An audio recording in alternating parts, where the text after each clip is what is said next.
Session has begun. We want to recognize all of our guests who are here, those of you seated on the platform, and those of you who are also part of the academic procession. I want to recognize your presence. You are welcome.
Thanks to the AFL Marching Band, the UM Marching Band, and the UR Chorus for leading the procession. This academic procession on the second day of June 2023 on the Fendall campus of the University of Liberia, Louisianna, Montserrado County. We want to welcome all of you to this beautiful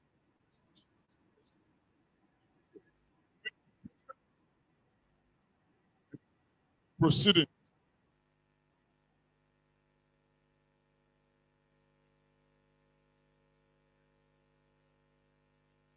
So we have our special guest, Professor Dean Anson Soni, who is no stranger to the University of Liberia, the Minister of Education, Republic of Liberia. We have Representative Honorable George E.S. Bole, the co-chairman of Education, House of Representatives, Republic of Liberia. We have Reverend Professor E.J.J. Momo, the Vice Chancellor and Principal from Ernest Bar Koroma University, Sierra Leone. Mr. Alhaji Mansare, Personal Assistant to the Vice Chancellor and Principal, Ernest Bar Koroma University, Republic of Sierra Leone. We have Mr. Oscar Hodges, the Registrar of the Ernest Bar Koroma University. We have Mr. Sylvanus Kale, the Finance Director of the Ernest Bar Koroma University, Republic of Sierra Leone. Our Reverend Professor Enoch Lontium, Dean, School of Postgraduate Studies, Ernest Bar Koroma University, Republic of Sierra Leone. We have Mrs. Ruyatu Kuroman, Deputy Registrar on the McKinney campus, Republic of Sierra Leone. We also have in our midst Professor Basharu Mohammed Kuroman, Vice Chancellor and Principal of the University of Njala University. We have Dr. Munian Jallo, the Registrar of Njala University. We have Mrs. Atlin Johnson Omojowo, Professor. We have Mr. Alpha Jallo, the SAVC, Njala University, Republic of Sierra Leone. And we have Mr. Olufemi Julius Olopadi, Professor, Njala University, Republic of Sierra Leone. University of Sierra Leone, we have Professor Fode Sarr, Vice Chancellor and Principal. We have Professor Mohammed Samai, DVC. We have Mrs. Maria Conton Morgan, the DVC, University of Sierra Leone, RPAM. Mr. Breman Ba, Acting Registrar, University of Sierra Leone, Mr. Watina McKay, FD, University of Sierra Leone, and Dr.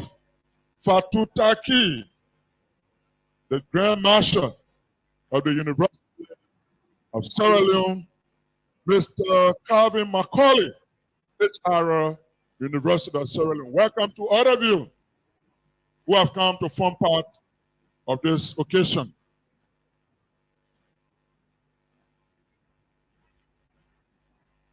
The AFFN leads the procession. Welcome to this beautiful program on the 2nd day of June, 2023. If you did grab your hood, please come and pick it. If you did grab your hood, please come and pick it.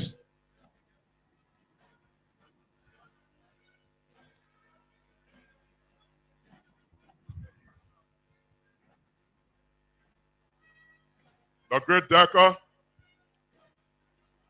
Anthony Prince A. Decker, Director of UA Chorus.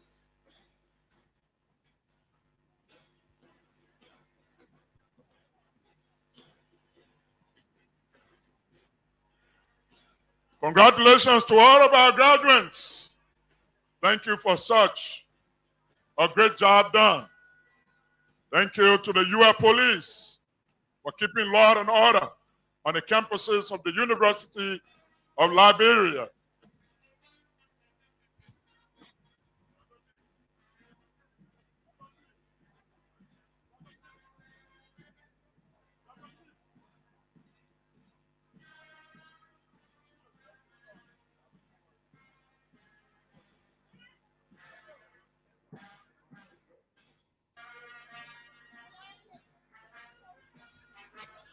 Thank you, AFL Marching Band.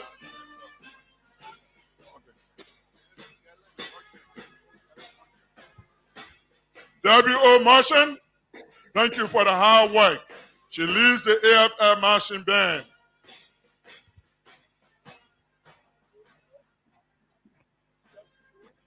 Okay, Ms. Chelsea Doe is the touch bearer for this commencement exercise. Thank you. Please bring.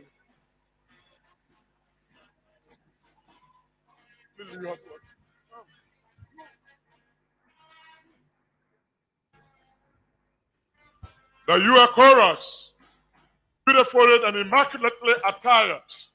Thank you, UA Chorus, for the job well done.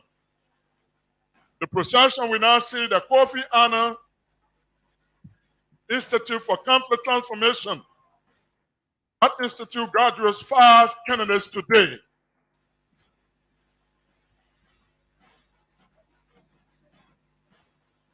Today witnesses the graduation of our professional and graduate programs. To all of our faculty, you are all welcome. Only participating faculty members will be allowed on the podium. Professor David Sandy, you are welcome. The Louis Arthur Grant School of Law graduates 62 candidates. Congratulations to our lawyers who ensure that there will always be law and order and make Liberia a wholesome society. Thank you to our lawyers. I see all of my boys, Danny B., William C.A. Karanda, Cornelius Kura, and the rest of them. Thank you today for the job well done. Accept our congratulations. Accept our congratulations. I see all the gallant boys and girls. Thank you, our lawyers. Thank you for the job well done. I hope you all marshal lawyers.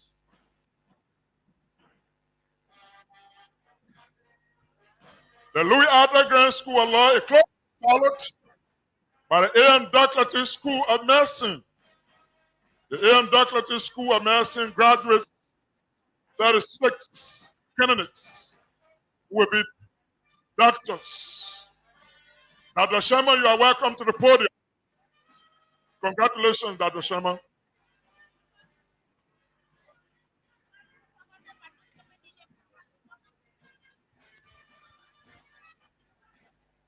All the faculty members who are participating in the program, please come to the podium. Congratulations to our doctors. Make sure you keep us well. Tell us the kind of food to eat that our body will remain healthy. Thank you. We also have in our midst Mawina Dix, the Minister of Commerce, Republic of Liberia. Madam Minister, you are welcome.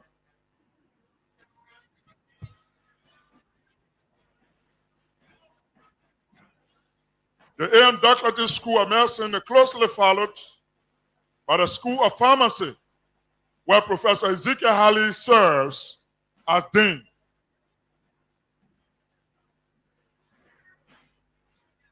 The School of Pharmacy graduates 53 candidates. These are our pharmacists that make sure we have the proper drugs and medication. You are welcome to the Fendall campus of the University of Liberia. Thank you, ladies and gentlemen. Ezekiel Halley marches on, the Dean of the School of Pharmacy. Mr. Dean, please come to the podium.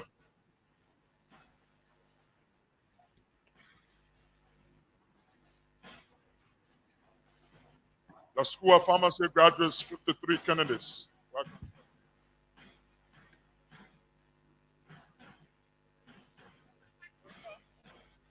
All faculty members who are participating in the program, please come to the podium. You are allowed to sit on the podium. Our pharmacists are marching very gingerly.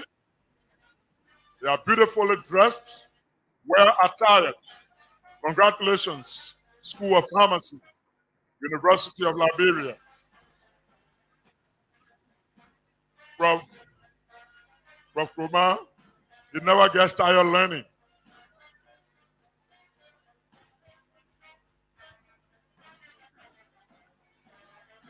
Okay, that's the School of Pharmacy, 53 candidates. The graduate program in Business and Public Administration, the MBA, MPA,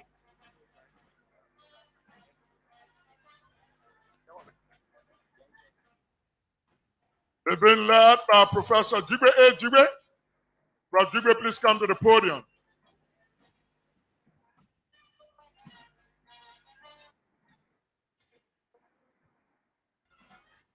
Asha Otello Mason, the graduate program. Congratulations. Honorable Member Mensa. Honorable Member Briggs Mensa, you are welcome. Thank you. Congratulations. And all of you graduating from the MBA, MPA program today. 104 candidates, the largest, as usual. Thank you. Some of you marching like you are not happy today. You got to march well. You got to express the smile on your faces. You got to march gallantly.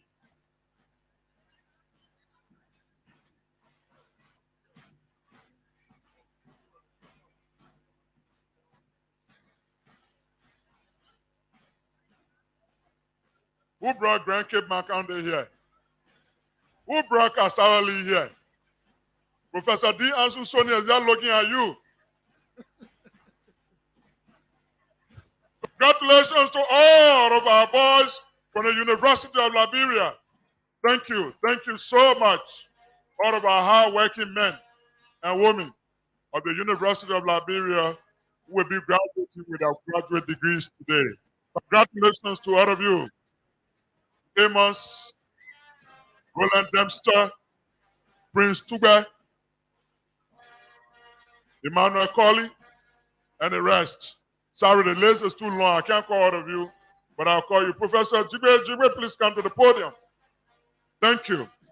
The graduate program in education.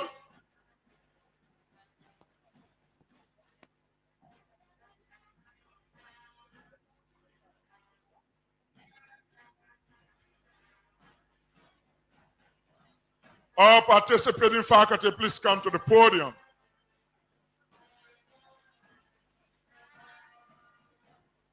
Congratulations for the graduate program in education. That the head will keep.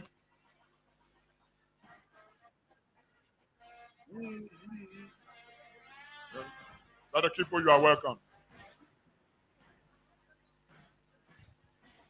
The graduate program in education graduates 16 candidates today. Thank you to the teachers of the nation. Thank you to the professionals in the world.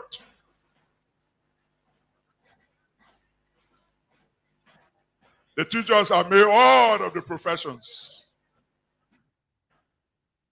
A graduate program in regional science, led by the director.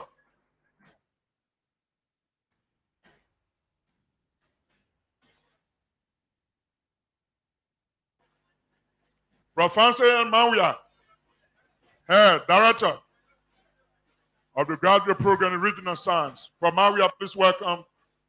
You are welcome to the podium. Congratulations to all of you. Thank you. The UN marching band, position yourselves. Kindly position yourselves. The Ibrahim Banamasi Babangida graduate program in international studies. You are welcome.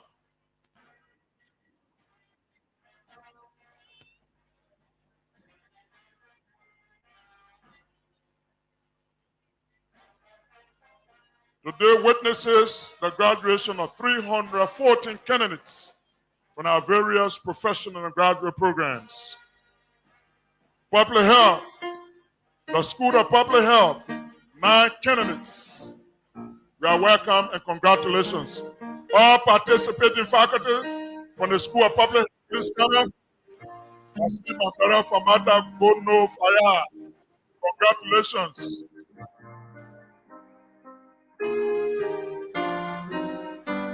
The graduate program in environmental science, climate change, and biodiversity. 5 candidates.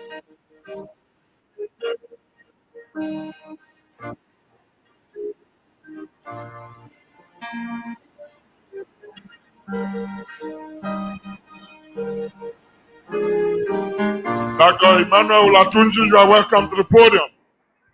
Dr. Charles, you are welcome.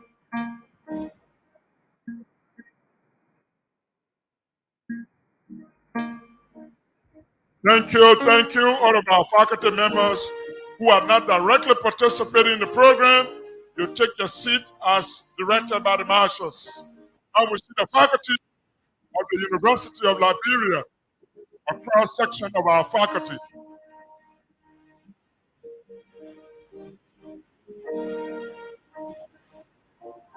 Congratulations to our hard-working faculty.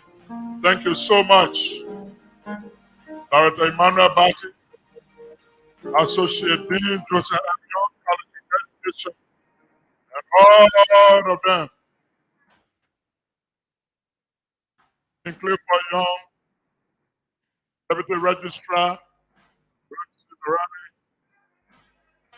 the Honorable Director of the Nursing and Midwifery Program, Cynthia J. Jones.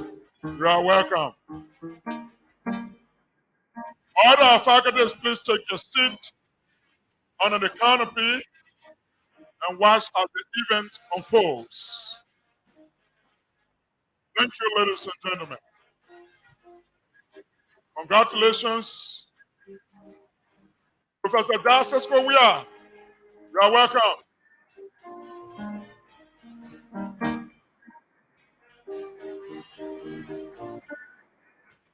We see the law professor, our erudite lawyer, Councillor Tiawon Gonglo. He still holds a broom. Welcome to our professor of law, the Louisianna Grand School of Law. Here comes the UA Clinic,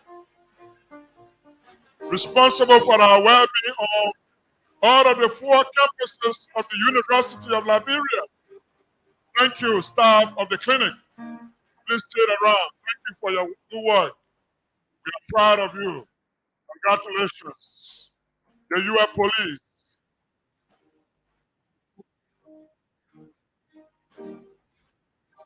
All of our platform guests kindly come to the platform. You see the U.S. police gallantly marching. The old captain leads the procession. Thank you, Captain. Thank you, U.S. police. If any of you misses your footstep, we'll call you. Welcome to all of our platform guests.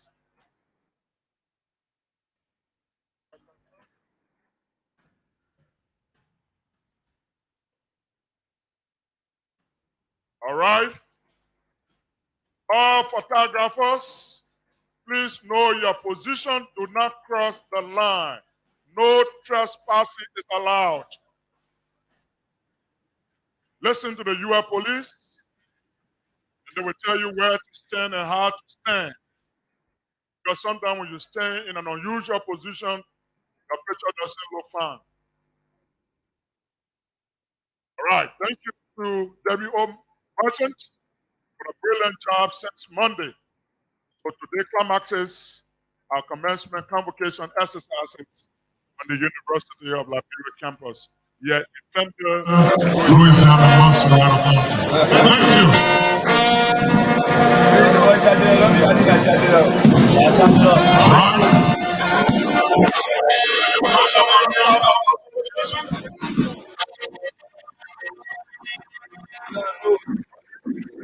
Thank you.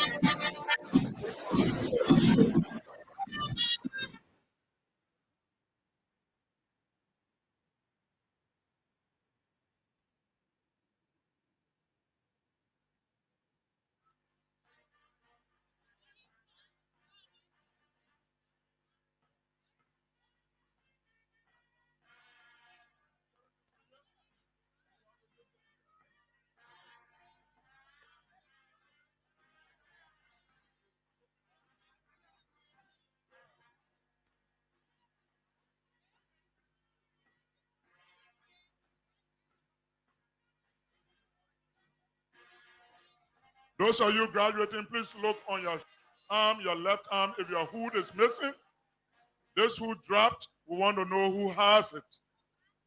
If your hood dropped, please cover it.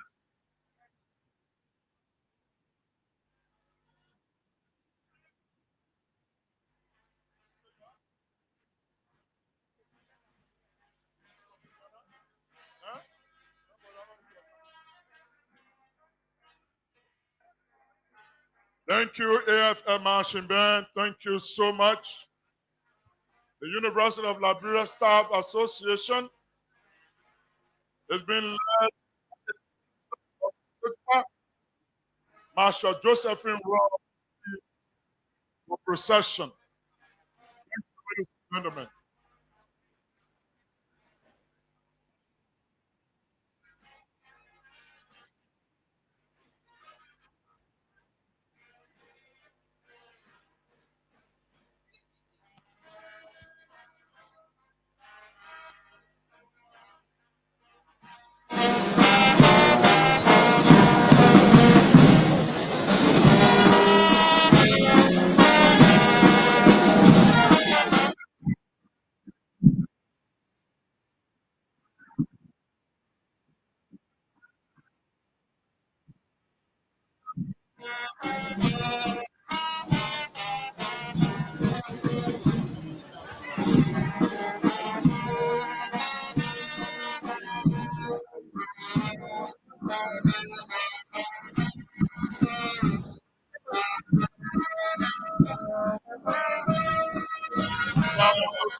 The Commencement Convocation of Professors.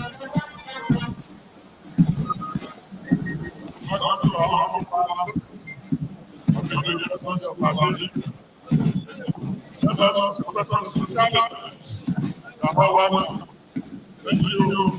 Yahweh, welcome to Islamic retirement. Congratulations to our Vice President. As President, Senator Joko Vice President for the administration, is responsible for grounds to make sure that these tents and stage were all set up. I see Councillor Barman Plummer, the Vice President for Legal Affairs of the University of Liberia. I also see Professor Dr. Bernie John, Vice President for Health Sciences, University of Liberia. We see Dr. Darren Wilkins, Vice President for Information Technology and former Director of the Liberia Education Authority.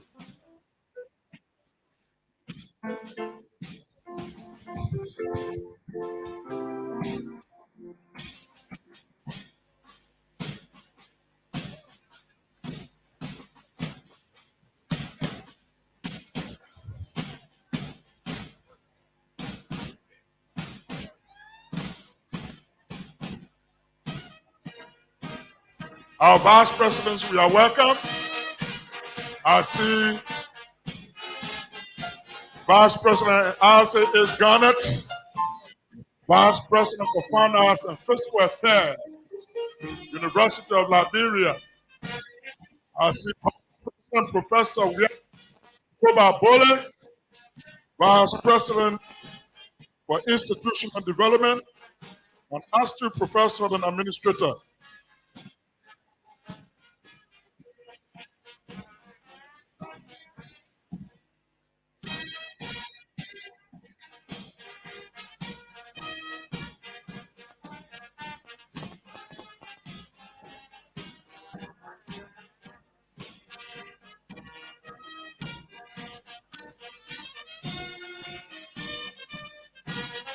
I see Vice President for Graduate Studies, Dr. Jonathan Taylor. Now I see the Chairman of the 103rd Convocation Commencement Committee, the Vice President for Academic Affairs, Dr. Professor Moses M. Zina, Vice President for Academic Affairs, responsible for today's occasion, responsible for the day-to-day learning of the University of Liberia. Then I see our athletic sportsman, the student man, Vice President Sekou Kone, Dean of Students and Vice President for Student Affairs, the man who in entire football career never missed a penalty. If you want to play UF faculty, you got to be very careful with him. He will score.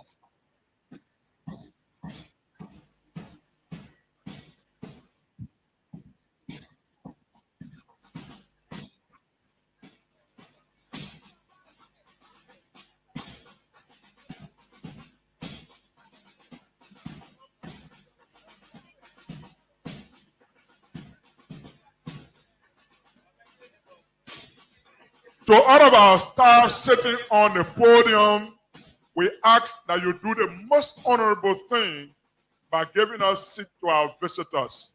This is our home. The University of Liberia is our home. Make the sacrifice and kindly stand up to get seat.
And welcome to Dr. Edward Wakanya, Commissioner, Director General of the National Commission on Higher Education.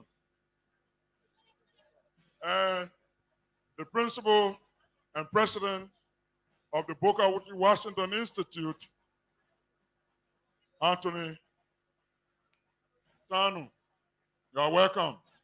Thank you, ladies and gentlemen, to this 103rd Commencement Convocation exercises of the University of Liberia. And while we were in flight naming our vice presidents, and it is now my honor to also recognize one of our vice presidents, Councilor Norris Twe, one of Liberia's erudite intellectuals, Vice President for UN Relations. We apologize, sir, for not calling you. Yeah. This Vice President, an intellectual guru that makes verbosity flows like a river. You are welcome, Councilor Twe.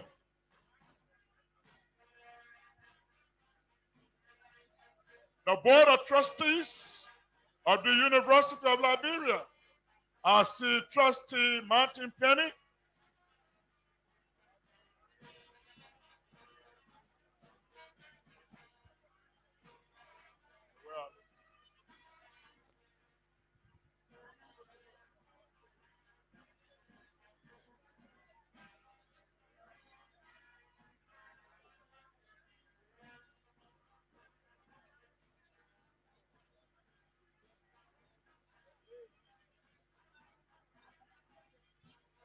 Then we also once again recognize the presence of our Honorable Minister of Education, a son of the University of Liberia and a son of the Republic of Liberia, Professor D. Ansu Soni. You are welcome, Prof.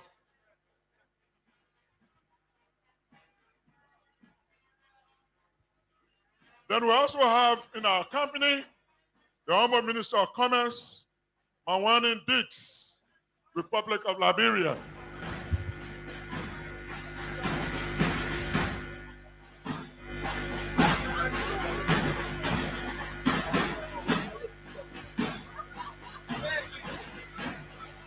Honorable Mawani Dix, Minister of Commerce of the Republic of Liberia. You are welcome. They want to recognize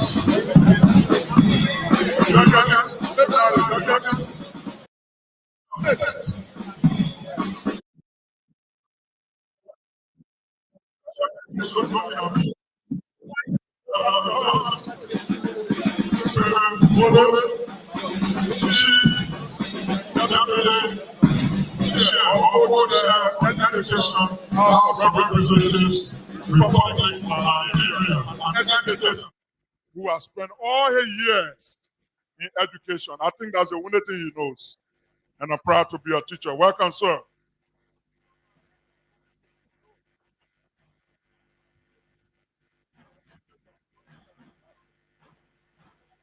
The Board of Trustees.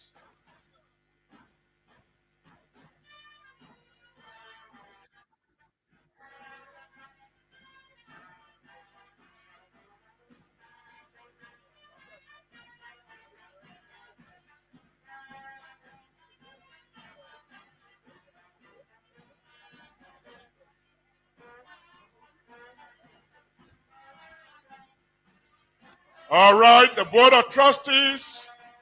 We have Honorable Matthew G. Zaza, Chairman of the Board of Trustees of the University of Liberia, and Trustee Martin Penny.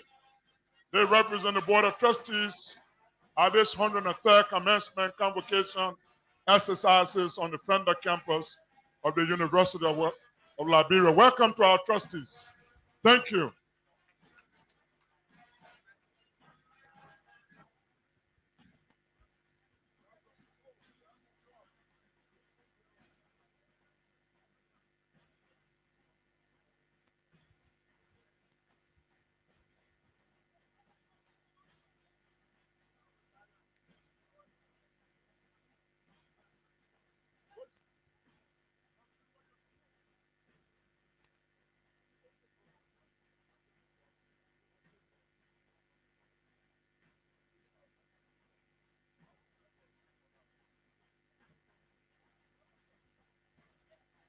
the President of the University of Liberia,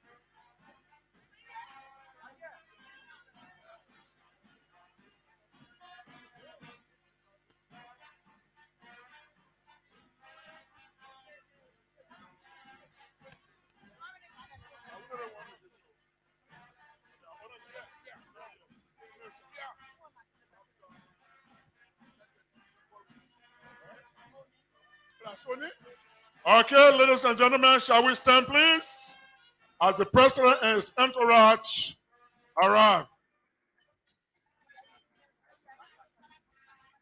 The maize is being borne by our newest doctor, Soni Mbori Kesali, University of Makerere, Uganda. Assistant Professor, Dr. Soni Mbori Kesali.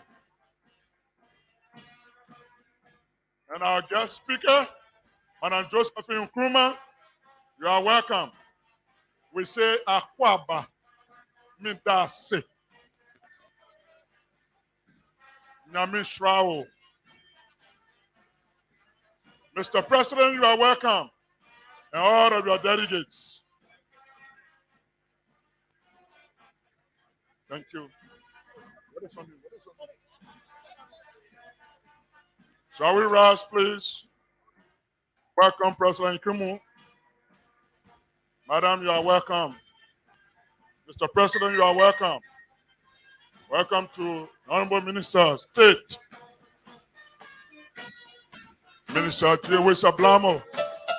Welcome. The chair of UFORUM, Dr. Adipala Ekwimu. Thank you for coming. Thank you, thank you. Minister Blamo, you are welcome. The Minister of State for Presidential Affairs, Republic of Liberia, Minister J. Blamo. Thank you, ladies and gentlemen, to this 103rd Commencement Convocation. Minister Blamo represents the visitor to the University of Liberia, Excellency, Dr. George Manning Weah. Ladies and gentlemen, our invited guests, our platform guests, our graduates, loved ones, the Republic of Liberia. We want to welcome you to this fourth day of our commencement exercises. Today climaxes these events. It is now my honor and pleasure to invite to this podium our dynamic Vice President for Administration, an educator, a mother, and an energetic worker, Madam Benetta Jokota, who will master today's ceremony. Congratulations. Thank you. Madam Ta.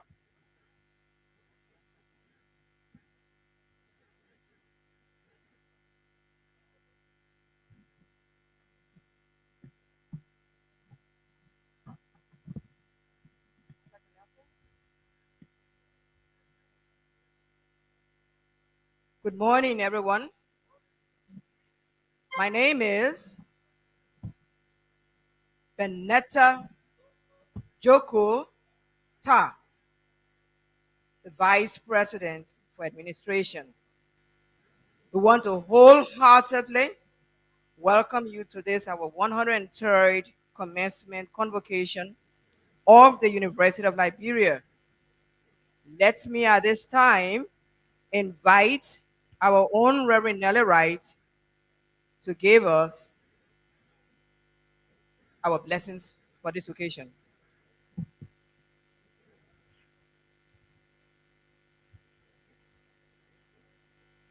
When we walk with the Lord,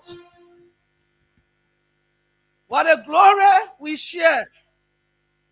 What he says, we will do. Where he said, we will go. The Lord be with you. Let us pray. O thou in whose presence our soul take this delight, in whom in affliction we call, you are our song in the day, our prayer in the night. We gather here on this historic occasion to invoke your presence in our midst. We pray, O great one, that you will be in our midst and you will order our steps. That whatever will be said and done here today will all be said and done to your glory and only to your honor.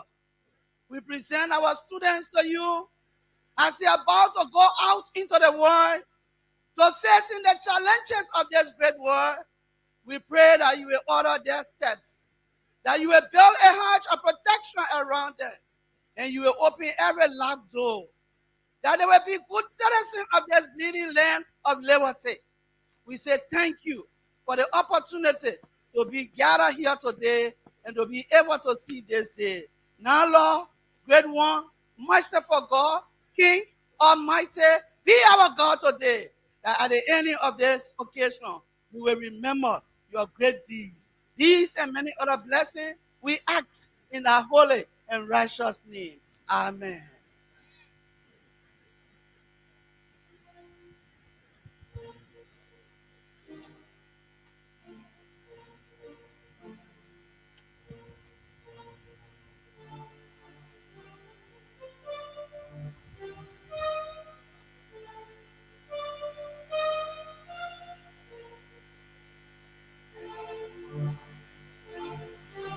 Dr. Nelson, and all the honorable people on this dais, all the graduates, parents, and well wishers. It is now my honor to recognize special guests. Let me tell you that we have guests from various countries and different universities and different walks of life participating in this our 103rd Commencement Convocation activities. So, Dr. Nelson, we want to first of all recognize the Honorable Minister of Education. Welcome, sir. The Honorable Minister of Commerce. Welcome, Madam.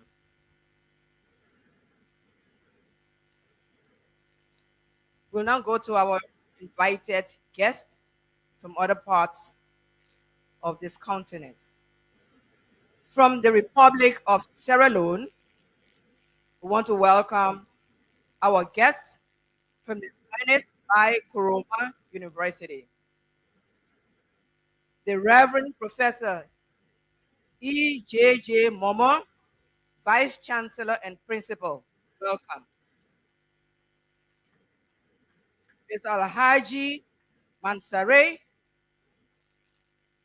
the Personnel Assistant to the Vice Chancellor and Principal. Welcome. Mr. Oscar Hughes, the Registrar. Welcome. Mr. Sylvanus Ale, the Finance Director. Welcome. Reverend Professor Enoch T. Lotayum, Doc PhD, Dean of School of Postgraduates. Welcome. Mrs. Rukiatu Koroma, the Deputy Registrar, McKinney Campus. Welcome.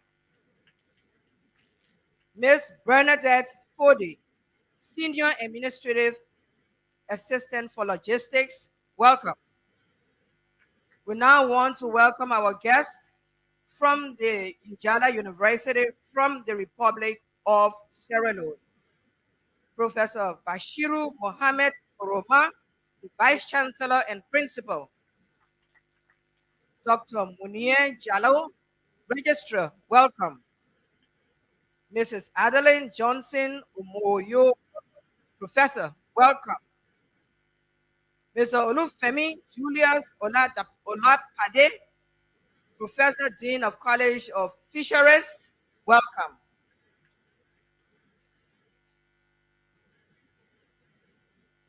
We want to give special welcome to Professor Adipala Ekwamu from Ruforum. Welcome. From the University of Sierra Leone, Professor Fodesa, Vice Chancellor and Principal, welcome. Professor Mohammed Samei, the Deputy Vice Chancellor, welcome. Mrs. Miriam Conte Morgan, the Deputy Vice Chancellor, welcome. Mr. Brima Bar, Acting Registrar, welcome. Mrs. Waltina McKay, welcome. Dr. Fatu Taj, welcome. Mr. Calvin Macaulay, HR, welcome.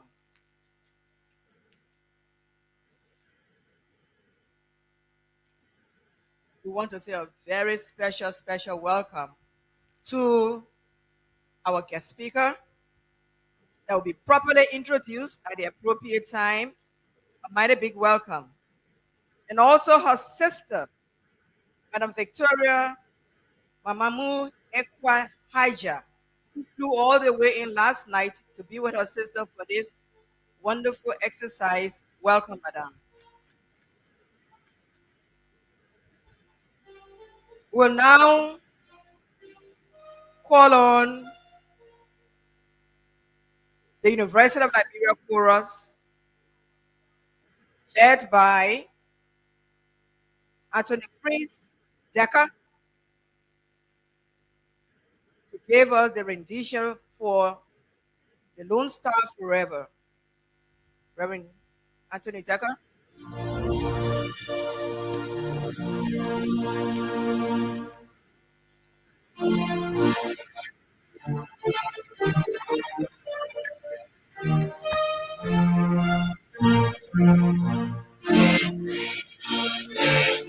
Please stand for the Lone Star. All stand for the Lone Star.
Thank you. Dr. Nelson. To God be all the glory. And I'm saying this in a very special way for a man who went out of his way to ensure the success of this day. Having said that, Honorable Minister of Cabinet, Minister of State, I need to be penalized for that. Minister of State, my colleagues say I'm overexcited. We want to say thank you for all you've done to ensure the success of this day. God will forever richly bless you for also enabling, making it possible for us to be here and represent our dynamic president of the Republic of Liberia, Excellency George Mane Beer. Kindly convey to him how we are very, very happy and for all of the help and all of the cooperation that he has shown us and being there for us. To Dr. Romel Horton, the first female president of the Catholic University, and the first to put in place a PhD program. I had to do that. Welcome. It would be very, very sad if I only recognize her and not call on the acting president of the Tottenham University. I want to say welcome.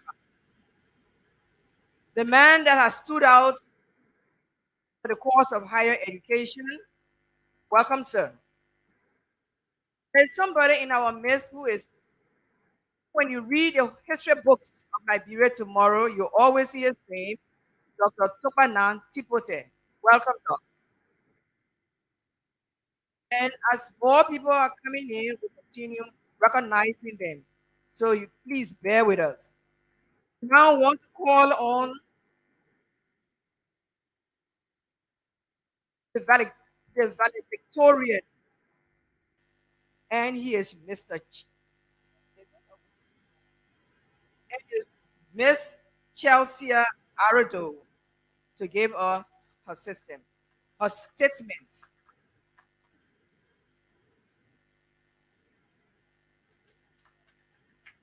Ms. Doe, welcome.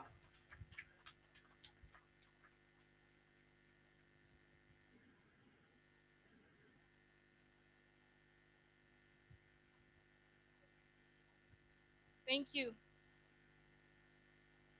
The chairman and members of the Board of Trustees of the University of Liberia, Honorable President Reverend Dr. Julius Nelson, the vice presidents, deans, faculties and staff, officials of government here present, our distinguished guest speaker, Ambassador Joseph Nkrumah, ECOWAS President, Representative to Liberia, members of the 110th graduating class, members of the press, ladies and gentlemen. Before I begin, let me acknowledge Jehovah God Almighty for the gift of life and good health. I would like to recognize and thank the Director of the School of Public Health, Dr. Weddy May Hammond Gray, my instructor and mentor, Dr. Laura Street, all of my instructors, and the entire administration of the School of Public Health for the opportunity to learn from and gain a master's degree at the institution. So there is evidence of resilience, struggles, courage, and diligence. This day marks the biggest achievement for all of our families and friends and must be carved on our hearts to remember the storms through which we struggle and the brightness with which our blessings still shine. I am overwhelmed with diverse emotions, and I'm certain many of you here feel the same. We have all put in so much effort over the years, and we stand here proud today as we have earned the right to be here. There were times when the finish line seemed so distinct, especially when we needed to learn those granular skills. I was studios my colleagues will probably help you relate. I made a degree void in its entirety. I am sure each and every one of us here today as graduates had unique challenges. But now recognize that those struggles have only made this moment sweeter and will make the future more rewarding.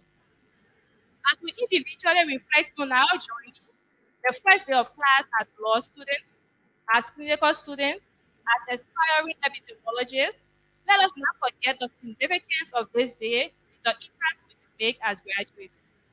The journey to this destination with me, now standing in front of you, have left me with reflections of what a baby, what a girl child could be when families, friends, national government, and well wishers are intentional about their support to education, but specifically educating a girl. Finally, permit me to reawaken your commitments, sacrifices, promises, and the feminists in all of us. As I speak to your conscience on a touching but realistic topic, unleash her brilliance, invest in girls' education. The massive turnout here is a hallmark of celebration and recognition that education has the power to transform lives, bridge the gaps, and create a more equitable society. Yet, there is still a glaring disparity that persists in our country, the underrepresentation of girls in education. I recognize this as injustice that hampers the potential of thousands of young girls, robbing them of their dreams and denying them the opportunities they deserve. This speech is not intended to overlook the many underprivileged boys who are also out of school as they too deserve the right of education. This is, in fact, a reminder to be intentional about creating educational opportunities for girls, mind, gender, and to continue on the trajectory of empowering women so that we benefit from the different ideas, perspectives, and approaches to problem solving we women bring to the table. I'm heartened by the fact that each of us here has chosen to pursue higher education, challenge the status quo, and become agents of change, irrespective of the struggles this pursuit presented. We have witnessed firsthand the transformative power of education in our own lives, whether male or female. Now, it is our responsibility to pay it forward and advocate for girls' education. For it is through education that we can be privileged to unlock the doors of progress and empower the next generation of leaders and change makers who represent all of us. Investing in and promoting girls' education is not just a casual act of charity. It is an added investment in growth and sustainability of a country. When we educate a girl, we enforce and empower her to break free from the cycle of poverty, ignorance, and inequality. We provide her the required tools to make informed choices, pursue her dreams, and contribute meaningfully to society. As we speak about the many benefits associated with educating girls and women, we cannot ignore the multitude of challenges that impede girls' access to education. Cultural barriers still exist today. Child marriages, gender based violence, societal norms still hold them from reaching their brilliance. Gender stereotypes, girls are meant to be in the kitchen. It's the audacity for me, as still a normal practice. The economic constraints are just a single dollar of the obstacles that stand in their way. But it is precisely in the face of these challenges that we must find the strength and determination to create lasting hope. Let us remember that our collective actions, even the smallest ones, can create a ripple effect that reverberates far beyond the confines of this world and create a beacon of hope for countless others. On this day, I truly recognize and deeply appreciate the support and unwavering love of my family, friends, and those I consider my extended family who contributed to this day. You deserve this astute honor. But permit me to dedicate this honor to the tons of underprivileged girls who are breadwinners with little or no opportunity. It breaks me. It is my desire to reach out to as many underprivileged girls as possible and afford them the opportunity I too enjoy to do. They too can be valedictorians. They too can become doctors like Miss Benita Davis and Miss Diana Warite, first and second dose of the medical school. They too can become lawyers like Miss Nadia Weiner, dose of the law school. They too can be valedictorian like Miss Jennifer Scott, valedictorian of the social studies department, including other scholars not mentioned. Today, I challenge all of us to commit ourselves to the cause of girls' education. Let us be the voices that speak up against the injustice and discrimination women and girls face.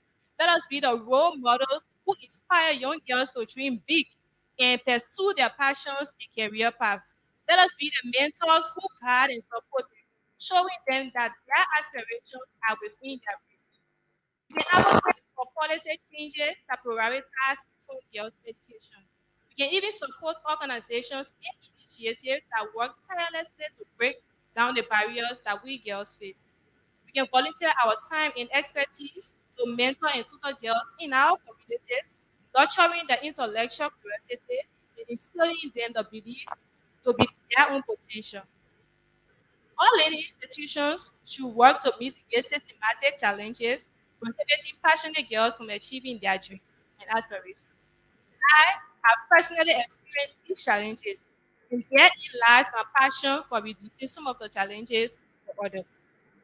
To my fellow graduates, I encourage you to be a beacon of hope to society. I encourage you to make meaningful impact in your various professions. Break the stereotypes that Liberia does not have good doctors or researchers, that lawyers are dishonest, that educators are unqualified. Change the narrative. So, government of Liberia and private institutions, more than 1,000 graduates are being inducted into society just this week from various professional backgrounds: doctors of medicine, doctors of pharmacy, lawyers, educators, public health specialists, and masters in various fields. We have strived to achieve higher education in the quest of excellence. Yet, many are being rejected and denied of job opportunities that they are qualified for. The government of Liberia and all private institutions should seek to provide job opportunities for us graduates and integrate deserving income with fair qualification. To close, as we celebrate our achievements and the possibilities that lie ahead, let us not forget the many girls whose dreams are waiting to be fulfilled. Let us pledge to be champions of their right to education. But when we invest in girls' education, we invest in a brighter, more prosperous future for all. Together, let us leave a legacy that inspires generations to come. Congratulations, my fellow graduates. Halakehmeni was doing. Thank you.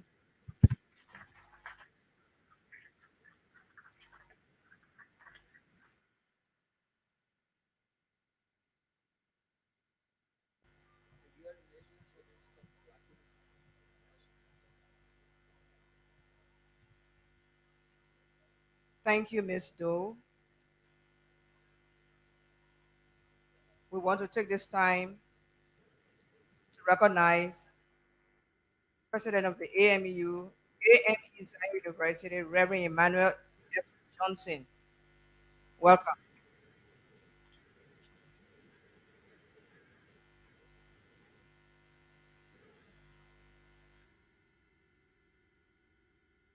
President of the University of Liberia, Dr. Julius Jolokon Sawolo Nelson, will now bring greetings.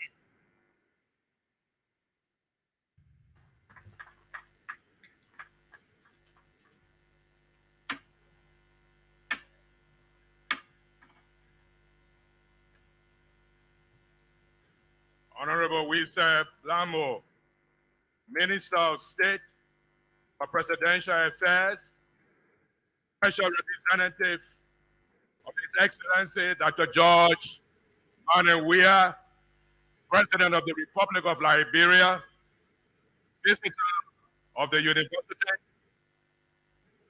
former government officials present, Honorable Matthew G. Zaza, the chairman, members of the University Board of Trustees, Honorable Professor Dao Ansu Soni, Minister of Education, member ex officio of the UL Board of Trustees, Ambassador Josephine Nkrumah, resident representative to the Republic of Liberia, the commencement speaker for the 103rd Commencement Convocation, Professor Dr. Bode Sarr, Vice Chancellor and Principal, the University of Sierra Leone, and the members of the University of Sierra Leone delegation, Professor Dr. and Madam Edwin Julius Momo, the Vice Chancellor of the Honors Bar Krumah University of Science and Technology, the members of the EBK delegation from Sierra Leone, Professor Dr. Bashura Mohammed Koroman, Vice Chancellor of the Njala University, members of the Njala University delegation from Sierra Leone, Professor Dr. Dipala Ikwemo, former Executive Secretary of the Regional University Forum for Capacity Building Agriculture, RUE Forum, and Ms. Pauline Atim, the daughter of Professor Ikwemo, Professor Dr. Romel Horton, President of the Cotonou University, the Scorpion Kingdom, Professor Dr. Emmanuel Ray, the acting President of the William V.S. Scotland University, Reverend Dr. Emmanuel F. Johnson, newly inducted President of the African Methodist Episcopal Zion University, other colleagues, President and Special Representative of the Association of Liberian Universities and Colleges, Anthony Harris Pombatano, President and Special Guest from the Boca Washington Institute, Professor Dr. Edward Lama Wonkoya, the Director General of the National Commission on Higher Education, Your Excellency, and members of the Diplomatic and Consular Corps, Minister Wina Dix, our Minister of Commerce and Industry, and other members of the Cabinet here present, distinguished officials of government here present, Mr. Martin Wille-Penny, the Acting President, members of the University of Liberia, Alumni Association, other prelates, religious leaders, Dr. Maurice Cooper, the Acting President, and members of the University of Liberia Faculty Association, Mr. Lawrence Sitoir, and members of the University of Liberia Support Staff Association, Mr. Vafi Dukley, the President of the University of Liberia Student Interim Leadership, the valedictorian of the UL Honor Graduate Colleges, the valedictorian in the graduate and professional schools, and the valedictorian of all the individual colleges, Mr. Amos Colley, President and members of the 103rd graduating class, Halakehmeni, God's doing.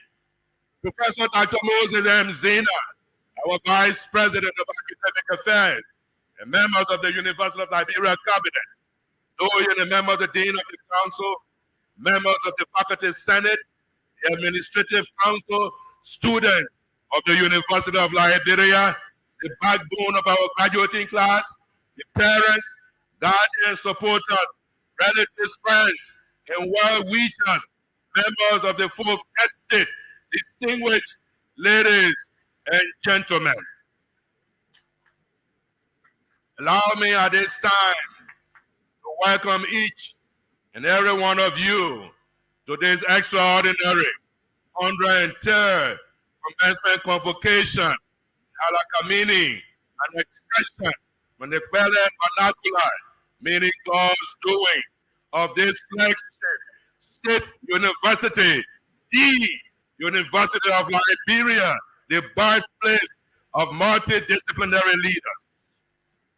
This commencement is so extraordinary and historic as our last one, the 102nd Commencement Convocation.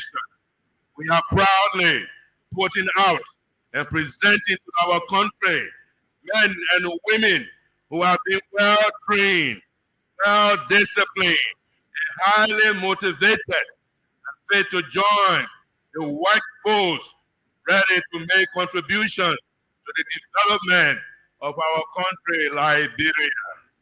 This convocation is additionally blessed and memorable because we are grateful to have in attendance our colleagues and partners from our sister universities in Sierra Leone, as well as the former Executive Secretary of the Regional University Forum for Capacity Building in Agriculture, RUE Forum.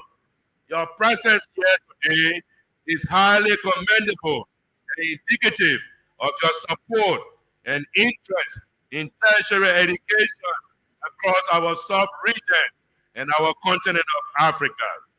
We have decided to celebrate this 103rd Commencement Convocation under the theme, quote, empowering servant leadership for peace, unity, security, tolerance, justice, and reconciliation, unquote. This theme is both timely and relevant to the developments in our country and elsewhere because to achieve these ideals, which are the pillars of progress, sustainability, the right leadership is necessary, a necessary condition for success in our society. Let me, on behalf of the University of Liberia family, extend my profound gratitude and appreciation to the visitor, the chairman ex officios of the University of Liberia Board of Trustees, His Excellency Dr. George Barnum Weir, and the government of Liberia, the House of Senate, the House of Representatives, and especially so the Ministry of Finance and Development Planning for their continual support to the sustenance of the University of Liberia and for ensuring that quality and affordable education is provided for the young people of Liberia. Let me also extend sincere thanks to the 103rd Commencement Convocation Planning and Implementation Committee, led by the Vice President for Academic Affairs, Professor Dr. Moses Moreau Zenan, for the great job that they have done over the last 3 to 4 months. Thanks also to the UL Chorus, led by Tony Prince Decker, the UL Marching Band, the AFF Band, the UL Police, headed by Colonel Joe Dennis, and the Liberia National Police, for the continual cooperation with the University of Liberia. On behalf of the UL administration, we also express our thanks to the University of Liberia Student Interim Leadership, headed by Mr. Vafi Dukley and his code of officers, for serving as the bridge between the students and the administration over the past academic year. Also, we extend similar thanks to our county-based association, College of Religious Association, that played a key role in fostering peace and unity on our campus.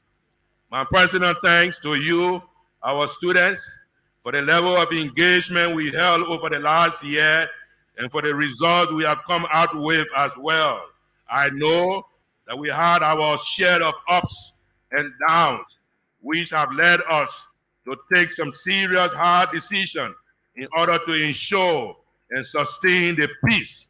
But we believe that we continue to dialogue over our differences and indulge in frank and respectful exchanges, we will succeed in our quest for a peaceful and productive coexistence for our lux in tenebris, our light in darkness. Let me extend now our gratitude and appreciation to the chairman, Honorable Matthew G. Zaza, officers and members of the ULA Board of Trustees for successfully working along with the UN administration in the governance of our dear university. Mr. Chairman, I say thank you so much, and you and the board. Appreciation also goes to the trustee of donation for education in Liberia and its leadership for the continuous support and contribution to the development of the University Libraries, our ICT program, and scholarship for students enrolled at the Amos C. Sawyer College of Social Sciences and Humanities.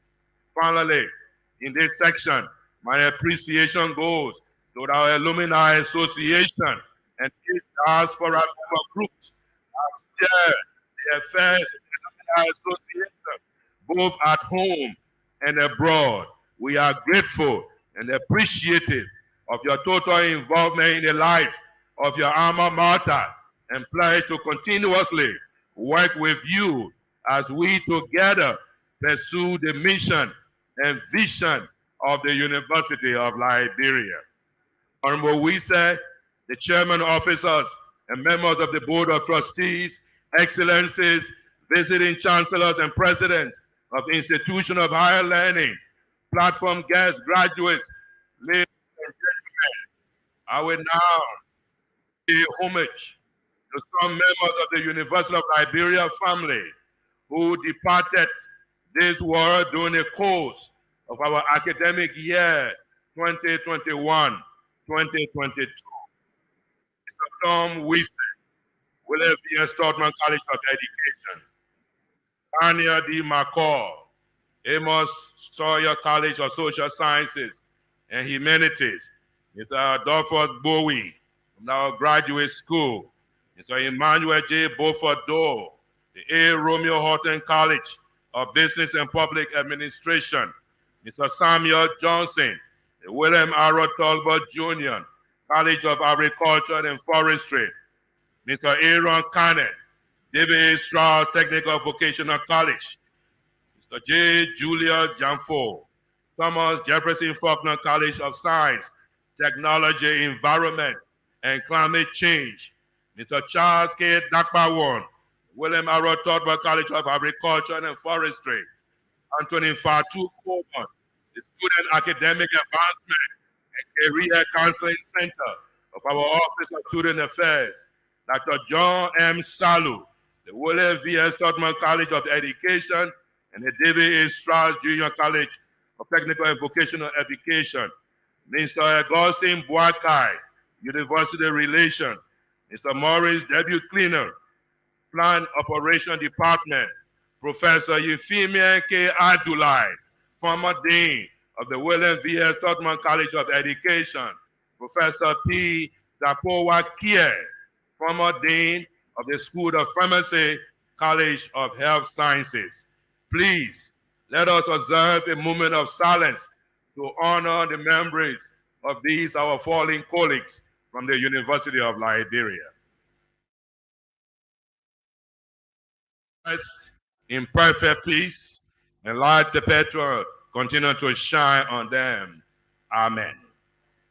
On Monday, the 22nd of May 2023, we celebrated with 27 of our long-serving, dedicated, and committed faculty and staff members who were retired. Their services range from 9 years to 61 years.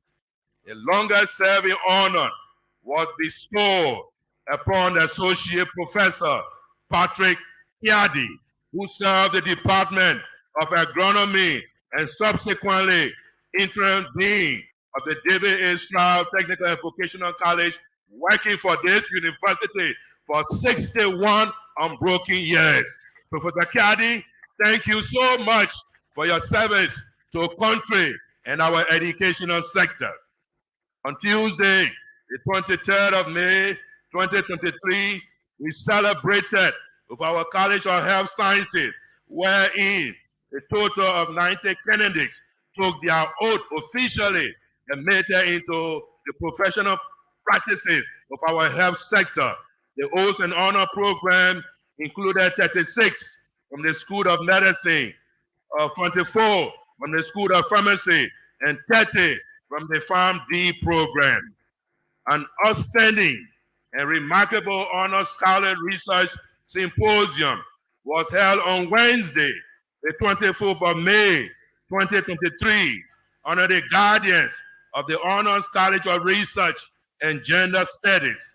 This symposium again reminded us of the power and necessity of research in our quest for progress, inclusive growth, and sustainable development. We also celebrated on Thursday, May 25th, 2023, Faculty Scholastic Recognition Program.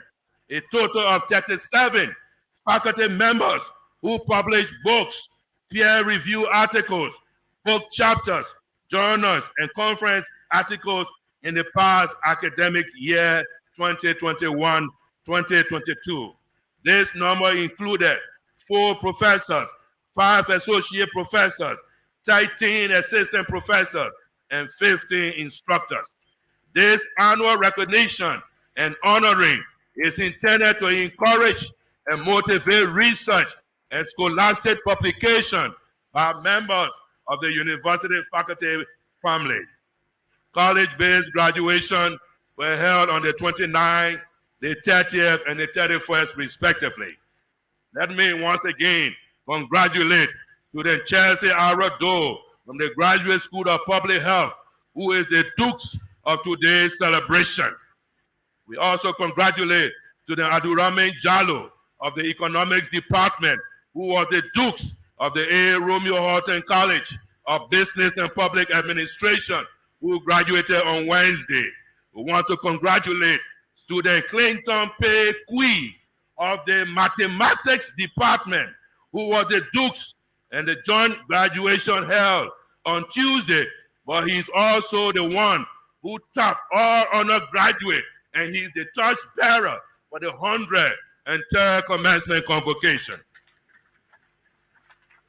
Let me congratulate student Jennifer Scott from the Sociology Department, who was the Dukes of the joint graduation held on Monday. We are proud of you and for standing up the way you have done through your studies, which have accumulated into you graduating with honors from the University of Liberia. Minister Blamo, Honorable Zazad, and members of the Board of Trustees, Excellencies, our Vice Chancellor and President of other institutions of higher learning, platform guests, and the Halakehmeni class, ladies and gentlemen. The 103rd class is proud to be associated with the following. This class to graduate when we have intentionally 100% female speakers for all the various convocation ceremonies. The class to graduate with 75 cum laudes and 19 magna cum laudes from the University of Liberia. The class to graduate with the A.M. Dougherty School of Medicine, producing a female valedictorian, that in the person of Dr. Benetta V. Davis. But I like this one. The class to graduate after completing the 4-year cycle of the free tuition policy that was launched by His Excellency Dr. George Mane Bekugbe Fokeklon Mane Wia. Honorable Minister, our Chairman of the Board of Trustees, Excellencies, our Vice Chancellor and President of other institutional higher learning platform guests, we are pleased to report to you some of our major development for the past academic year 2021-2022. They include: 1, completed and passed the assessment process from the Liberian Board of Nursing and Midwifery for the implementation of a public midwifery bachelor's program at the University of Liberia. The next step now is to pursue the approval for a nursing program at the University of Liberia. Based on the signing of a joint resolution with the Ministry of Education, the Booker Washington Institute, BWI, and the University of Liberia in October 2022 for the provision of an Associate of Arts and an Associate of Science degree in accounting, electrical engineering technology, and agriculture. We presently have 48 students enrolled in these areas of discipline. This number, we are told, is expected to increase over the next academic year. Anthony Tano, thank you so much for our partnership in this special program. Through various academic agreements, we have achieved the following over the past years: a total of 99 faculty returned from studies abroad, including 4 PhDs, 5 masters, with 6 being males and 3 females. A total of 99 faculty members are currently studying abroad, including 28 PhDs and 71 masters. Of this number, 84 are males and 15 are females. In collaboration with Princeton Theological Seminary, the Howard University School of Divinity, and the Smithsonian National Museum of African American History and Culture, we hosted the first Afterlife of Slaves conference in October 2022. This conference focused on transformation, alteration, and diffusion of cultures on both sides of the Atlantic as a consequence of the transatlantic slave trade. In collaboration with the World Bank and the National Fisheries and Aquaculture Authority, a Department of Fishery and Aquaculture Science has been established and staffed to provide an academic degree in fisheries at the University of Liberia. We already have a high demand for students, approximately over 1,000, who have expressed interest in this particular program since we started the process. I'm happy to share with you that we have established the Department of Fine and Performing Arts in collaboration with the Creative Society of Liberia. The intent is to provide certificates, diplomas, and degrees in the area of fine and performing arts. Thanks to the Amos Claudio Sawyer College of Social Sciences and Humanities for hosting this much sought-after discipline in Liberia. We also extend appreciation to the board, president, officers, and members of the Artists and Musicians Union in Liberia for this collaboration and partnership to establish a Department of Fine and Performing Arts at the University of Liberia. My friends, God's people, we established a resource center for disability support services and alternative learning intended to serve our students with disabilities and provide students with alternative learning accommodation to ensure equal access to tertiary education. On this note, we are pleased to recognize the accomplishment of one of our physically challenged students in person of Mr. Siaka Kone, who graduated on Monday with a Bachelor of Arts degree in sociology. We have invited Mr. Kone here today. He is seated on the stage with us. He was awarded a vehicle by the Senator from Montserrado County, Honorable Senator Sir Joseph, because of his resilience, his persistence, and commitment to acquire tertiary education against all odds. Siaka, congratulations. We've been able to get a 5-year US $5 million grant project that has been approved by UC to create the Center of Excellence for Forestry, Biodiversity, and Conservation Leadership and Grain Enterprise Development in Liberia at the UL. The Forestry Training Institute and the University of Georgia, among others, are part of this partnership. I'm happy to report that the University of Liberia Credit Union was formed, established, and officially launched on Friday, October 7, 2022. It's a joint partnership among the administration, the faculty association, and the support staff association.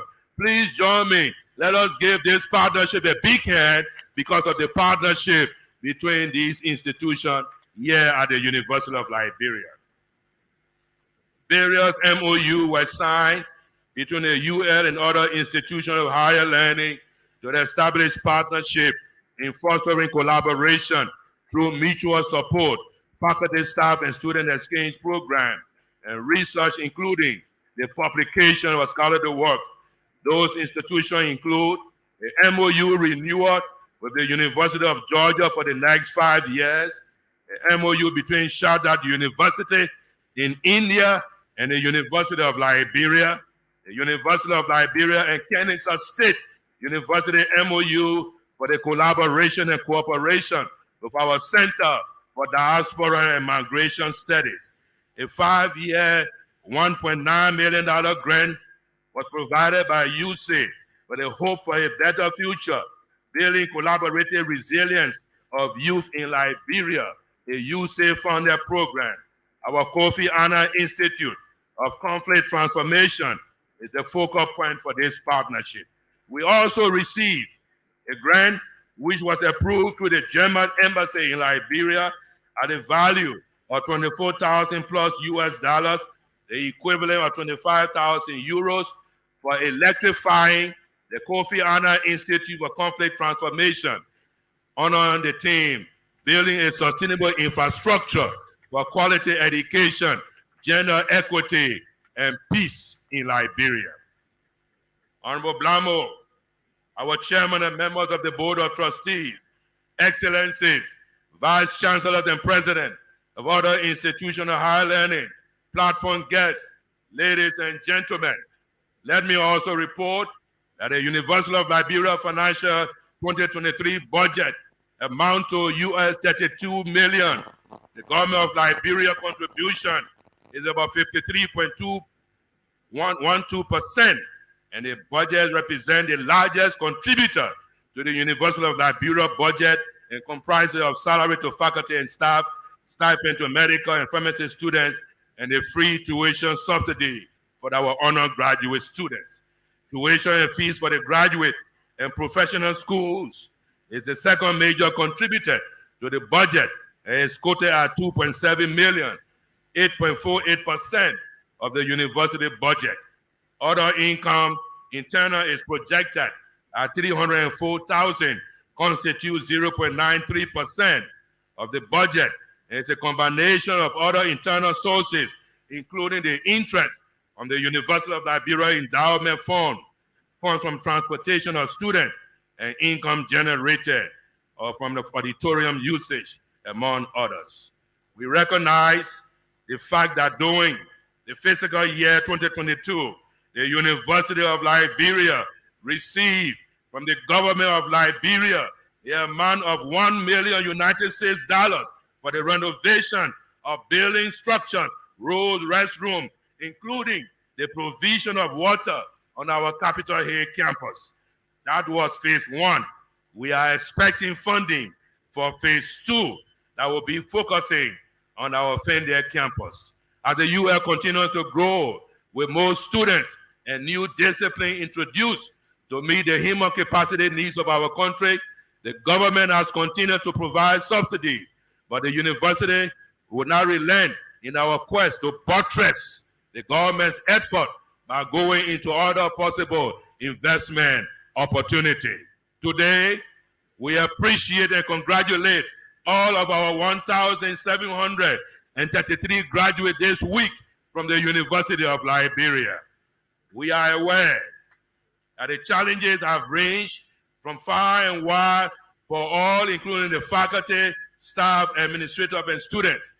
But we remain grateful to the Almighty God for the perseverance and discipline to remain focused until we reach this landmark of the 103rd Commencement Convocation.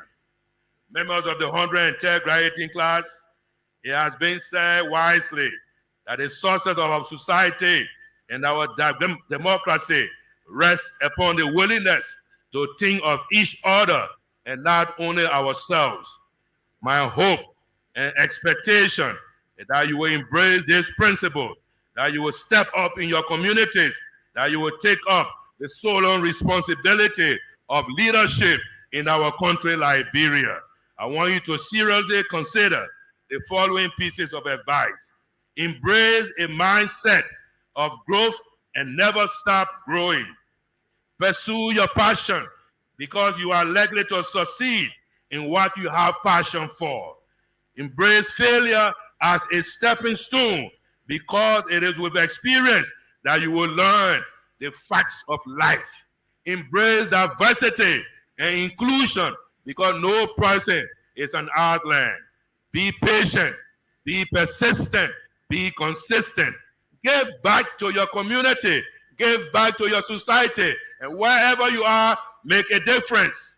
And lastly, enjoy your journey in life as you make a lasting impact wherever you go. You are uniquely qualified to take on this special role.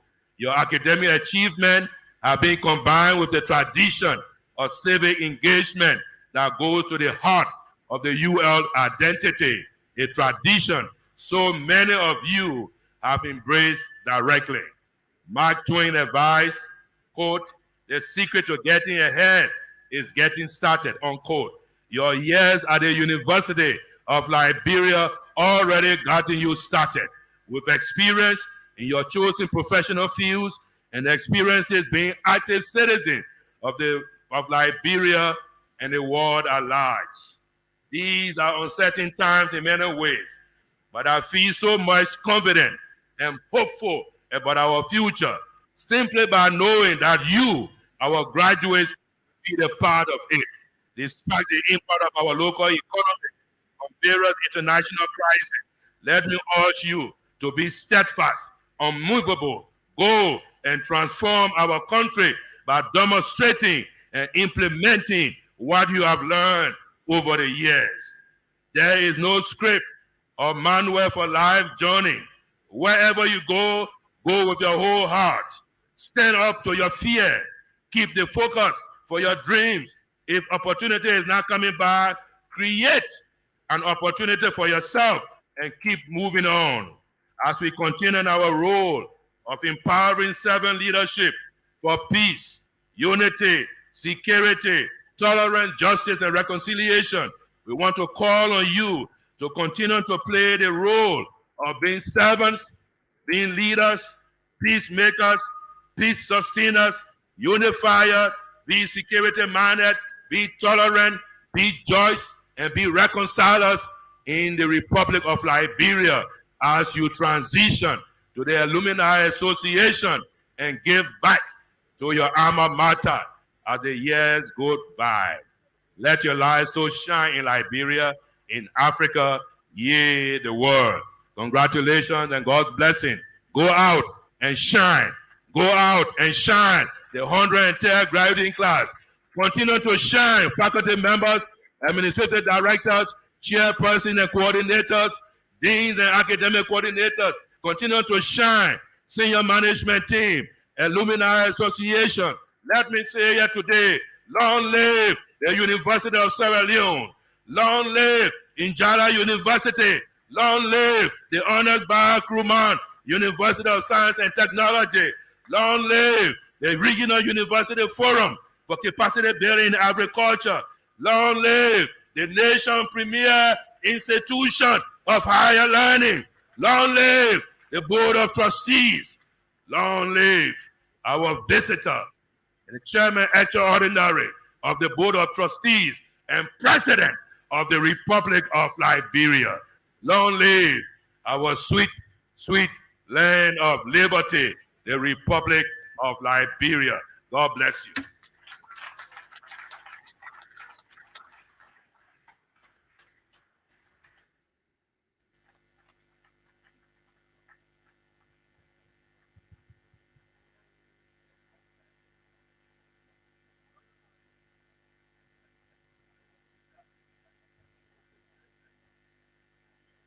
Thank you, Dr. Nelson.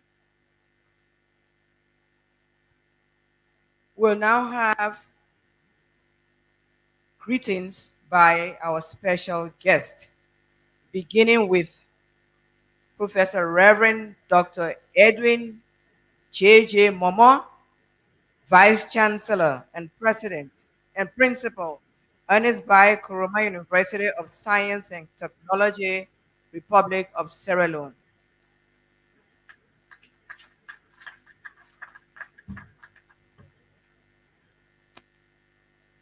Thank you very much.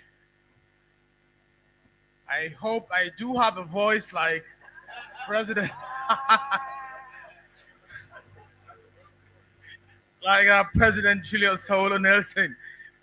But Honorable Minister of State representing His Excellency the President of the Republic of of Liberia. Please pardon me. I'm still in the Sierra Leonean mood. The President of the University of Liberia, the Reverend Professor Julius Sawolo Nelson, faculty and staff, students, please permit me to stand on the existing protocols as mentioned earlier by the President. Let me bring you greetings from your brothers and sisters and colleagues of the Ernest Bai Koroma University of Science and Technology, which is in the northern part of Sierra Leone with 3 major campuses. It is indeed a pleasure to be a part of this commencement ceremony today of the University of Liberia, for which we are so grateful to the President of the university, the Reverend Professor Julius Sawolo Nelson, my very own brother for the past 35 or so years. I also want to thank the cheerful and hardworking, willing members of his staff and faculty who have made our stay a very pleasurable and memorable one.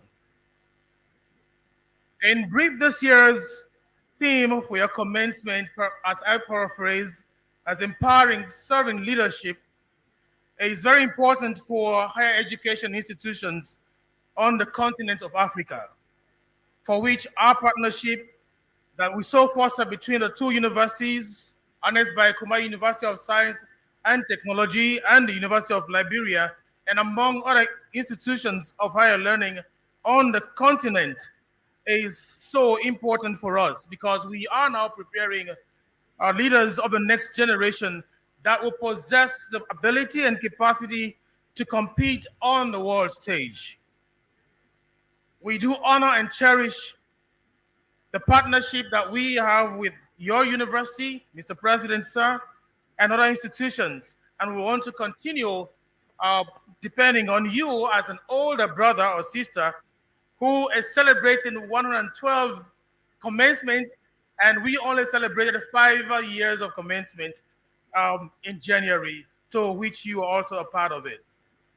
Let me address my graduates of the day.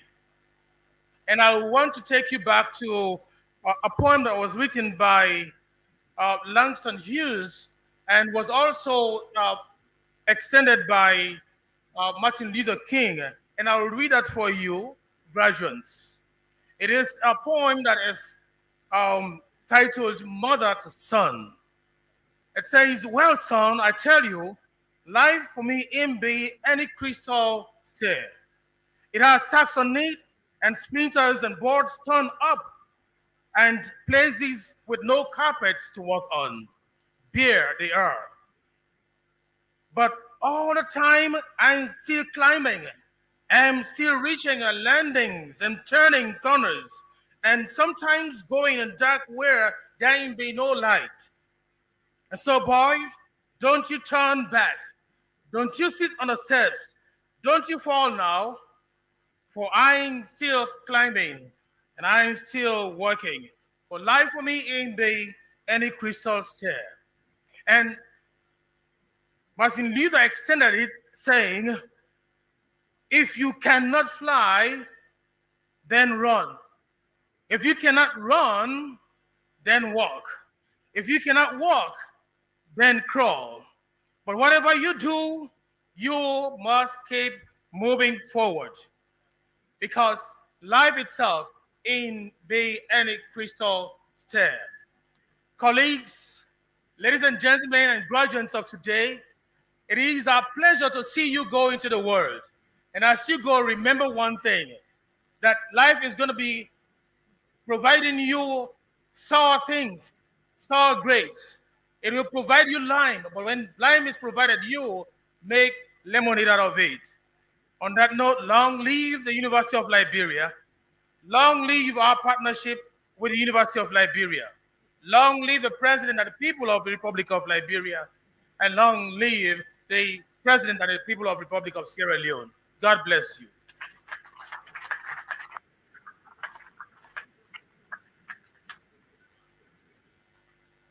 We call on Professor Bashir Kuroma, the Vice Chancellor and Principal in Jala University, Republic of Sierra Leone.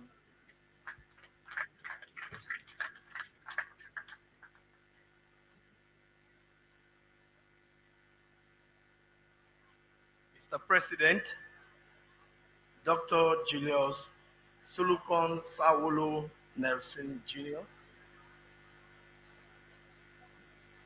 the representative of His Excellency, the President of the Republic of Liberia, ministers present here, deputy ministers,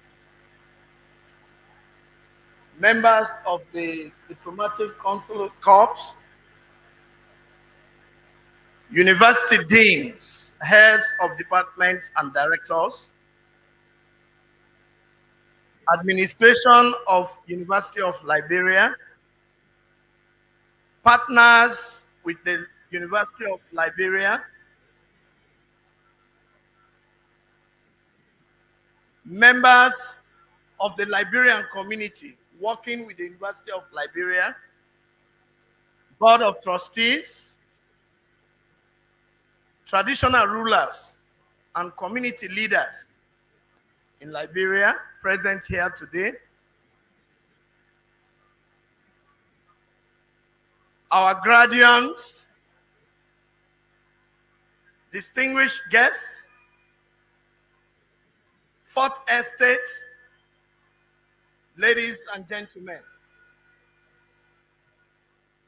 My present for these greetings calls for a benchmark already established with the University of Liberia. And I call on all to seriously observe that benchmark for partnership with the University of Liberia and Jala University on the vision towards a firm and affirmative establishment of staff capacity building in higher education that calls for Master of Philosophy and Doctor of Philosophy in the respective programs. How did it call and come about? The professor who leads this university as president, Dr. Julius Sulukon Sawolo Nelson Jr., gave me a letter of intent for a call for meeting. And that meeting was to initiate partnership for the kind of history that Jala University calls for. I describe that history as a young university that is old in spirit. Jala University started slowly, first as an experimental station and only training agriculturists for West Africa in 1910. And it later established a Jala Technical Agricultural Training Center in 1939. Then continued to be a suckling child of the University of Sierra Leone in 1972. And then came a divorce for her to become an autonomous university in 2005. And in 2005 to today, Jala has had an autonomous university congregation only 15 times. So you can now see where you stand, but we are old in spirit. So let me assure you and reassure you that during your visit, a proposal emerged from the sitting vice chancellor and principal in the person of me, that while the letter of intent was calling for a discussion, we put professor and a subcommittee together with my own subcommittee on a deck that there should be no move back and forth, but to sit in Jala University and evolve with an MOU. That MOU culminated into setting up the modalities that we call operational tools to assure us the relevance of training for University of Liberia staff in the areas of Master of Philosophy and Doctor of Philosophy in areas of interest for University of Liberia and for other intended universities through the University of Liberia. The proposal was set up, the committee worked on it, and when we reassured ourselves that we have agreed on what was in the intent, then the MOU was signed before the Liberian delegation left. Recently, another visit was made with a very clear vision from University of Liberia. And I'm happy to hear today that the intention that the delegation took recently, a month ago, has been actualized by the university by having the vision of training 1,000 people in Liberia in the area of natural resources management and in another area of biodiversity and conservation. So we have agreed with this university to kick off immediately, and I believe some staff are already registered, for us to start a program in Master of Philosophy and Doctor of Philosophy for the areas of aquaculture and fisheries management, and in the area of forestry, biodiversity, and conservation management. We are here today to galvanize that partnership. And therefore, my delegation came with us, a chairperson of Jala University that is responsible for University Assessment Committee for promotion of staff. And that person is a full professor in the field of education. She is here with us to further discuss, hopefully maybe in the evening today or tomorrow, for us to be able to enshrine another aspect of that provision in our MOU, some perspective of the MPhil and PhD in related areas of your interest in education. Other modalities in this provision will be discussed at your own interest when we meet either today or tomorrow. But I want to reassure the distinguished guests today that Jala University created itself and reinvented itself with no further reinvention of the wheel. Because as we sit into this podium, the like minds of the three universities they have spoken about are members of the Jala University Alumni Association. And one of such members had been the national president of Jala University Alumni Association. In the same like minds, the former chairman of that association has also galvanized the three principals and others of the 7 tertiary institutions in Sierra Leone for us to formulate ourselves into the conference of vice chancellors and principals. That body is nationally recognized. So we are working as one and we deliver as one. If we are here today, when one person speaks, he speaks for the rest. So while we are here, we are like minds and we work as like minds. I want to reassure the members of the government of Liberia, the philanthropists of the University of Liberia, the Liberian faculties, that you are at home and you are in these universities as we have prescribed in Jala University. On a very serious note, I therefore call on the philanthropists of this country, government of the Republic of Liberia, diplomatic and consulate corps, business diversities in Liberia and abroad, good citizens with a vision of statesmanship to embrace this goodwill gesture of Professor Nelson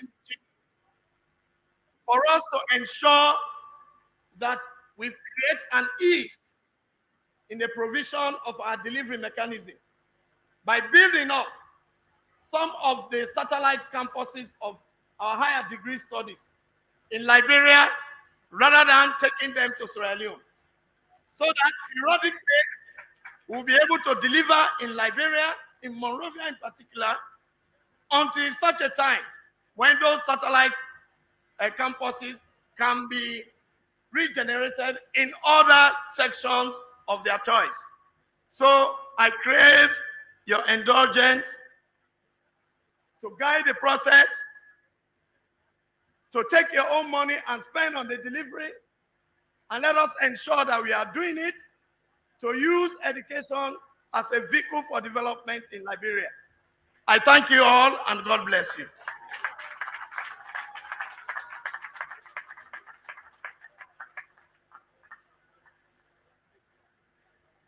Thank you, Professor Bashiru Kuruma.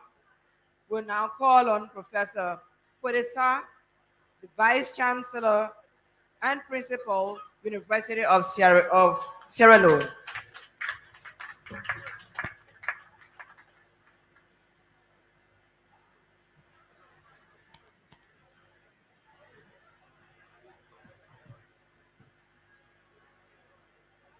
Madam Chair, President of the University of Liberia, I beg to stand on existing protocols. I bring you greetings on behalf of the administration and staff of the University of Sierra Leone on the occasion of your 103rd Commencement Convocation ceremony, to which the University of Sierra Leone has been invited. I am indeed very impressed by the manner in which this special occasion has been conducted and organized. The color, sound, and general feel of the atmosphere here are characteristic of the tradition of a convocation ceremony. An ambience always savored by all academics, students, and members of the general populace at large, particularly the loved ones and friends of the graduates who are so visibly excited and elated. The partnership between the University of Sierra Leone and the University of Liberia is getting close to 3 years, with the Memorandum of Understanding between the two institutions signed on the 7th of September 2021 in the presence of His Excellency Brigadier General Retired Julius Maada Bio at State House in Freetown, the first ever academic institutions partnership agreement signed at State House. That historic event was a testament to our two countries' commitment to fostering a homogeneous culture and historic backgrounds, as well as promoting peace, stability, and progress in the two countries. For this, I hereby wish to acknowledge and thank His Excellency the President of the Republic of Liberia and visitor to the University of Liberia, President George Mana Okonwe, who, together with our president, envisioned this partnership between our two institutions. Already, there have been exchanges of visits and significant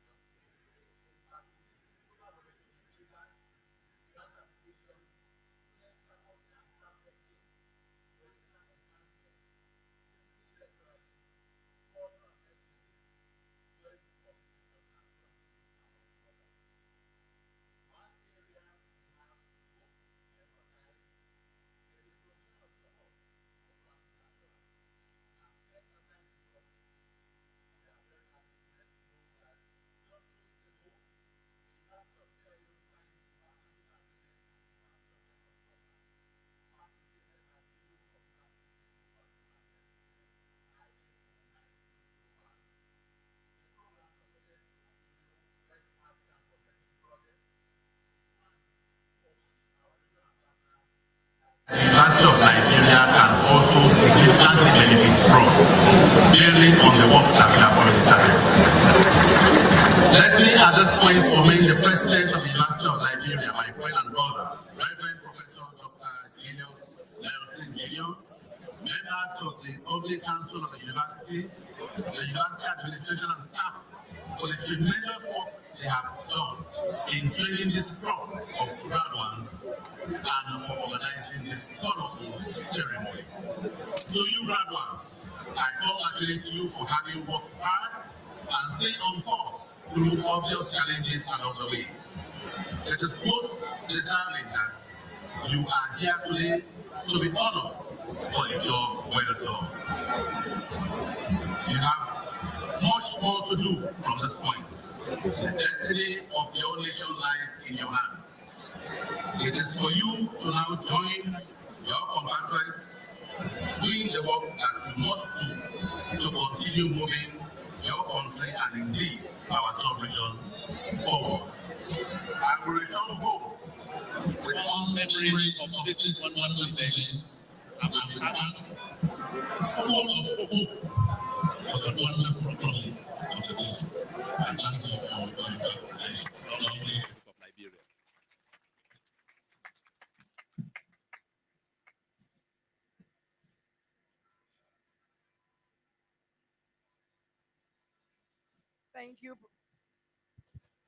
Thank you, Professor Fodesa.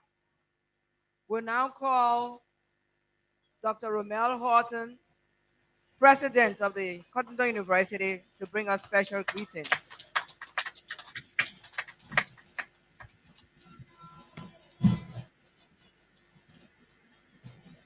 Class of 103, stand up. Class of 103, stand up. You have reached a pivotal time in your education sojourn Give yourself a hand. Take a bow. Now turn around and say thank you to your parents and those people who made it possible for you to be here today. Give it up for them. Now you can have your seats. Bishop G. Wisap Blamo, Honorable Minister of State, Professor D. Ansel, Minister of Education, other ministers and members of government here, Dr. D. Sawala Nelson, President of this illustrious university, and his dynamic team, Ambassador Josephine Nkrumah, our dynamic, illustrious guest speaker. Yes, she's a female, so be ready to get rocked. Dr. E. Lama Wonkaya, Director General, National Commission for Higher Education. Presidents of other universities here present and their representatives. Distinguished platform guests, ladies and gentlemen, our distinguished and graduating class of 2022. I bring you greetings on behalf of the Association of Liberian Universities and Cotton University, the first and oldest university in sub-Saharan Africa, and the home of the only doctoral program of which I am the pilot. You knew that was coming, Minister. Class of 103. I wish for you what you wish for yourself. Success will not be worth it if you do not sell it for yourself and do not sell yourself out to get it. Class of 103. This is your time. Seize it. This is your space. Do not wait for someone to make it for you. Make it for yourself. Class of 103.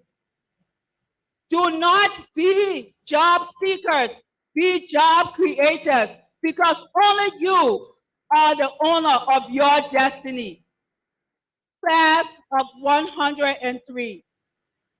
I say to you, do not desert this great nation that has made you what you are today. Desert it, no, never. Uphold it forever, and shout for the Lone Star banner, all hail, all hail. Congratulations, go out and be great.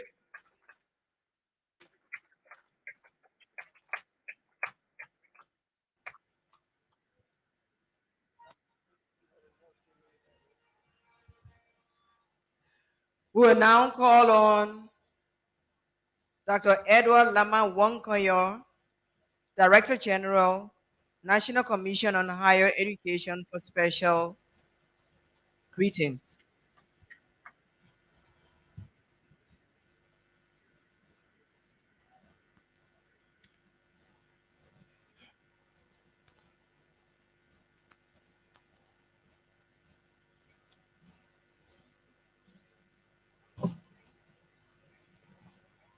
Honorable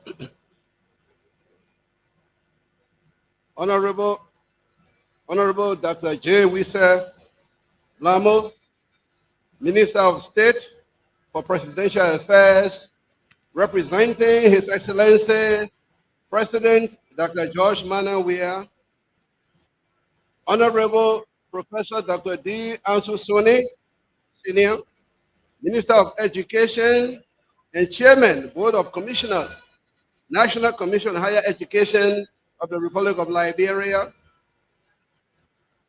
other board members present, Honorable Mawai Dix, Minister of Commerce, government officials here present, Reverend Dr. Julius Sablo Nelson, President of the University of Liberia and Commissioner of the National Commission on Higher Education Board of Commissioners,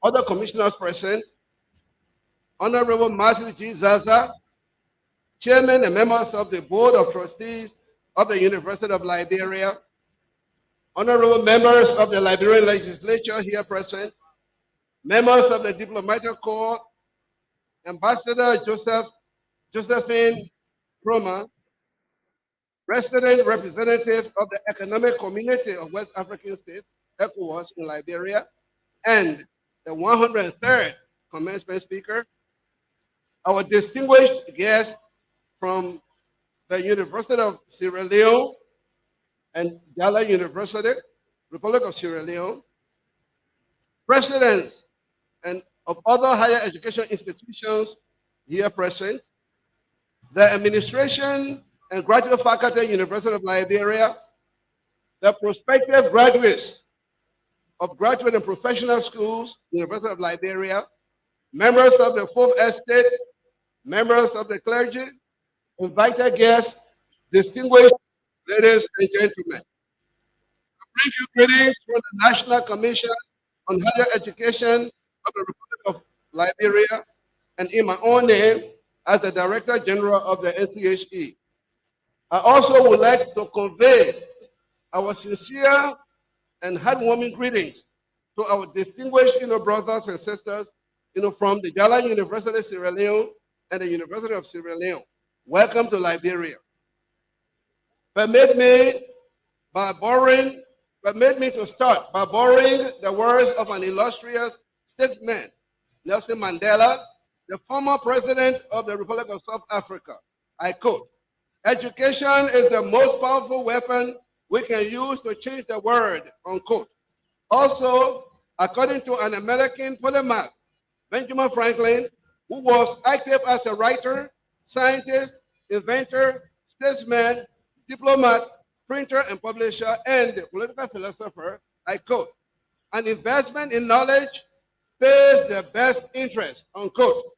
I therefore say a big congratulations to all these gallant men and women who have fought a good fight and have made it to the end. Congratulations, graduates. Congratulations, graduates. Similarly, a big thank you to the administration and faculty of this great institution, the University of Liberia, for a job well done. Thank you, Dr. Nelson. Thank you, University of Liberia family. I'm also very proud and excited to be part of this history-making event today. The importance of education cannot be overemphasized. Education isn't how much you have committed to memory or even how much you know. After all, in the words of Herbert Spencer, an English polymath who was active as a philosopher, psychologist, biologist, sociologist, and anthropologist, I quote, "The great aim of education is not knowledge, but action." To you graduates, education teaches you how to conduct yourself correctly and effectively. Education teaches you to distinguish between fair and evil, unethical and ethical. Education provides a person hope that they will be able to address the difficulties that humanity is currently facing. Education empowers you to change everything that appears to be incorrect. Simply put, education empowers you to improve yourself and also make impact in our society. It was therefore the best decision you graduates made. You graduates made to pursue higher education to become professionals in your various disciplines. A decision that will yield much dividend in the soonest possible time. I therefore advise that you don't hang your degrees on the walls of your living room like many do after graduation. Today, as you graduate from the walls of the University of Liberia, you enroll into the University of the Universe. And according to Albert Einstein, quote, "Education is what remains after one has forgotten everything." he or she learned in school, unquote. As you go out to the larger society, put what you have learned in action. Liberia needs you. Help build Mama Liberia. Graduates, let me quickly point out that the education is never-ending journey. For that reason, I urge you to consider the expression, do not stop at this level. May I use this opportunity to encourage and challenge the administration of the University of Liberia to follow suit with Cottington University in offering terminal degree programs. The National Commission on Higher Education, Dr. Nelson, is eagerly waiting to receiving application from the University of Liberia to offer doctoral degree programs. We are willing to work with you to see it happen. We want to see the University of Liberia on par with other universities around the world. The administration of His Excellency, Dr. George Manawia, President of the Republic of Liberia, is wholeheartedly committed to the provision of quality and affordable education for all Liberians. Because of this, the government launched the free tuition scheme, which is currently benefiting Liberians at all public universities and colleges, including the Great University of Liberia. Thank you, President Dr. Weah, for this magnificent higher education initiative. Once again, graduates, I say congratulations to you all and God bless. Thank you.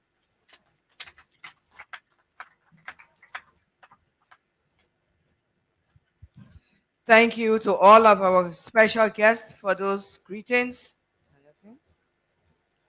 We'll now have another selection from the University of Liberia Chorus, directed by Anthony Prince A. Decker.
Thank you, Prince Decker. The Vice President for Academic Affairs, Dr. Moses M. Zena, will now present the first.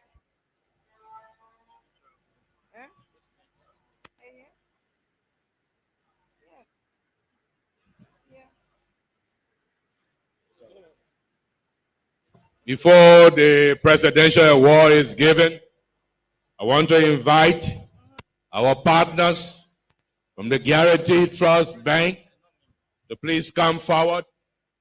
The Dean of the A. Romeo Horton College of Business and Public Administration and the Dukes of the Business College, Student Jallo, if he's present, for a special presentation. Our partner from Guarantee Trust Bank.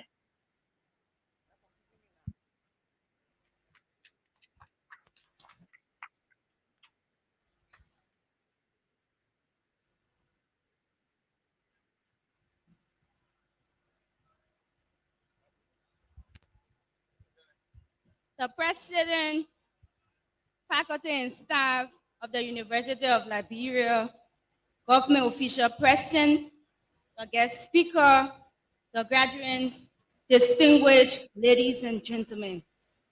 I'm Wakama Jones, alumni of the A. Romeo Horton College of Business and Public Administration, University of Liberia.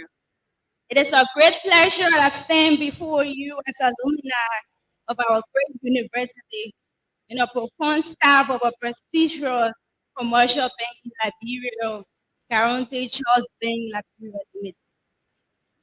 I joined the Guarantee Trust Bank Liberia Limited family in 2019 through its internship partnership program with the University of Liberia. Due to my excellent performance, I was shortlisted among colleagues to serve the bank for 6 months, of which I was able to blend with various banking services and units. My positive contributions to the bank attributed to the bank retaining me immediately after my graduation in 2021, of which I graduated as the valedictorian of the management department.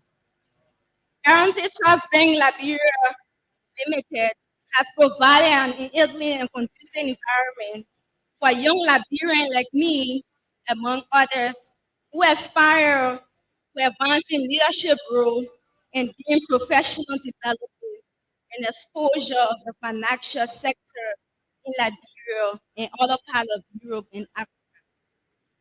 On behalf of Guarantee Trust Bank Liberia Limited, I wish to congratulate all of the graduates and I wish you all the best in your life endeavor. We also want to congratulate the valedictorian of the of the Business College, Mohammed D. Jallo, and present his first bank account with an initial deposit of US 1,000. This gesture is to encourage others to pursue academic excellence, a foundation on which our generation will build a better Liberia for our nation. Congratulations and thank you.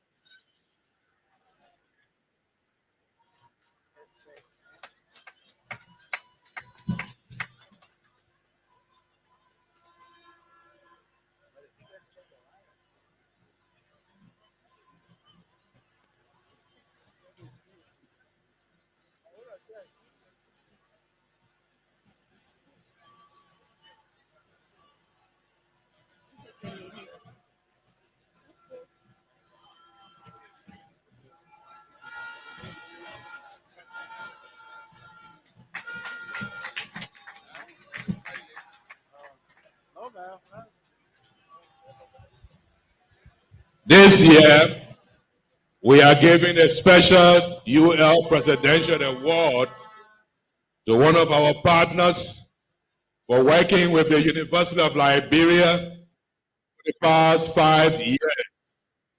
Regional University Forum for Capacity Building in Agriculture and STEM program provided in a graduate partnership with several universities, 27 slots for PhD and master's program in agriculture and STEM program. And that is why this year we are giving a special presidential plaque to the Regional University Forum in Capacity Building in Agriculture. It reads, University of Liberia Presidential Award of Distinction presented to the Regional University Forum for Capacity Building in Agriculture, RUFE Forum, for outstanding commitment, dedication, and partnership, and innovative accomplishments made in the development of higher education as exemplified on the African continent. Given this second date of June 2023, President of the University of Liberia. Let me invite Professor Adipala to please come forward and receive this for the Chairman of the Board of Directors and our friends at the Regional University Forum in Kampala, Uganda. So please give this to them for us. Congratulations.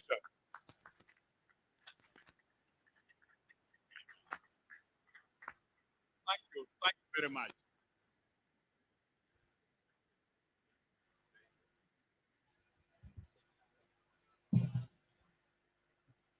The Vice President for Academic Affairs, Dr. Moses M. Zina, will now present the first candidate to the President of the University of Liberia for the conferral of honorary degrees.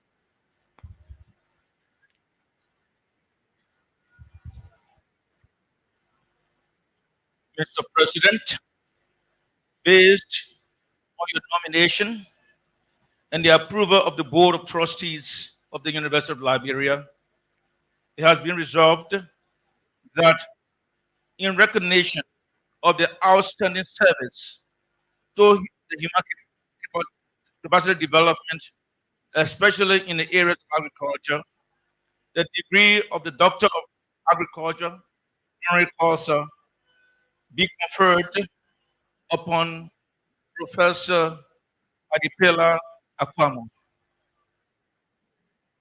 Mr. Vice President, please have the citation read, the content of which can only represent an incomplete enumeration and miniature of the achievements for which this distinction is being bestowed upon the candidate, following which you will kindly present the candidate for the conferrer of the honorary degree. Let me now invite Professor Jonathan C. Taylor, our Vice President for Graduate Studies and Research, who will summarize the citation for Professor Adipela Akwamu. Professor Akwamu, please come up and stand between the two podia facing the audience while the citation is being summarized.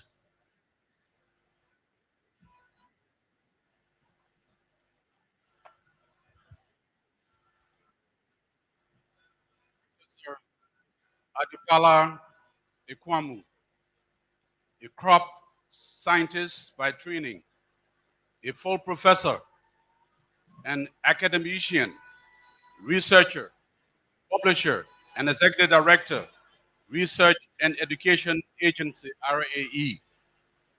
Being cognizant of the fact that knowledge is power, And looking at the challenges ahead, you enrolled at Makerere University in Uganda and received a BSc in agriculture in 1976 and MSc in agriculture in 1980.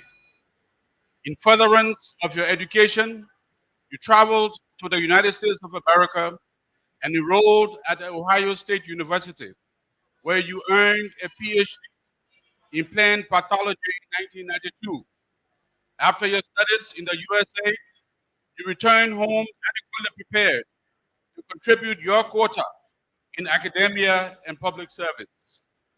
Taught at Makerere University from 1980 to 2003, rising to the position of full professor, and served in various capacities at the university, including leading several strategic planning processes and setting up of a university-wide competitive grant system to support research and students' scholarship programs.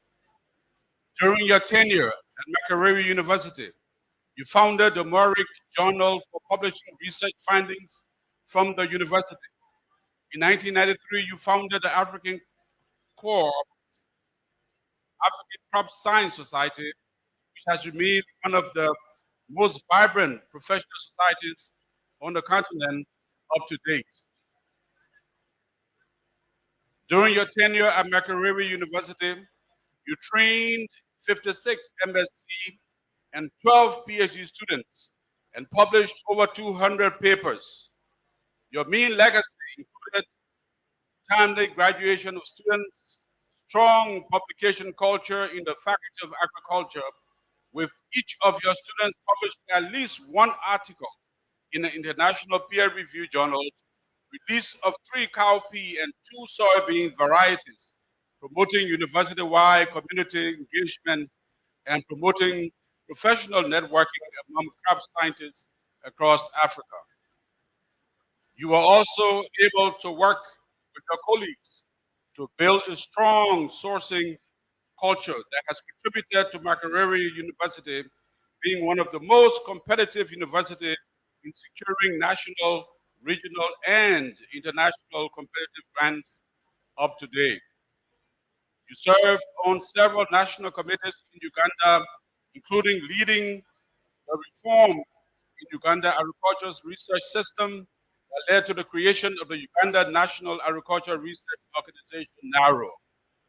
You also served on several international committees, including being a member of the advisory committee of the International Foundation for Science based in Sweden.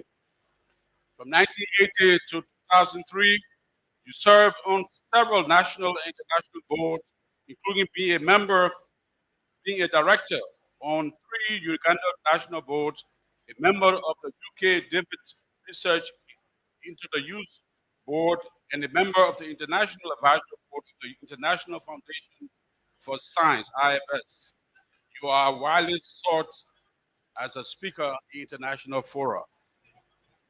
In 2004, based on your track record, you were appointed to head the Regional Universities Forum for Capacity Building in Agriculture, RU Forum, where you served as the Executive Director until 31 December 2022. You have, over the last 18 years, being able to transform RU Forum from a member-based organization of 10 universities in 5 countries, Kenya, Malawi, Mozambique, Uganda, and Zimbabwe, to today a network of 163 universities in 40 countries on the African continent. During this period, you worked with the network universities to train over 2,500 masters and 6,700 PhD students from across Africa, and made RU Forum a leading voice for higher education in Africa.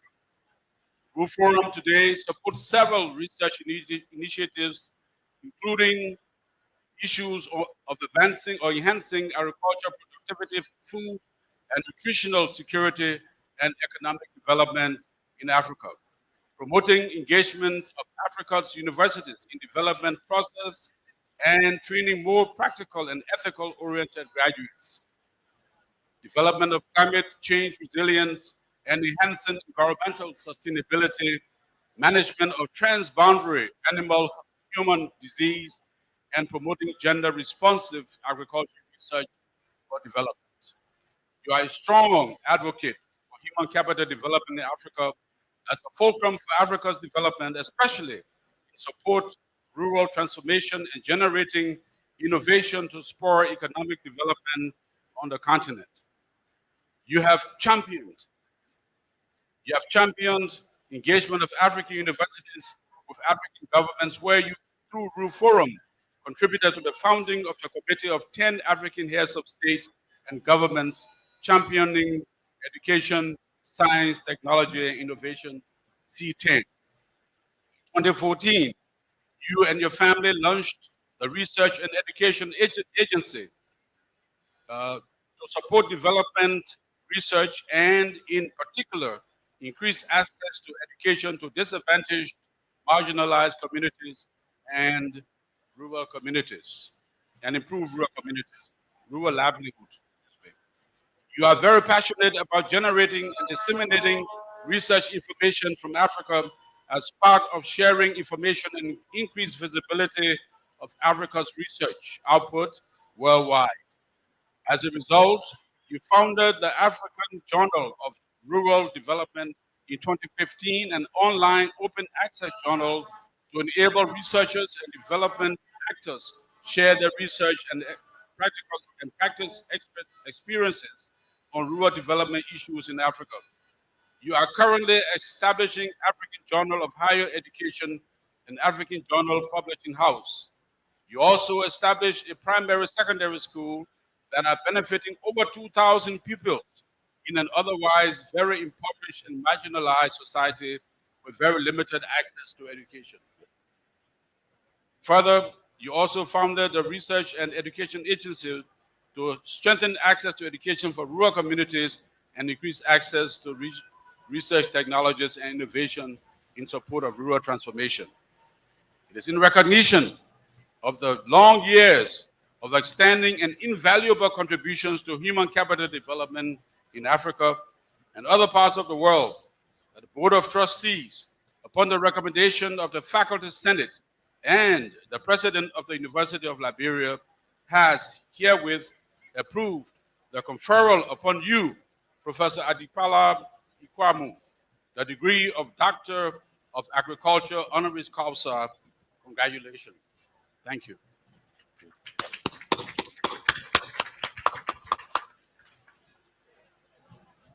Therefore, Mr. President, as Vice President for Academic Affairs of the University of Liberia, it is with much respect and admiration that I present to you Professor Adipila Ekwamu for the conferral of an honorary degree. I have the greatest pleasure and honor to perform this distinctive task by virtue of the authority in me vested by the Charter, the Visitor, and the Board of Trustees of the University of Liberia. I do hereby confer upon you, Professor Adipala Ikwamu, a degree Doctor of Agriculture, honoris causa, with all of the rights, privileges, responsibilities, obligations, and immunities appertaining thereto, both here and elsewhere. Congratulations. We are proud of you, Professor Adipala.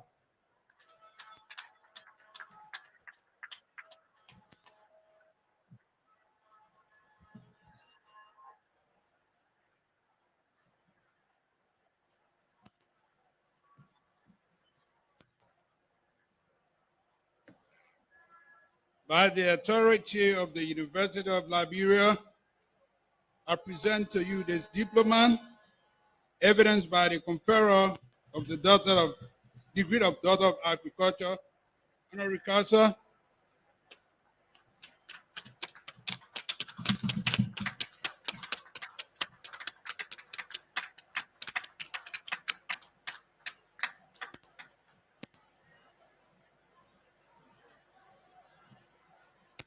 Professor Adipala will give a few remarks.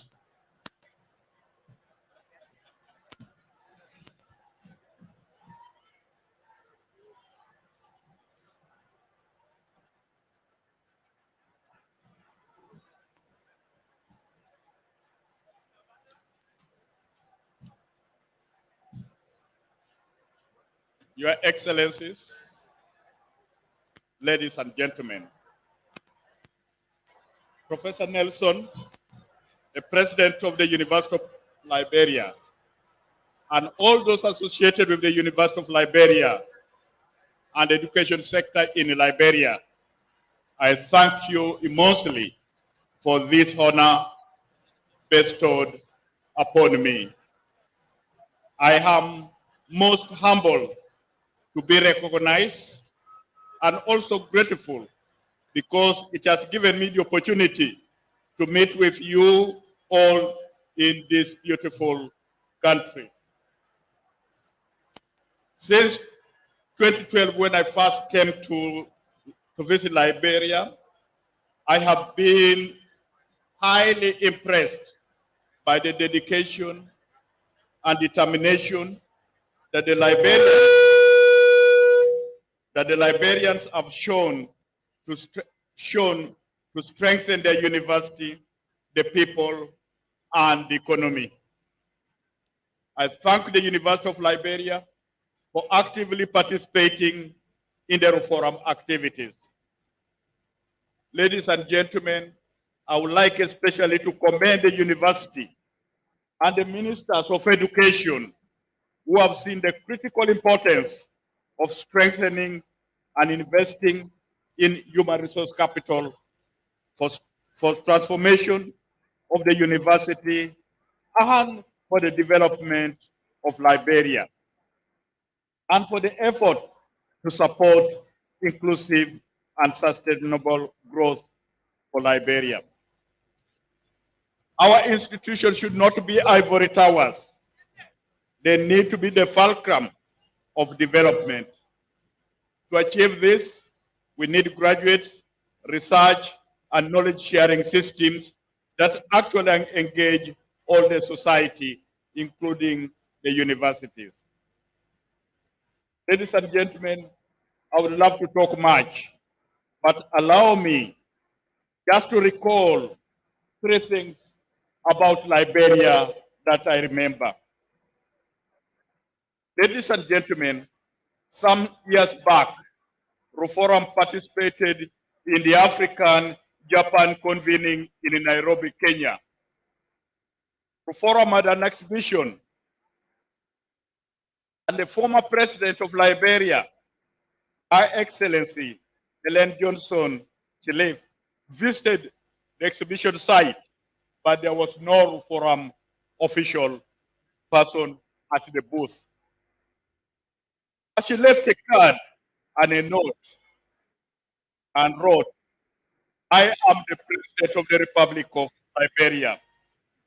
I invite Reform to engage with my country and help us strengthen our human resource and capacity.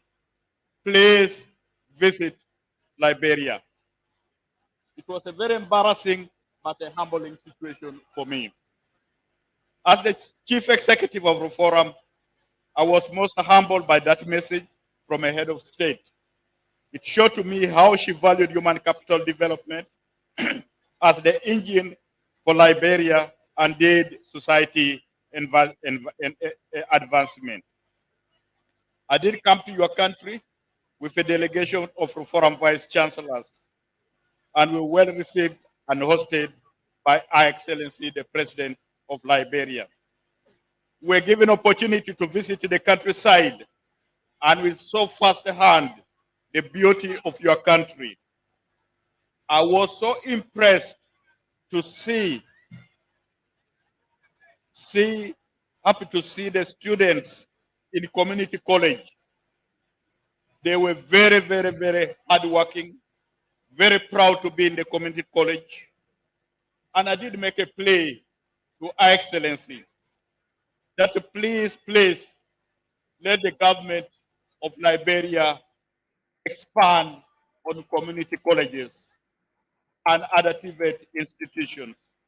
Because this is something we need to continue investing so that we have educated and employable youth. Lastly, the former president of the University of Liberia, Professor Ophelia Weeks, invited the forum to hold his board executive committee meeting in Liberia. We came and met with various leaders, including His Excellency Dr. John, the President of the Republic of Liberia, and Vista of the University of Liberia. In the course of the discussion, we asked His Excellency, why being already a successful person, a world-leading footballer, and a rich person, he decided to go back to school. He told us, and I quote, I went back to school not to prove anything, but to prepare myself better to contribute to the development of my people and mankind. Your Excellencies, ladies and gentlemen, I will always value and remember fondly this event and the honor bestowed upon me. I'm inspired to continue championing education as the fulcrum of development and promoting regional integration across Africa. Ladies and gentlemen, a Chinese scholar said many years ago, if you are thinking a year ahead, sow seeds. But if you are thinking 10 years ahead, plant a tree. However, if you are thinking 100 years ahead, educate people. Ladies and gentlemen, thank you for the honor. God bless Liberia. God bless Africa. Thank you.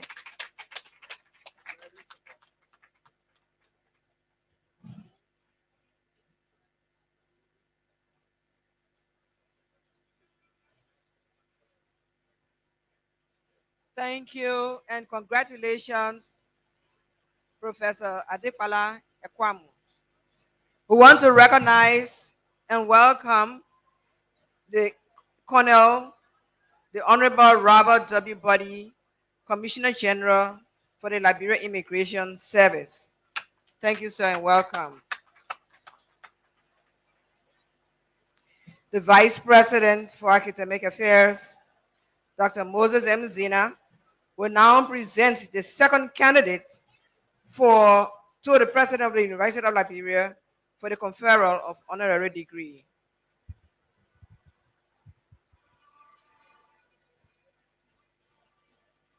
Mr. President, based on your nomination and the approval of the Board of Trustees of the University of Liberia, it has been resolved that in recognition of the outstanding service to humanity, especially in the area of law, the degree of Doctor of Laws, LLD, honorary causa, Josephine. Right. Citation read, the content of which can only represent an incomplete enumeration and a miniature of the achievements for which this distinction is being bestowed upon the candidate, following which you will kindly present the candidate for the conferral of the honorary degree. Let me now invite Councillor Norris Twe, our Vice President for UA Relations, who will summarize the citation for Ambassador Josephine Nkrumah. Madam Ambassador, please come up and stand between the two podia while the citation is being read.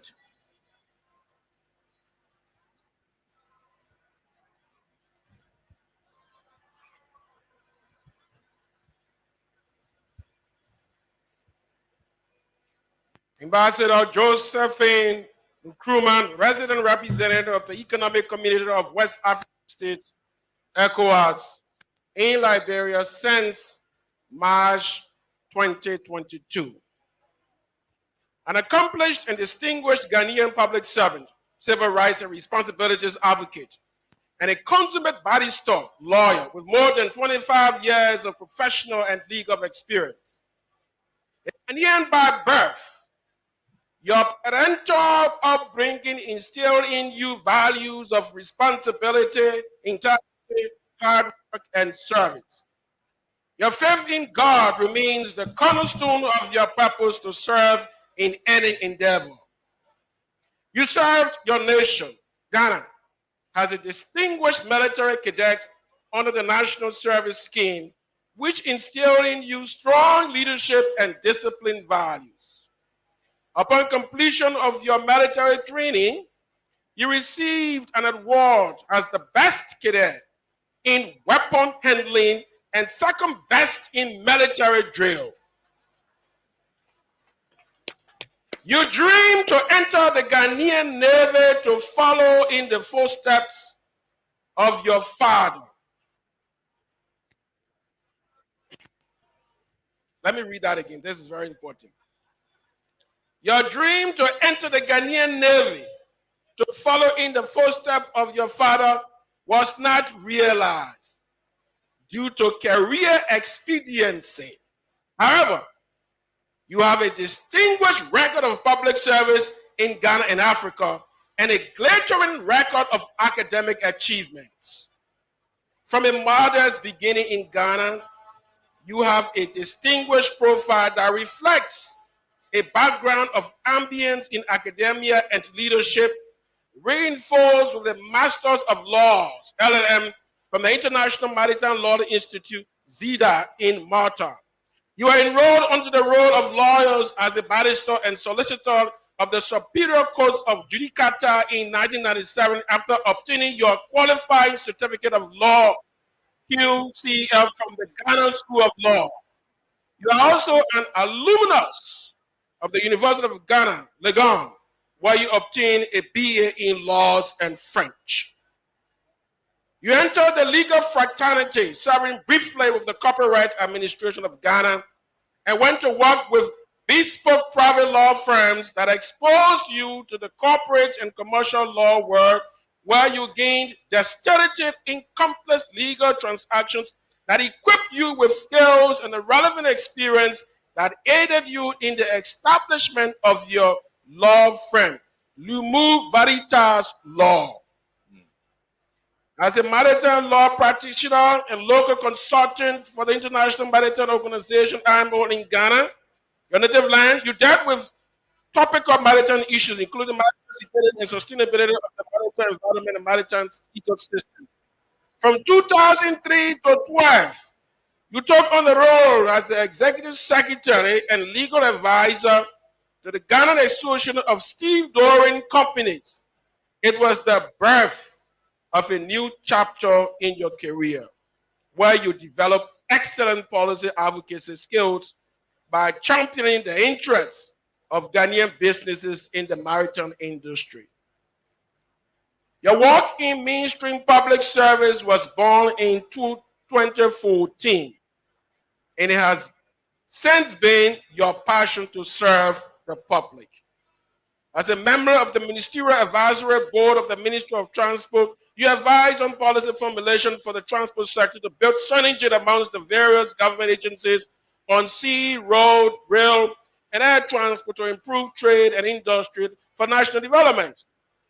Our distinguished commencement speaker served as the second female executive chairperson of Ghana's National Commission for Civil Education, NCCE, an independent governance institution established under the Constitution of Ghana. Its mandate is to educate Ghanaians on their civil rights and responsibility and inculcate the values of democracy in all Ghanaians.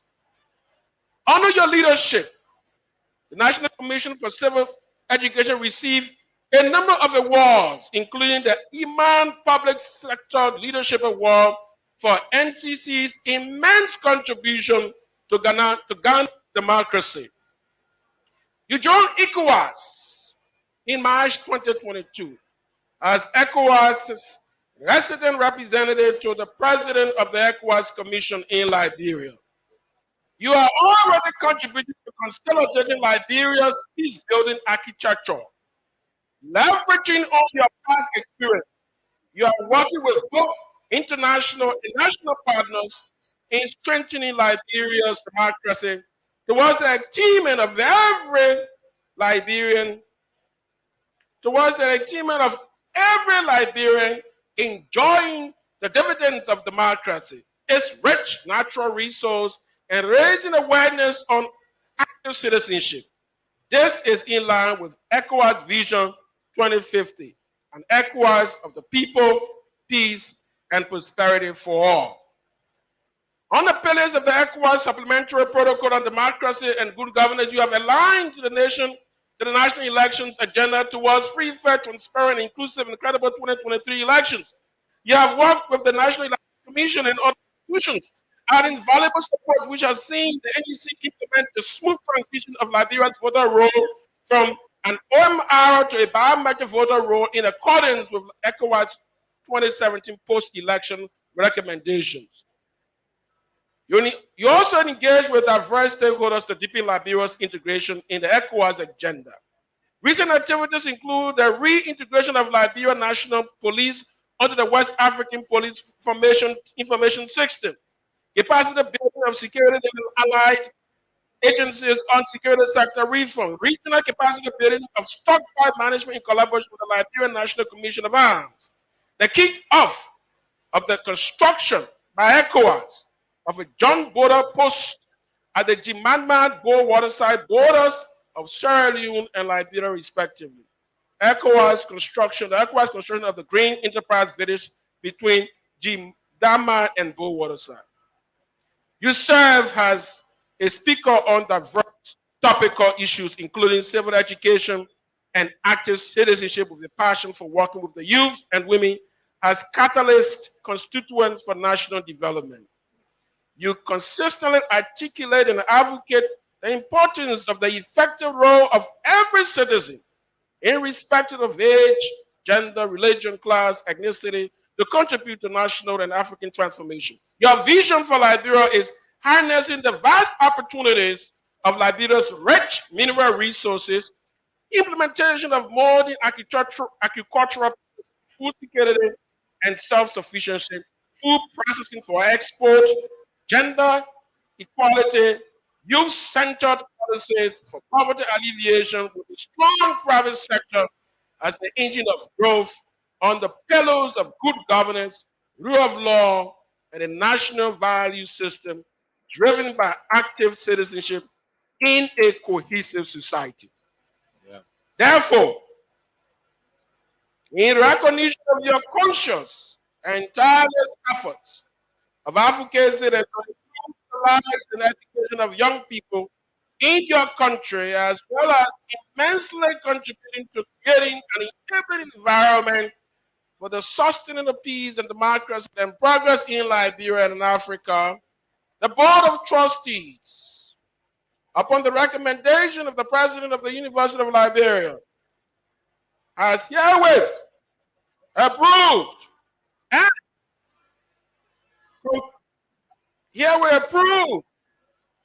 confer upon you, Ambassador Trophy Nkrumah, the degree of Doctor of Laws, LLD, honorary causa. Congratulations.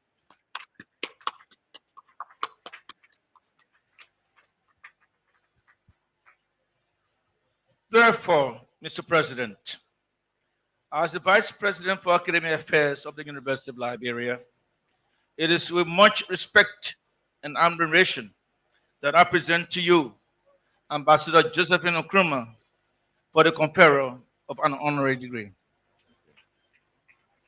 In celebration of 20 years of peace and democracy in the Republic of Liberia, led by our brothers and sisters of the economic communities of West African states, I have the greatest pleasure and honor to perform this distinctive task by virtue of the authority in me invested by the Charter a visitor in the Board of Trustees of the University of Liberia, I do hereby confer upon you, Ambassador Josephine Cruz, the degree Doctor of Laws, honorary causa, with all of the rights, privileges, responsibilities, obligations, and immunities appertaining thereto, both here and elsewhere. Congratulations, Ambassador. We are very, very proud of you.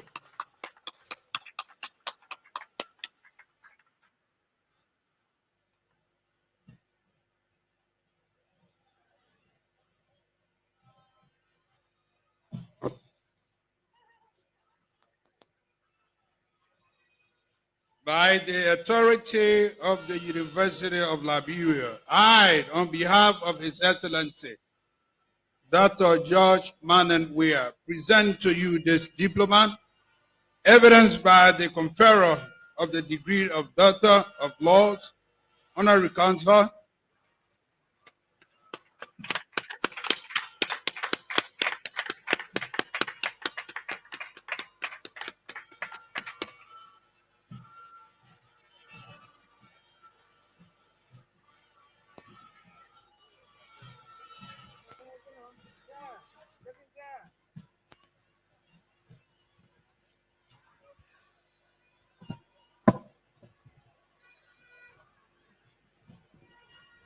The President of the Republic of Liberia, His Excellency Dr. George Manenwea, ably represented by the Minister of State for Presidential Affairs, Honorable George Wesablamo. Ladies and gentlemen, distinguished guests, permit me to stand on existing protocols for today's ceremony.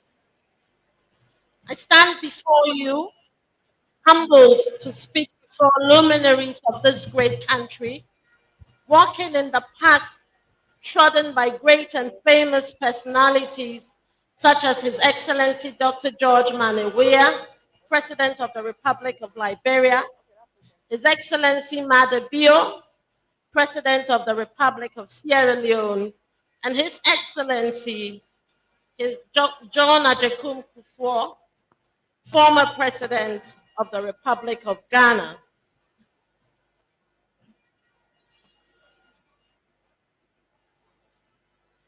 I give God glory for this honor, and I thank the University of Liberia for the honorary doctorate degree most kindly bestowed upon me.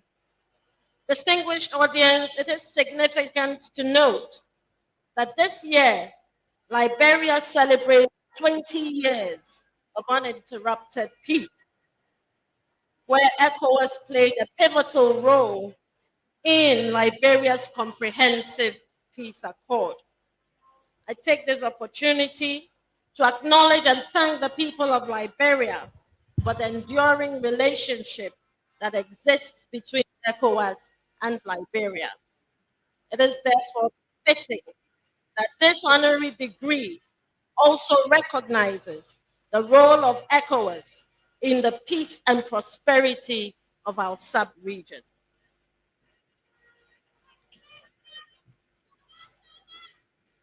I would also like to express immense gratitude to the government of Liberia for graciously accepting my nomination by the government of Ghana to serve as the resident representative of the President of the ECOWAS Commission in Liberia, and for the goodwill extended towards ECOWAS that I enjoy here in my capacity as the resident representative.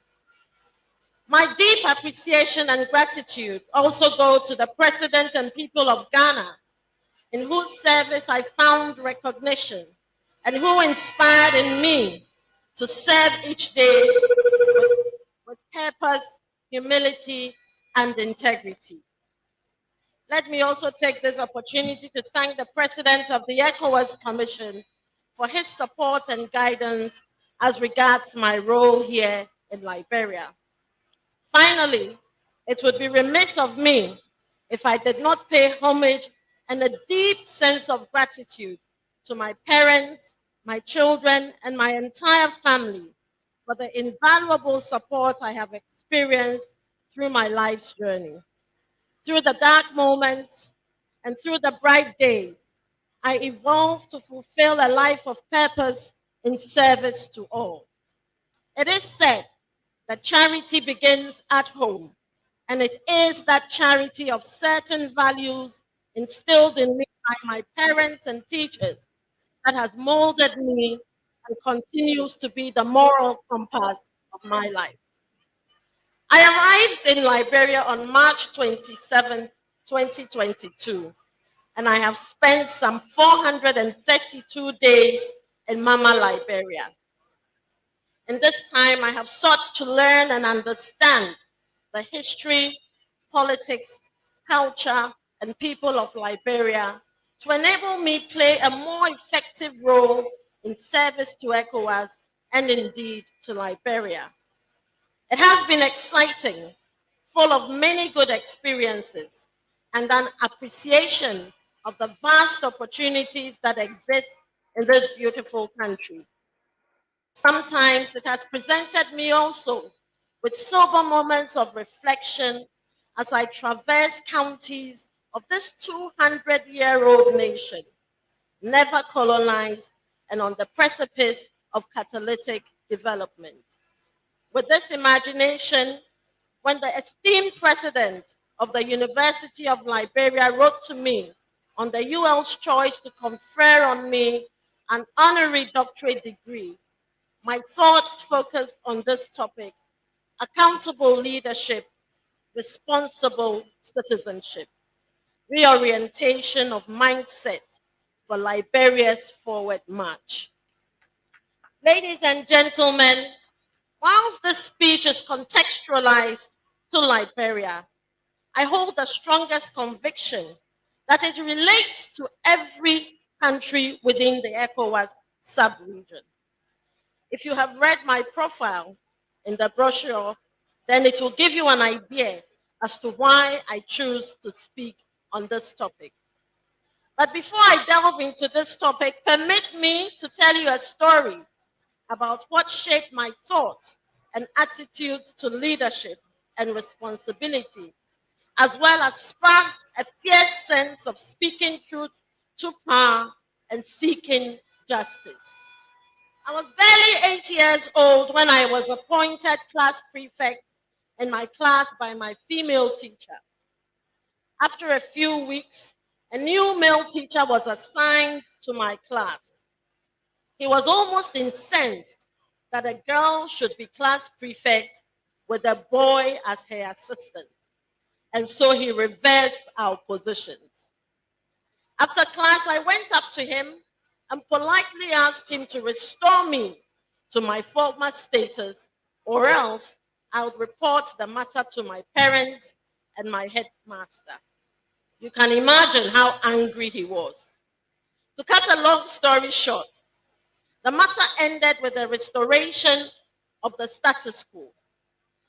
Since then, I resolved never to allow my gender to be the cause for anyone to question my leadership by serving with a greater sense of responsibility, determination, and integrity.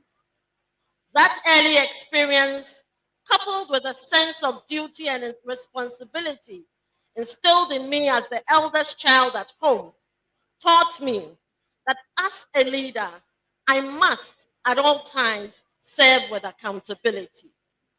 It also taught me that at all times, I must take my duties seriously in order to earn trust and respect whilst demanding same of others. And so, ladies and gentlemen, whilst I apologize for digressing in some respects, I consider the digression germane to the topic I chose: accountable leadership, responsible citizenship, reorientation of mindset for Liberia's forward march. Like many countries in our sub-region, Liberia has had its fair share of coup d'etats on the pretext of leadership failure and a lack of accountable governance. In some instances, The change of government, constitutional or otherwise, involved a clamor for change by Liberians. Significantly, a certain lack of national cohesion, whose roots lie in the formation of distinct groups of people as modern Liberia, has plagued the essence of a cohesive whole. To address this problem, the framers of the 1986 Constitution of Liberia, the National Constitution Commission, in the preamble to this constitution stated, and I quote, realizing from many experiences during the course of our national existence, which culminated in the revolution of April 12, 1980, when our constitution of July 26, 1847 was suspended, that all of our people, irrespective of history, tradition, creed, or ethnic background, are of one common body politic. Quotations closed. The essence of the Constitution, amongst others, was to engender national cohesion irrespective of the diversities that exist in Liberia. Article 1 of this Constitution also states, and I quote, all power is inherent in the people. All free governments are instituted by their authority and for their benefit in order to ensure democratic government which responds to the wishes of the governed. My simple understanding of this article, as I surmise, is that government or leadership is at the behest of the people's choice and authority, who by election delegate their inherent role of self-governance to elected officials. Article 6 of the same Constitution provides that the Republic shall, because of the vital role, emphasis mine, assigned to the individual citizen under this Constitution for the social, economic, and political well-being of Liberia, provide equal access to education opportunities and facilities for all citizens to the extent of available resources. Curiously, I have searched the Constitution to understand what this vital role assigned to the citizen is in respect of the social, economic, and political well-being of the people of Liberia, and it is not clearly defined. What I do observe is a vociferous reference to Liberian rights with no commensurate articulation of clearly defined civic responsibilities. I stand to be corrected by constitutional law experts of Liberia if I am wrong in this observation. What then is the vital role which Liberians must play as contemplated in the Constitution? A Constitution that remains the fundamental law of the land that binds with no exception every citizen of Liberia. That role, to my mind, is responsible citizenship. It is the role that empowers citizens to delegate their authority as citizens to an elected government and acting in concert and partnership with elected government creates an enabling environment for peace, unity, good governance, and development. Peace, unity, good governance, and development do not rest only with the government machinery. An uneven or inequitable partnership often does not result in a mutually beneficial arrangement. And so it is with accountable leadership and responsible citizenship. It is in this vein, and furthermore, said for me, that rights of citizens must be inseparable from duties of citizens to enable peace, unity, good governance, and the development of Liberia to thrive. Distinguished audience, if power is inherent in the people per the terms of Article 1, and if government derives its power from the people, then I posit that all citizens are leaders, and therefore any perception of leadership deficit is equated to deficit in responsible citizenship. I also postulate that every leader, whether by election or appointment, is first and foremost a citizen. On this premise, therefore, leaders or citizens, we all are citizen leaders. How do we then determine what vital role assigned to us, implied or inferred? And how does that lead to responsible citizenship and accountable leadership? After all, often leadership is a reflection of citizenship, especially democratically elected leadership. For democracy to thrive, citizen leaders must be responsible not only for themselves and their communities, but must contribute positively to the political process. There are crucial civic or universal values that must be ingrained in a citizen leader to engender that sense of responsibility. These include patriotism, integrity, service, discipline, accountability for oneself and one's actions, and respect for the dignity of others. It also includes acting responsibly towards peace, justice, a respect for human rights, tolerance, economic growth, and social protection. To my mind, these values must necessarily be instilled in citizen leaders, elected or governed, from a very early age. There is a pivot that serves a balance between the concept of accountable leadership and responsible citizenship.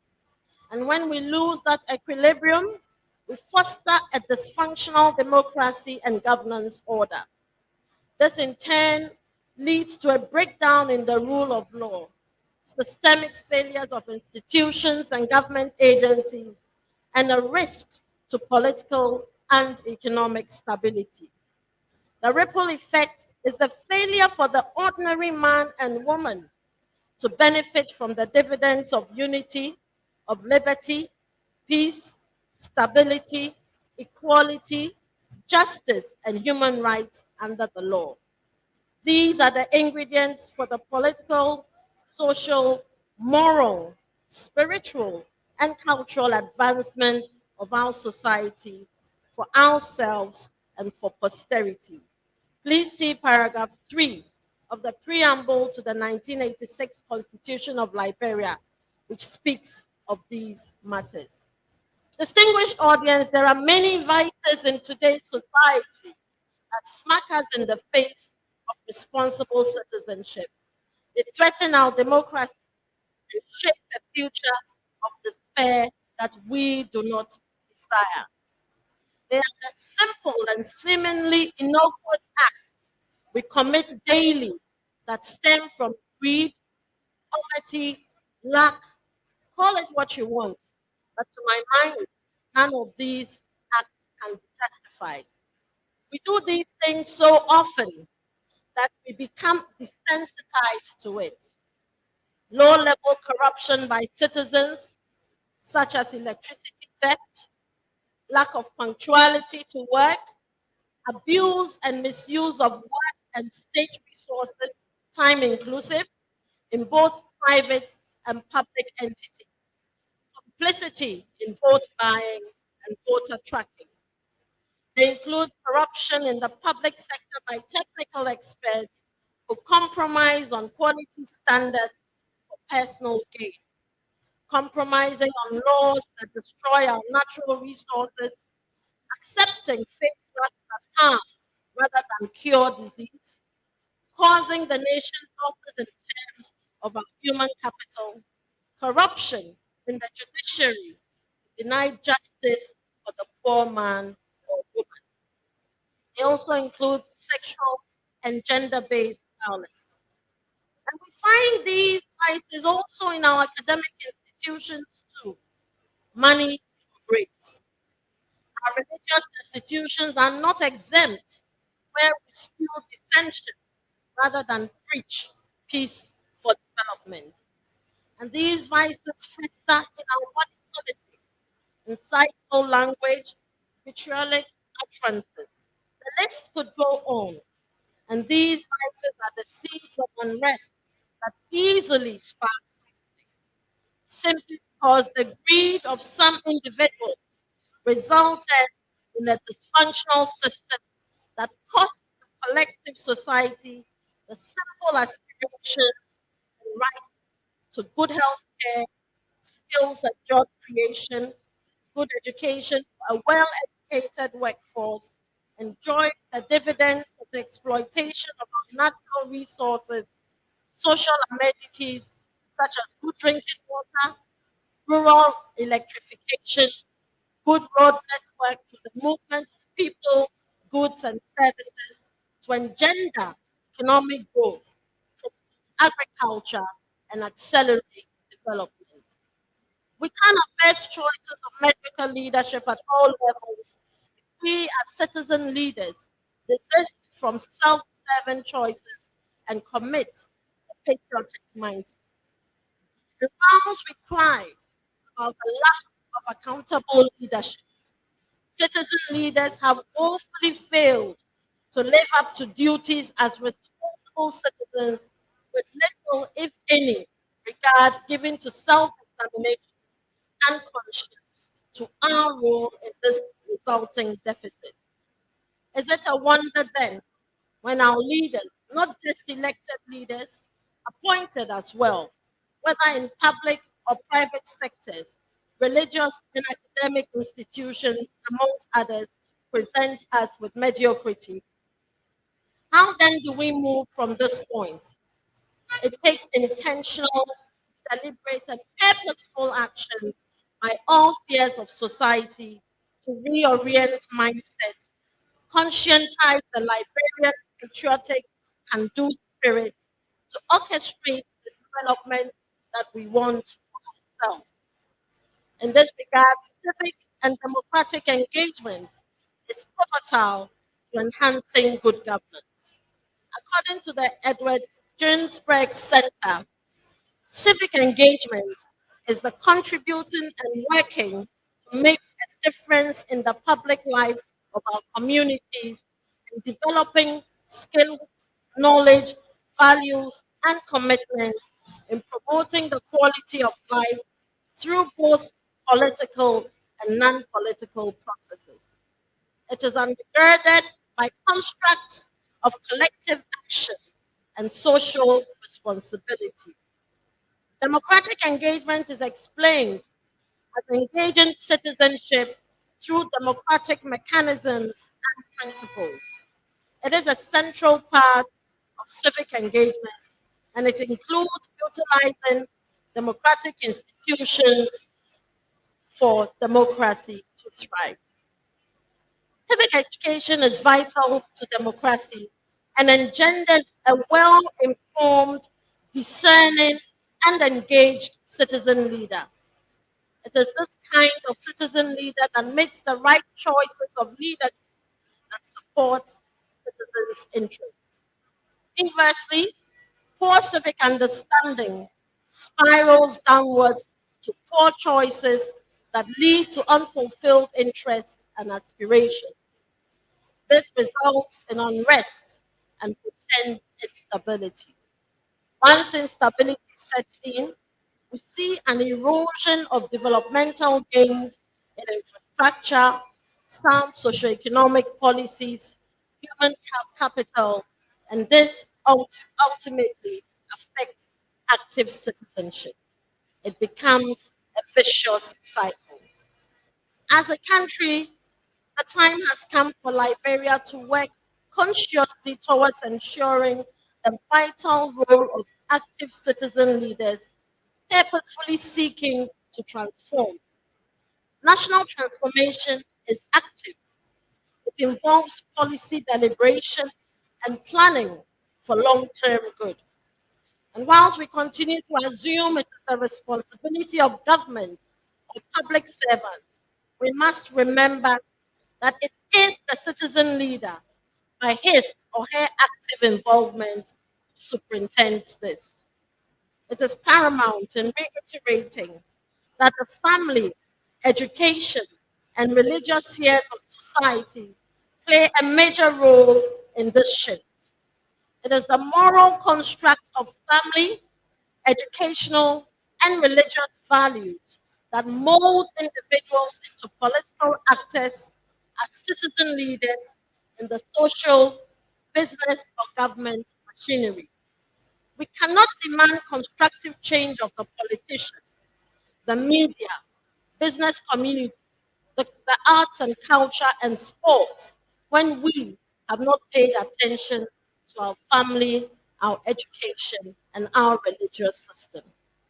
The key to achieving accountable and responsible citizen leaders is to appreciate the pivotal role that comprehensive knowledge in civics play in shaping the thoughts and attitudes of all of us as citizen leaders.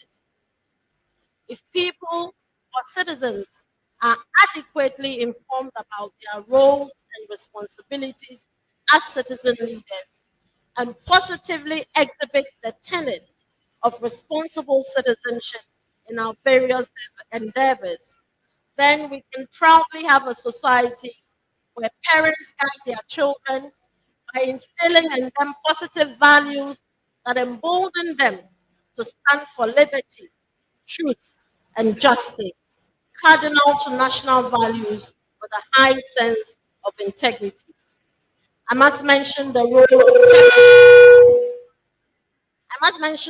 of parenting and crucially motherhood in nation building as nurturing and guiding the youth as useful citizens.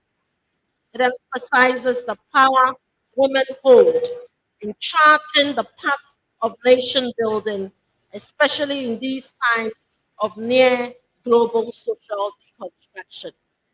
Women empowerment policies are therefore key for us achieving a national psyche of positive values that bring the transformation we so desire. As a society, we want to see teachers or lecturers who have a passion to teach, teachers who impart knowledge to create wealth and not to breed a mindset of mindless materialism, teachers who impart values of patriotism, integrity, and service to nation. Our universities should have cutting-edge programs, collaborating with relevant institutions to enhance capacity and deepen knowledge. Our universities must pursue evidence-based assessment of relevant programs that address contemporary needs of the people of Liberia, focusing on research excellence and a readiness to connect dots with policies relevant to national development agenda. And in this vein, I was very happy to hear from previous speakers that such collaboration already exists. I just urge that our universities will deepen such collaboration so that it brings real meaning and transformation to all of us. I charge universities that their ultimate goal is to train students to become entrepreneurs and not employees, to accelerate job creation for Liberia's economic growth. We ask for religious institutions that understand their role of using their platforms to engender right thinking based on strong moral pillars, peace building, and social cohesion, and not dissension. We ask for a society where citizen leaders are vigilant in holding all public servants and officials accountable and understanding that we are unelected governance officers who must fulfill our civic responsibilities. We ask for political leadership that speaks to the hearts and minds of all Liberians regarding their aspirations for a better future. A new approach to politics based on values that eschew political violence, promotes women and youth empowerment, inclusive policies for vulnerable persons, while strengthening institutions of governance.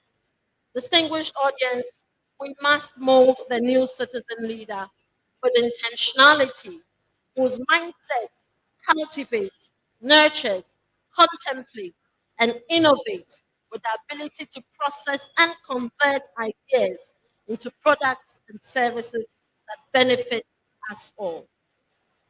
Distinguished audience, Liberia has had its dark days of war. Many still wear the scars of war as reminders of where we will not go. And when the younger generations ask, let us tell them in song, music, dance, poetry, art, sports, of how we overcame our differences and purposed to relentlessly rebuilding Mama Liberia. The key is deliberate and intentional reorienting of mindsets through active citizenship and to nurture citizen leaders that demonstrate responsible citizenship and accountable leadership. I believe that that path has begun even as we see steps to reintroduce civics in the school curriculum. I also see a growing movement of young Liberian entrepreneurs who, despite many challenges, persevere in showcasing their skills and products, not only in Liberia, but globally contributing to the economic growth of Mama Liberia. I salute you. May their successes inspire others with a can-do spirit. Together as responsible citizens and accountable leaders, we can accelerate Liberia's transformation agenda. Graduates, congratulations. This is a new phase of our life's journey that has begun. Let us go into the world with renewed optimism and resilience for the advancement not only of ourselves, but also in patriotic service to Mama Liberia, to the ECOWAS community, and to Africa as well. For my part, I pledge my support to leverage on available opportunities to support and grow the University of Liberia, to produce more illustrious men and women that seek to transform Liberia. Again, my heartfelt gratitude to the university for this kind honor. As I close, I leave you with a quote from the visionary leader, Osajifo Dr. Kwame Nkrumah, the first president of independent Ghana. And for the parts where he uses Africa, I will substitute it with Liberia. And so the quote opens like this. For this end, Liberia needs a new type of citizen, a dedicated, modest, honest, and informed man or woman. A man or woman who submerges self in service to the nation and mankind. A man or woman who abhors greed and detests vanity. A new type of man or woman whose humility is his or her strength, and whose integrity is his or her greatness. Long live University of Liberia. Long live Liberia. Long live the ECOWAS sub-region. Long live Africa. I thank you, distinguished audience, for your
Let us give another round of applause to our guest speaker. Graduates, please applaud for the guest speaker.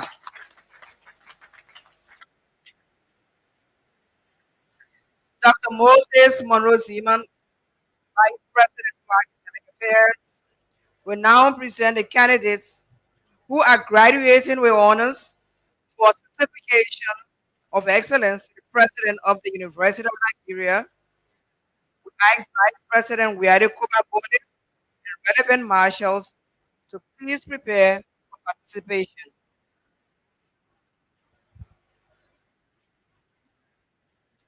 Mr. President, I present to you 27 persons from the graduate and professional programs who are graduating distinction in respective disciplines and are recommended for certification of excellence as indicated.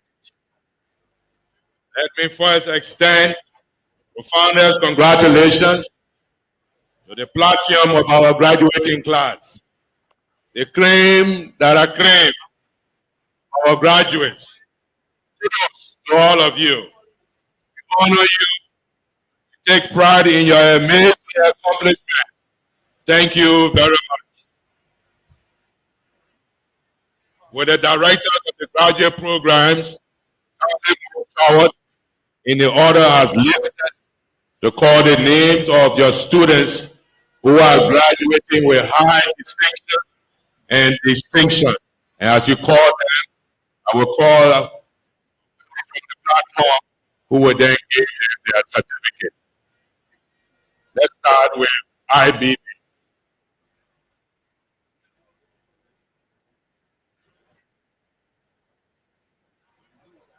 They will come up when you call them. Honorable Wisa, please honor us by giving the first 3 or 4 certificates to these high distinction students. Yes, sir. From the Ibrahim Babangida Graduate Program in International Studies with high distinction, Maki G. Cole.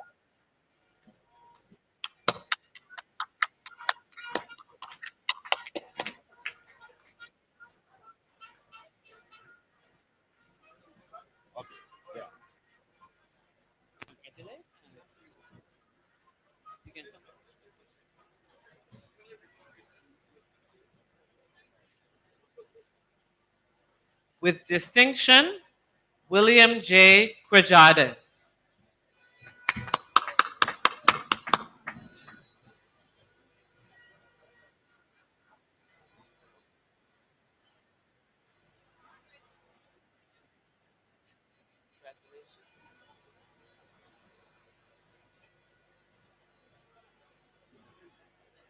With distinction, Daniel Y. Moba.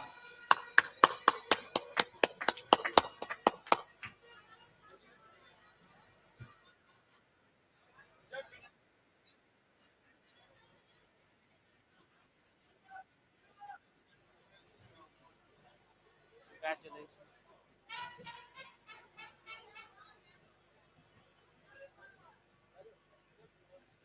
Thank you, Dr. Garnett.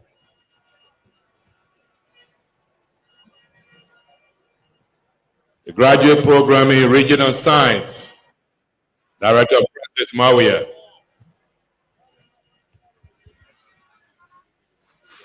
For graduate school in regional science, we have one distinction, and it's Boema Dix. Thank you.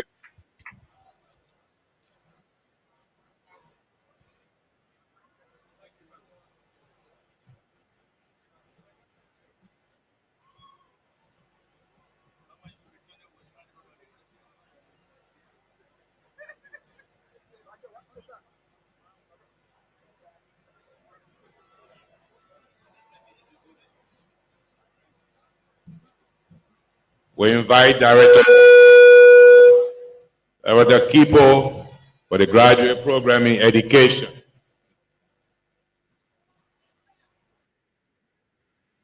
Graduate program in education, one distinction, Peters Matthew Itito.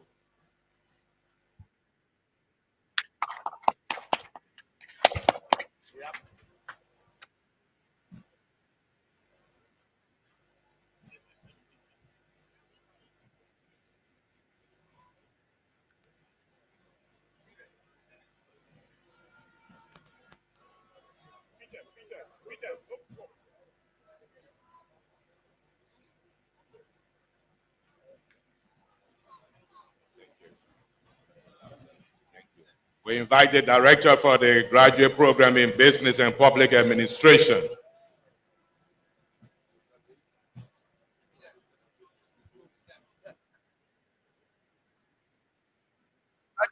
Program, Business and Public Administration. Distinction, Barbara Joa Do. Accounting,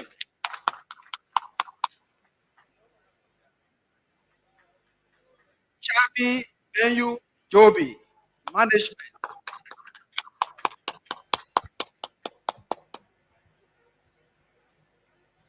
Thank you, Director Jigwe.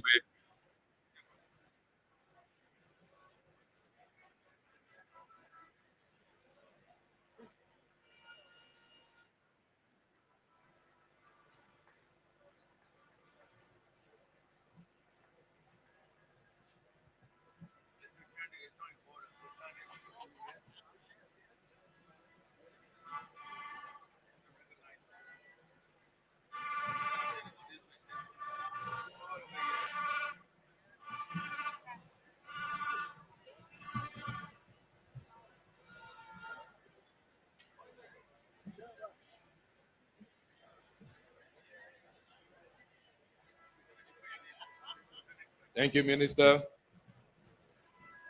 We invite the Director of the Kofi Annan Peace Studies and Conflict Transformation. And let me invite Professor Fode Sa to come and do us this honor. Certificate of Sunday. For high distinction, the Kofi Annan Institute for Conflict Transformation, we have one candidate, Kevin Saweli.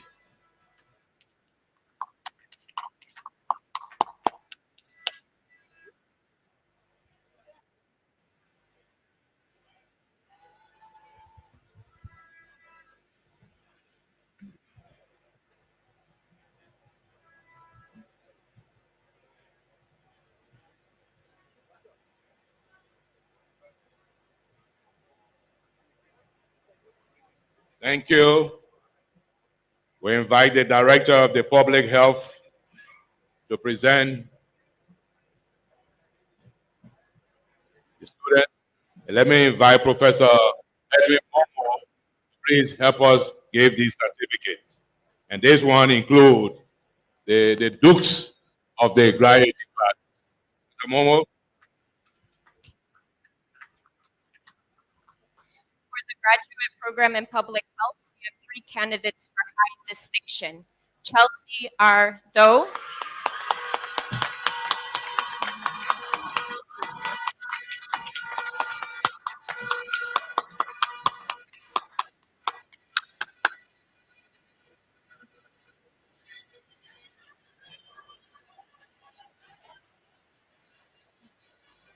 Celine Enrica Gray,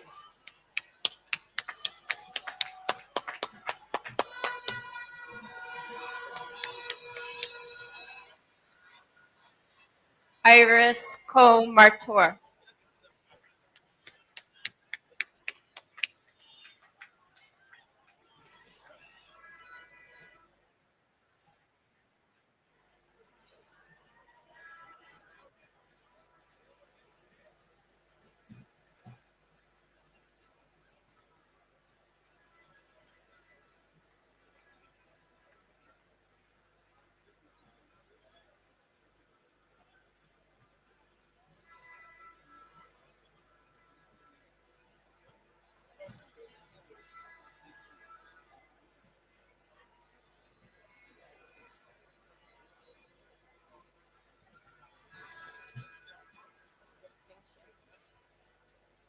For distinction, we also have 3 candidates: Amelia Nushnoen,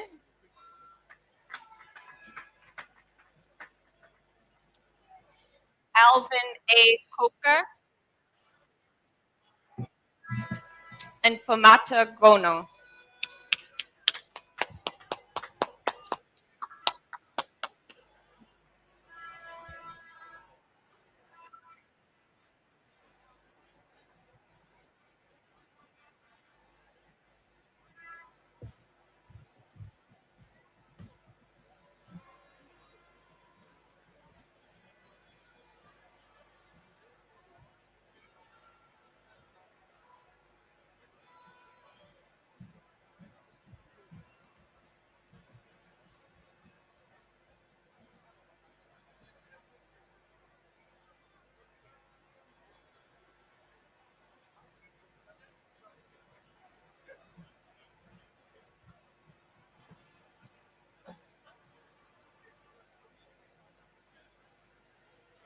Thank you, Professor Momo. Let us invite the director for the graduate program in environmental science, climate change, and biodiversity. I also like Honorable George Wally, member of the Education Committee, who is here with us to please do us a favor.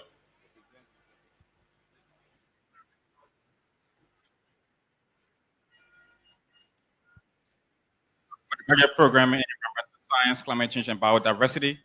We have 3 candidates for distinction: Mamadi M. Kamara, Bala Koli, and Patrick Steer.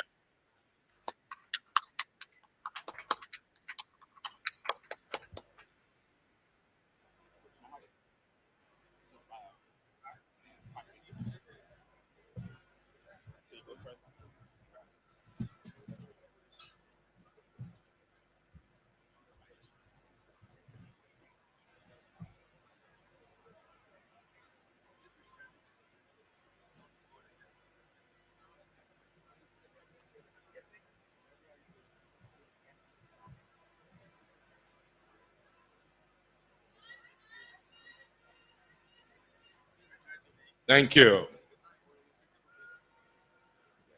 Let us invite the director or the dean of the School of Pharmacy to present the honorees.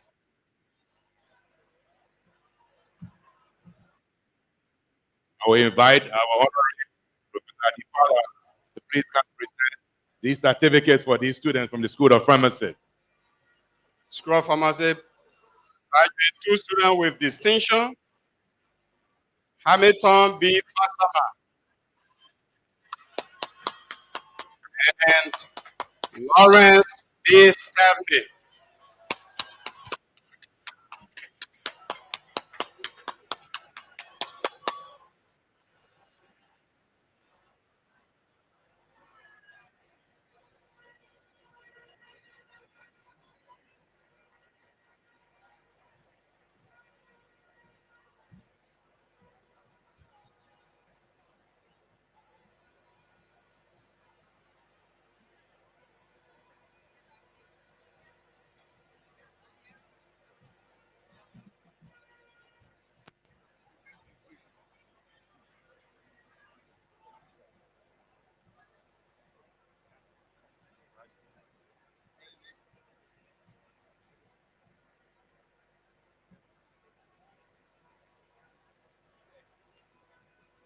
Thank you.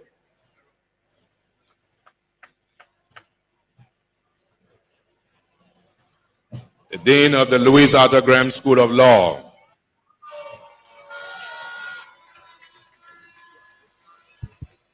Thank you, thank you, thank you, thank you very much. Thank you very much. Thank you very much.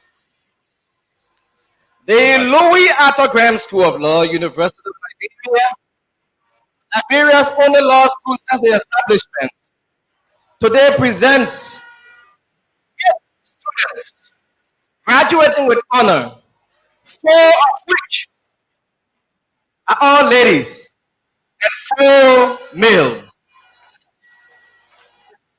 We are also pleased to announce that the highest in this category is a female.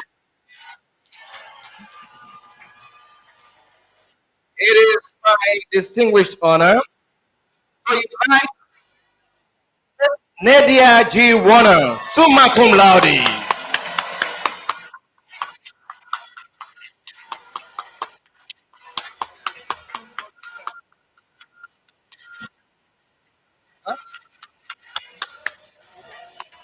Let me also invite Roberta Barclay Francis, cum laude.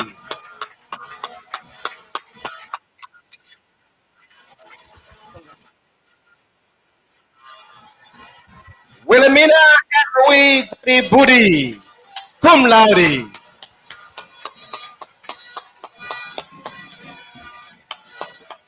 Chelsea J. Nambi, cum laude.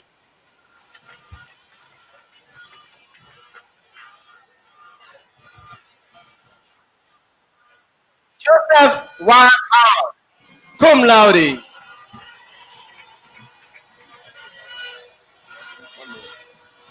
Lasana L. Kamara, cum laude.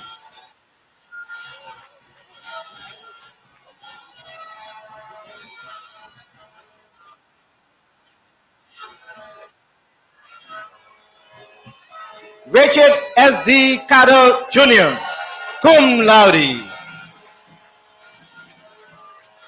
And Yeke Y. Fopa, cum laude.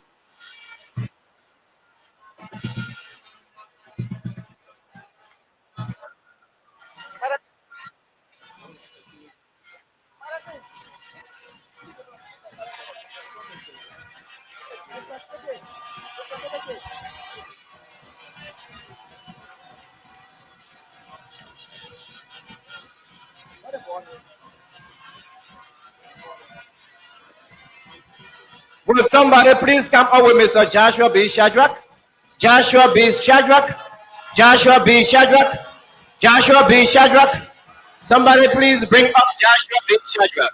Thank you very much.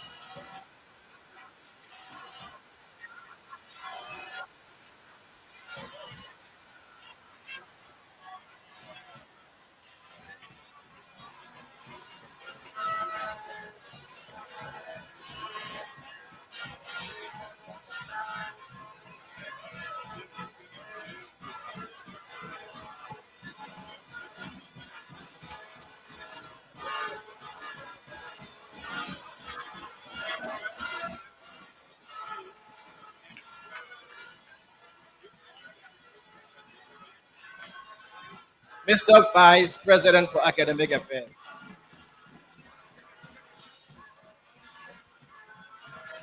May I have your attention, please?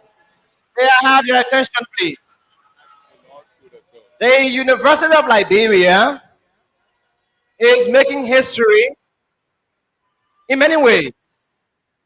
We honored a charity student a few days ago, and he was highly acknowledged for his resilience. Today, the Louis Arthur Graham School of Law of the University of Liberia is pleased to inform the world that under the auspices of the University of Liberia, we have established an avenue where every student, everyone who's desirous of getting legal education and is qualified to do so, is admitted into our School of Legal Excellence for everyone. Today, Mr. Vice President for Academic Affairs, we want to announce to the world, through you and the President of the University, that Mr. Shadrach, here, Joshua B. Shadrach, is the first physically challenged, but visually, to graduate from the University of Liberia, Louis Arthur Graham School of Law, established in 1951. And on that note, Mr. President, it is my distinguished honor to kindly ask you to present to Mr. Shadrach this honor from the Louis Arthur Graham School of Law. We congratulate you. We thank you, Mr. Shadrach.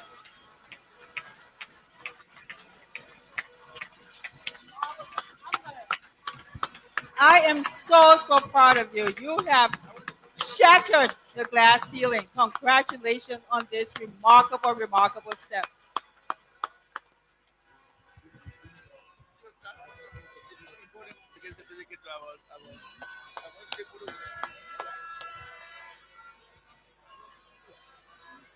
Brother Shadrach, I'm stunned, but congratulations. Thank you very much. You have made history.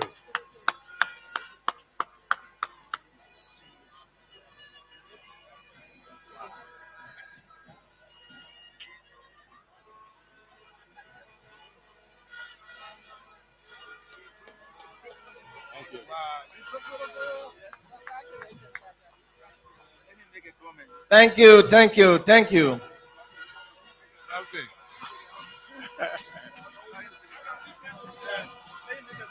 All right. The Vice President of Academic The Affairs, university is giving Mr. Shadrach a very great honor by having him make a comment. Thank you, Mr. President.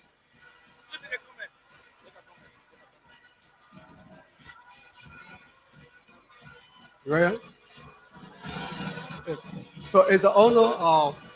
Today, I'm very overwhelmed to be honored or this honor bestowed upon me. I had never known when I matriculated at the Louis Arthur Grant School of Law that I would have obtained this honor.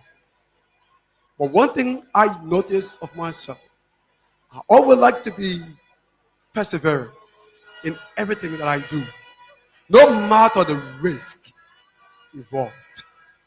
I thank Louis Arthur Grant School of Law ever so much because this mark will be an indelible one that will motivate other visually impaired to mimic my example.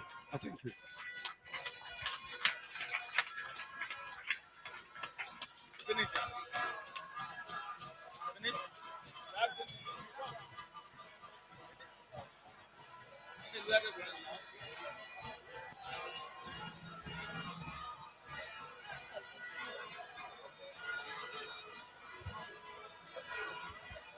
Congratulations to all those who have been honored and certificated.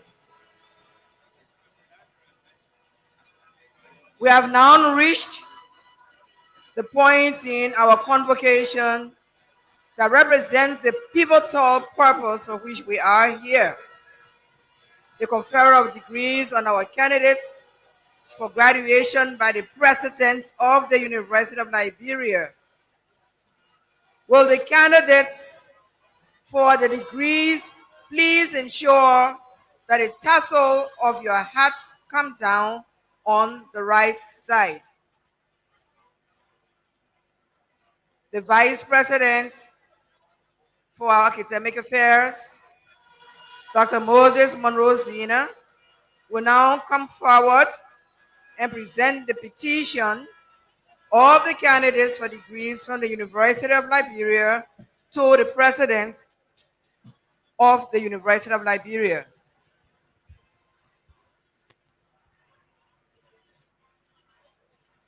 Mr. President, 314 candidates, including 151 candidates in our three professional schools and 163 candidates in our 7 graduate programs, having satisfactorily fulfilled all the requirements and exercises prescribed by the University of Liberia, hereby petition through me for admission to the relevant degrees at the University of Liberia. The Louis Arthur Grant School of Law, Councillor Babu, the Dean of the Louis Arthur Grant School of Law, and Associate Professor of Law, Councillor Dr. Jala A. Babu, will now please present the candidates to the President of the University of Liberia.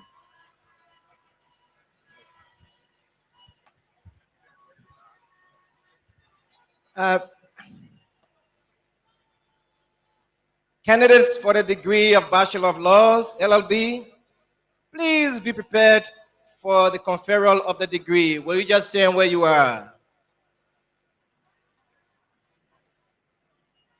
Mr. President, I present to you 62 candidates of the Louis Arthur Grams School of Law to be admitted to the degree of Bachelor of Law.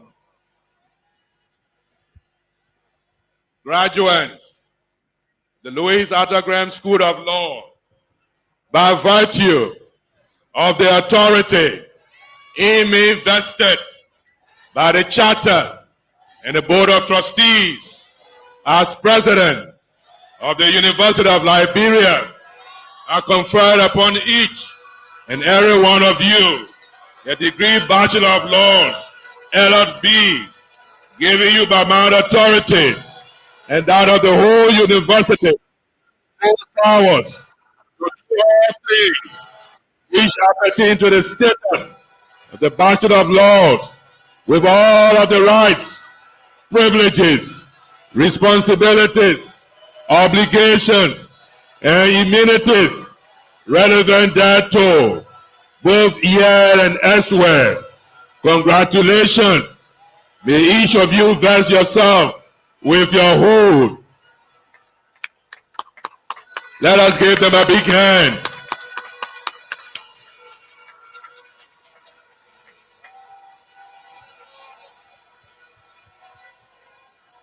Thank you very much. Please have your seats. The College of Health Sciences. The Vice President for the College of Health Sciences, Professor Dr. Bennings T. Down, will please present the deans of the various schools of the College of Health Sciences.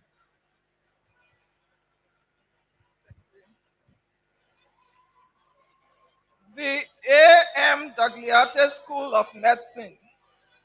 The Dean of the A.M. Dogliate School of Medicine, Assistant Professor Lawrence M. Sherman, will present the candidates to the President of the University.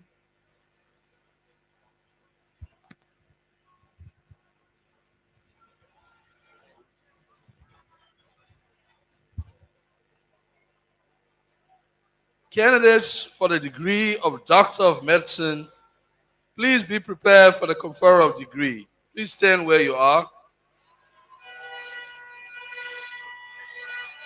Mr. President, I present to you 36 candidates of the A.M. Dogliate School of Medicine to be admitted to the degree of Doctor of Medicine. Graduates of the A.M. Dogliate School of Medicine, by virtue of the authority in me vested by the Charter and the Board of Trustees as President of the University of Liberia, I conferred upon each and every one of you the degree of Doctor of Medicine, MD, given you by my authority and that of the whole university, full powers to do all things which appertain to the status of Doctor of Medicine, with all of the rights, privileges, responsibilities, obligations, and immunities relevant thereto, both here and elsewhere. You may vest yourself with your hood. Congratulations.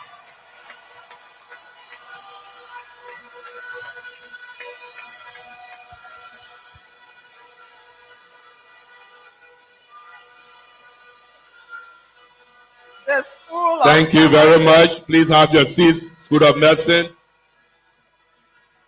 The Dean of the School of Pharmacy, Associate Professor Ezekiel F. Harley, will present the candidates to the President of the University of Liberia.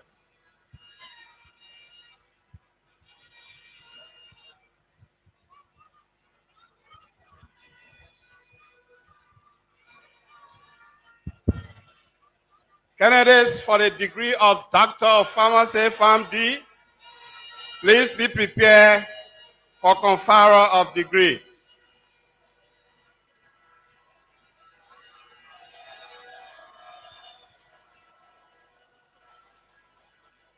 Mr. President, I present to you 53 candidates of the School of Pharmacy to be admitted to the Doctor of Pharmacy PharmD.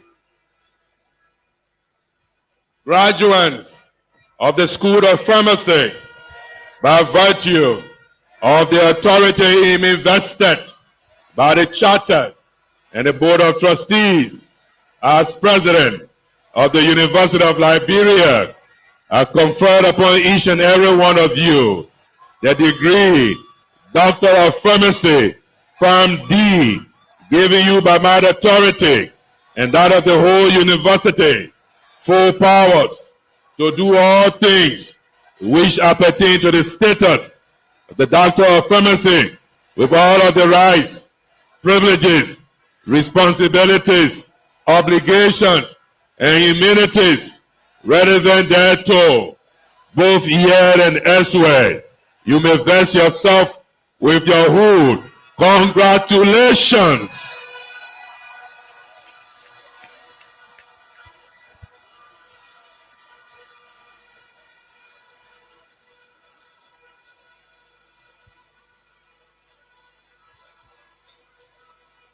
Thank you, School of Pharmacy. Please have your seats. The Graduate School.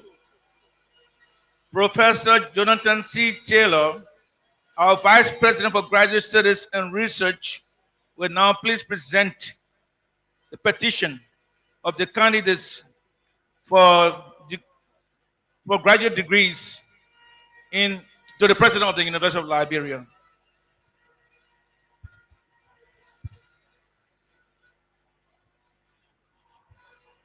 Mr. President, 163 candidates in 7 graduate programs, having satisfactorily fulfilled all of the requirements and exercises prescribed by the University of Liberia, herewith petition through me for admission to the relevant degrees as indicated.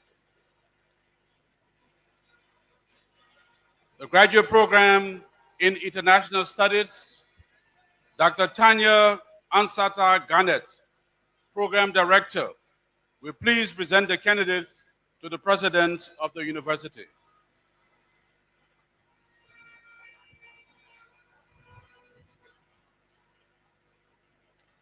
Candidates for the degree of Master of Arts in International Relations, please be prepared for conferral of the degree.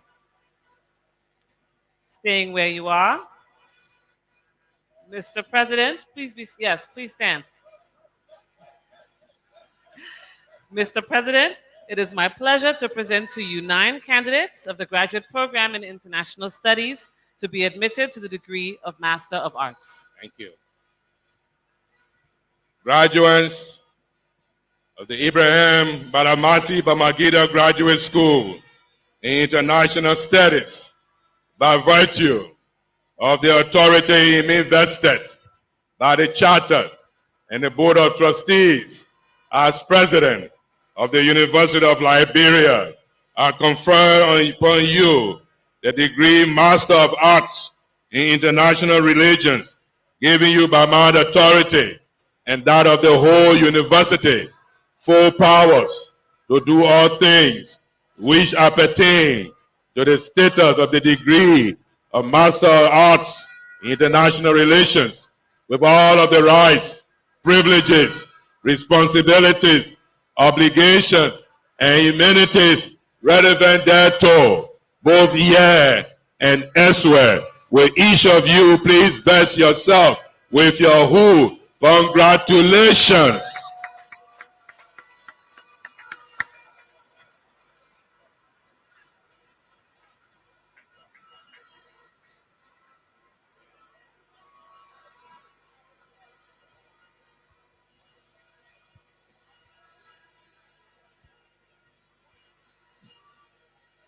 Thank you. Please be seated. The graduate program in education, Associate Professor John Gibson Kipo, Program Director, will present the candidates to the President of the University.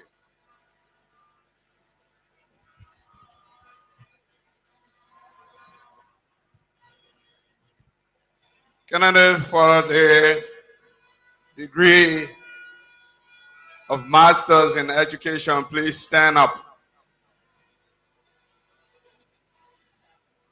and be prepared for the conferment of the degree. Mr. President, it is my pleasure to present to you 16 candidates to be admitted to the degree of Master of Arts in Education. Thank you.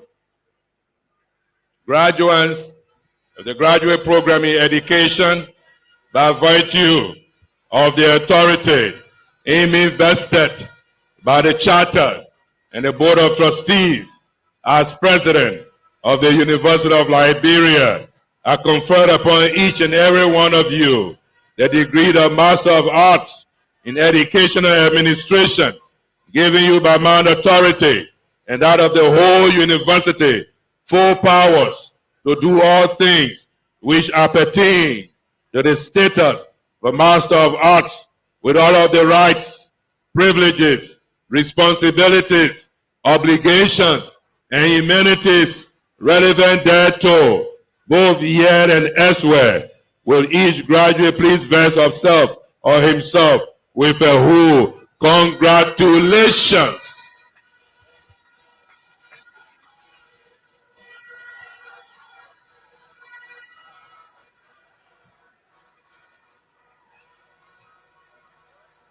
Thank you so much. Please have your seats.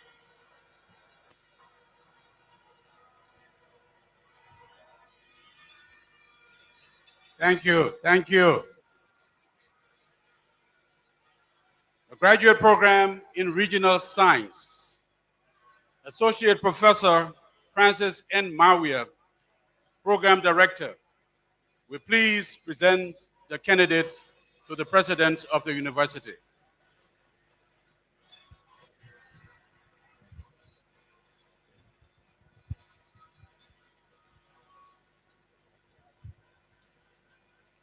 Candidates for the degree of Master of Science, MSc, in Regional Planning, please be prepared for conferral of the degree and stand to where you are.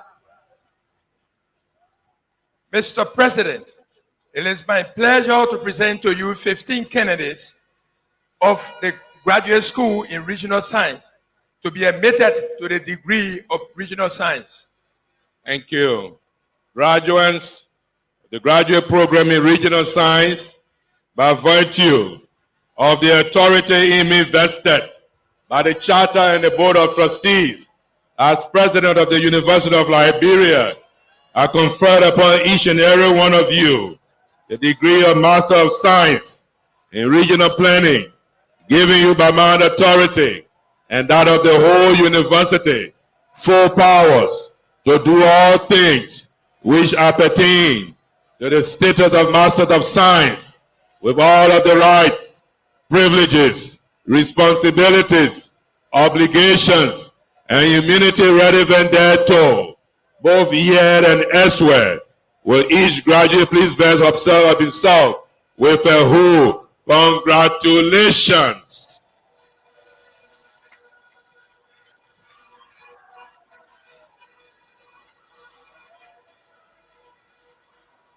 Thank you so much. Please be seated after that.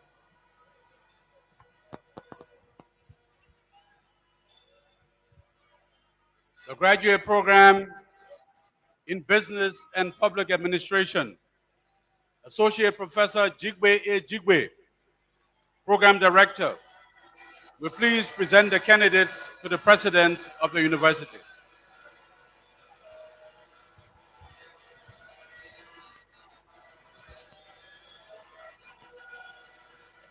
Will the candidates for the degree of MBA, MPA please rise and get ready for the conferral of your degrees.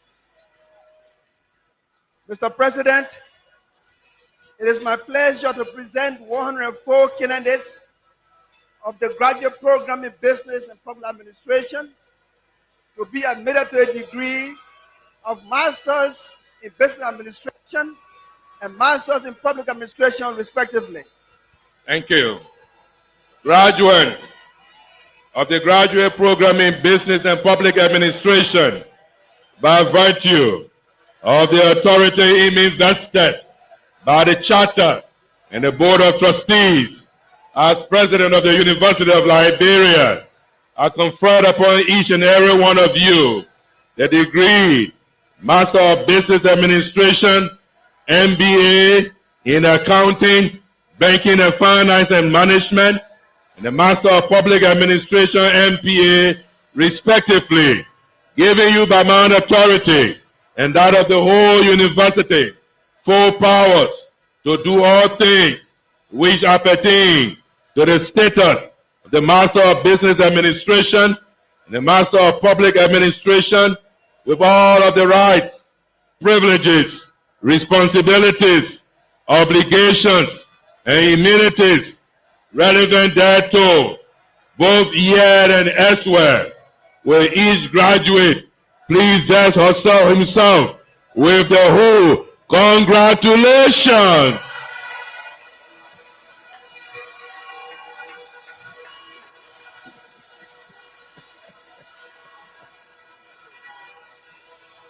Thank you, thank you, thank you.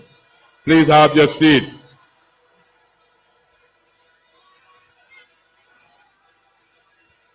The Kofi Annan Institute for Conflict Transformation, Professor T. Debbie Sandy, will please present the candidates to the president of the university.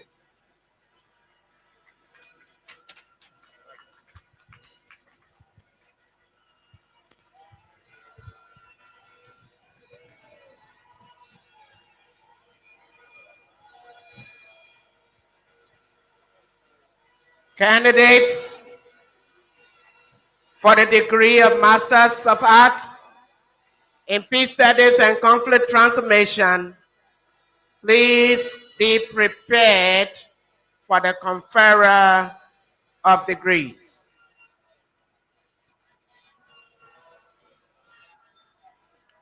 Mr. President, it is my pleasure to present to you 5 candidates of the Kofi Annan Institute for Conflict Transformation to be admitted to the degree of Master of Arts in Peace Studies and Conflict Transformation.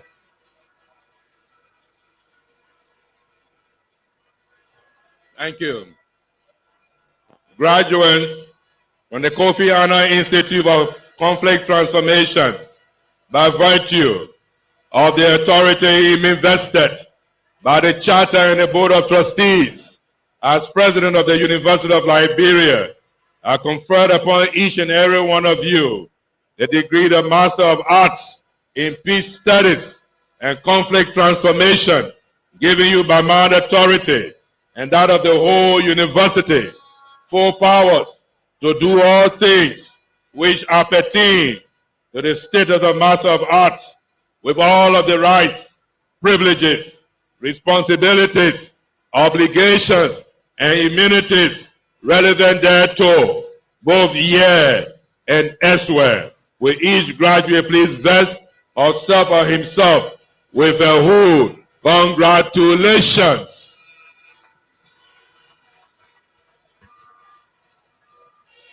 Thank you, Director. Please have your seats.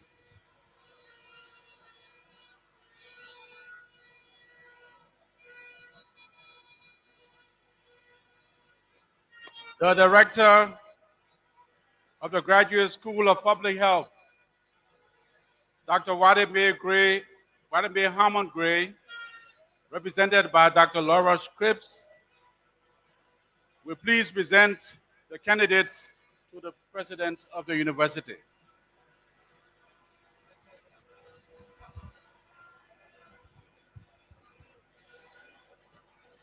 Candidates for the degree of Master of Public Health, please stand and be prepared for conferral of the degree.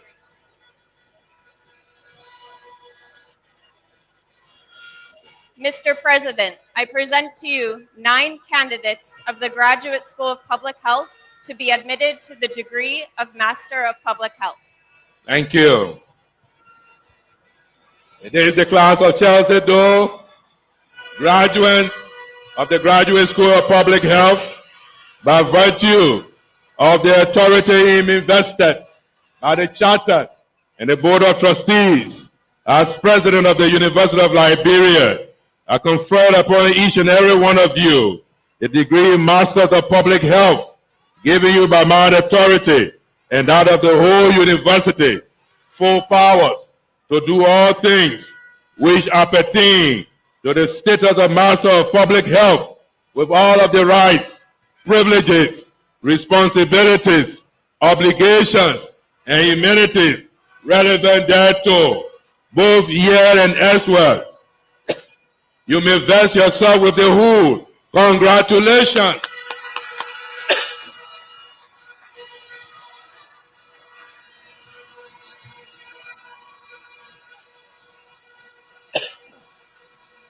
Thank you. Please be seated.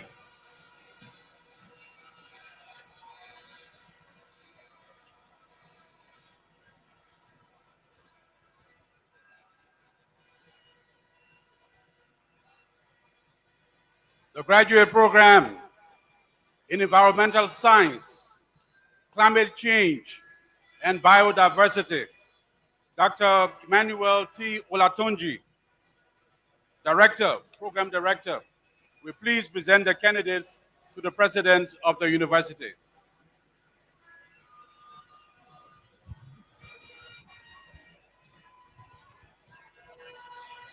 Candidates for the degree of Master of Science in Environmental Science and Master of Science in Climate Change and Biodiversity, please be prepared for the conferral of the degrees.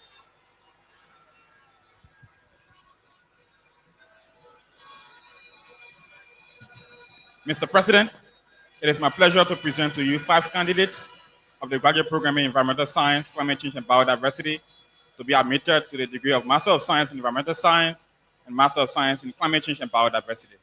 Thank you, Director Olatunji. Graduates of the graduate program in Environmental Science, Climate Change and Biodiversity, by virtue of the authority in me vested by the Charter and the Board of Trustees as President of the University of Liberia, I conferred upon each and every one of you the degree of Master of Science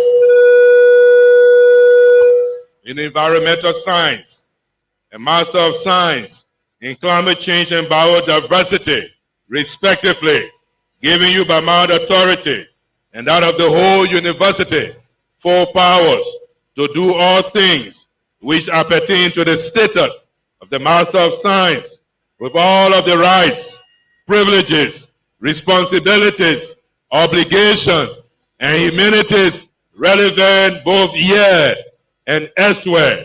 Will each graduate please vest himself with a who? Congratulations. Thank you, Director. Platform guests, our people, parents, please join me. Let's give all our graduates a resounding applause for their success here today.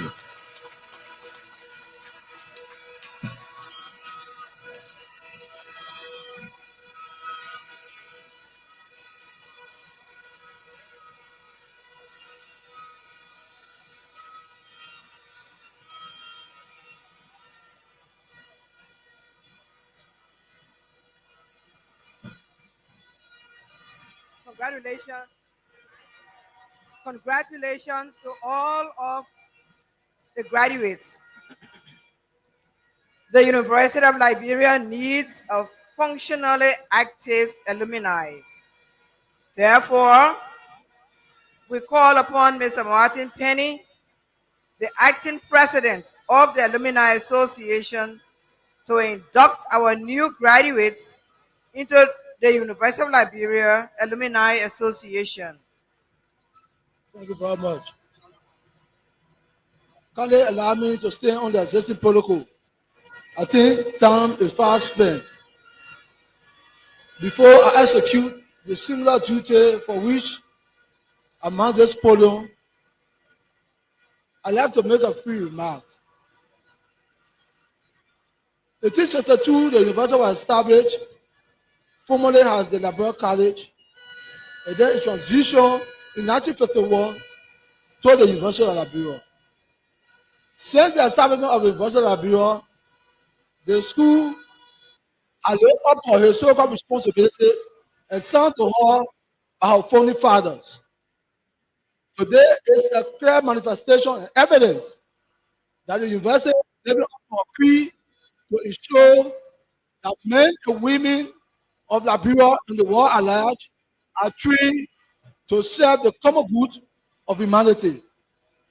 On this feat, I'd like to say congratulations to the administration and congratulations to all of you, graduates of the University of Liberia, who today have made it an evidence that indeed the university will keep up the good work, keep the Liberian industry moving. The Alumni Association is an integral part of the university. It has the responsibility to partner with the university administration to ensure that it enhances all of the good things at the university. This is why our collective interest and desire must always be cardinal to ensure that we partner amongst ourselves and look forward in helping the University of Liberia. If we like to stay away, we be undermining the progressive nature and purpose for which the university was established. So I'd like to encourage all of you graduates today that as you leave the walls of the University of Liberia, do not turn back. You remain an integral part of the university family, and you must always ensure that your collective support remain the bastion of hope for us to move the industry, the academic industry at the university forward. So I'm urging you, do not abandon the university, you should always come back. And I also like to say special congratulations to members of the Noble Second Floor who are members of the law school graduating today for their selfless effort in contributing to the law school in whatever meaningful way they have tried to do. I think you are also helping the Alumni Association to ensure that the progressive path of the university is maintained. Now, therefore, with the power in me vested as acting president of the Alumni Association, I hereby receive all of you graduates of the 103rd class of the University of Liberia and hereby commission you into full membership of the University of Liberia. Please stand, please stand.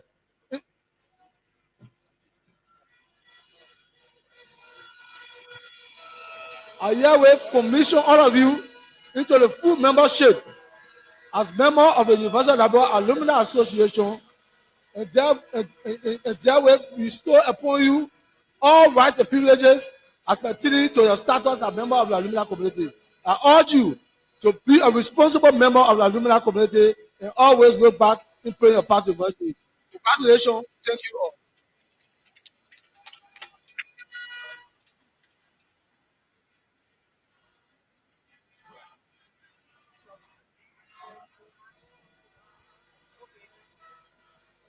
We'll now ask Prince Anthony Prince A. Decker, Director of the UL Choir, to please give us a short, very short selection.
praise. Just praise. And the King of glory will show. They're gonna run.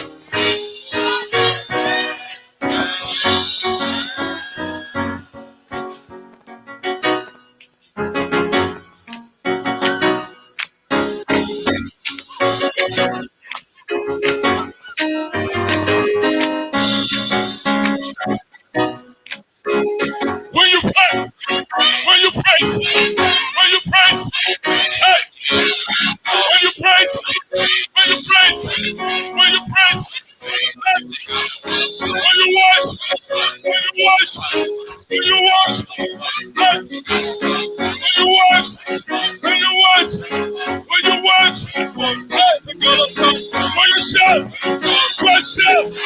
when you shout, hey, they're gonna come, when you shout, when you shout, I better get to get down. Get to get down. Get to get down. When you pray, when you pray, when you pray, hey, when you wash, when you wash, when you wash, hey, when you shout, shout, when you shout, hey, they're gonna run.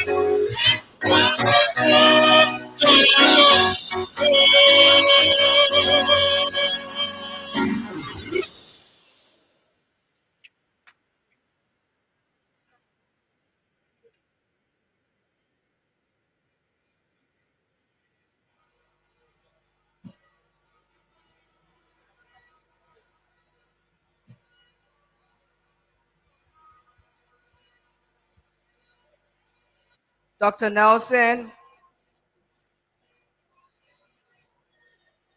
President of the University of Liberia, distinguished members on the dais,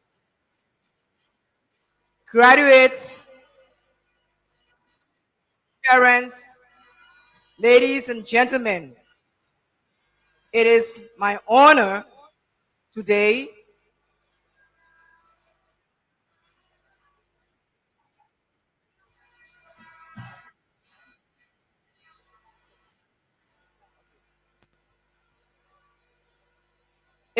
distinguished honor today to call upon the Minister of State for Presidential Affairs, the Honorable Wisa Lamo, who is representing the President of the Republic of Liberia, for his remarks.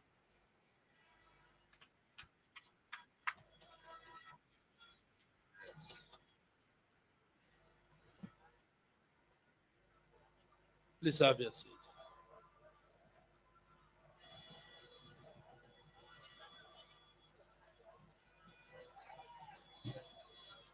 With honor, I would like to request that I stand on the existing protocols to deliver the remarks from the President. It is with great honor and pleasure that I stand before you today as the Minister of State for Presidential Affairs, Chief of Staff to the President Office, who is representing the visitor to the university, His Excellency Dr. George Manan Weah. To this 103 Commencement Convocation of the university, the President expresses his profound thanks and appreciation to the Chairman and members of the Board of Trustees, the President, Dr. J. Salvador Nelson, and the academic administrative staff for the successful planning and execution of the 110th Commencement Convocation. I'm told that the nickname for this 110th Convocation is Halakehmeni, which means God's doing. Let me say Halakehmeni, or God made it possible for more than 1,600 of you in the 110th graduate class to come this far in your academic journey. It is understood that the majority of this class, the honor graduates, entered the university in 2018. By this time, the class have graduated in 2022, holding everything constant. However, everything is not always constant, especially when you must deal with the famous so-called 3D. But we can say it is God doing that has enabled you to conquer the 3Ds. The 3Ds you encounter throughout your academic journey. The president wants for me to say to you, you will never encounter again. Because, you know why? It is God doing. It will be God doing that will take you to the next level. It will be God doing that you will be able to fulfill your goals of finding a decent paying job, to get more education, to travel abroad, no matter what the future is. Just know that it will be God's doing that will get you there. Some of you seem surprised that I mentioned the 3Ds. Yes, I'm aware of the 3Ds. The president is also aware of the 3Ds. The president first learned about the 3Ds in 2018. It was the time many of the honor graduates who are part of this class entered the university. At that time, the president recalled some of the leaders of the students came to complain about the difficulties they were experiencing in registering and paying their tuition. From their explanation, he listened and learned of the 3Ds and asked what they meant by the 3Ds. They defined as: 1, difficult to enter, difficult to stay, and difficult to graduate. As you may be aware, in 2018, His Excellency, the President was a new visitor to the University of Liberia in his capacity as President of Liberia. The student leader told him that thousands of young comrades, including freshman class that entered in 2017 and 2018, after they successfully passed the entrance, were finding it very difficult to pay both tuitions and other fees. So as Visitor and President, upon hearing about the 3D and other problems students were facing, he had to do something. In the end, after much discussion with his team, the decision was announced. That decision was free tuition. That policy was announced on October 24, 2018. So that those who overcame the first D, difficult to enter, and enter the university could not have to experience the other 2 E's. Difficult to stay and difficult to graduate. Therefore, he expressed that it is God's doing that enable you to conquer the 3 Ds. The 3 Ds you encounter throughout your academic journey, the president encourages you that you will never encounter the 3 Ds anymore. Madam Guest Speaker,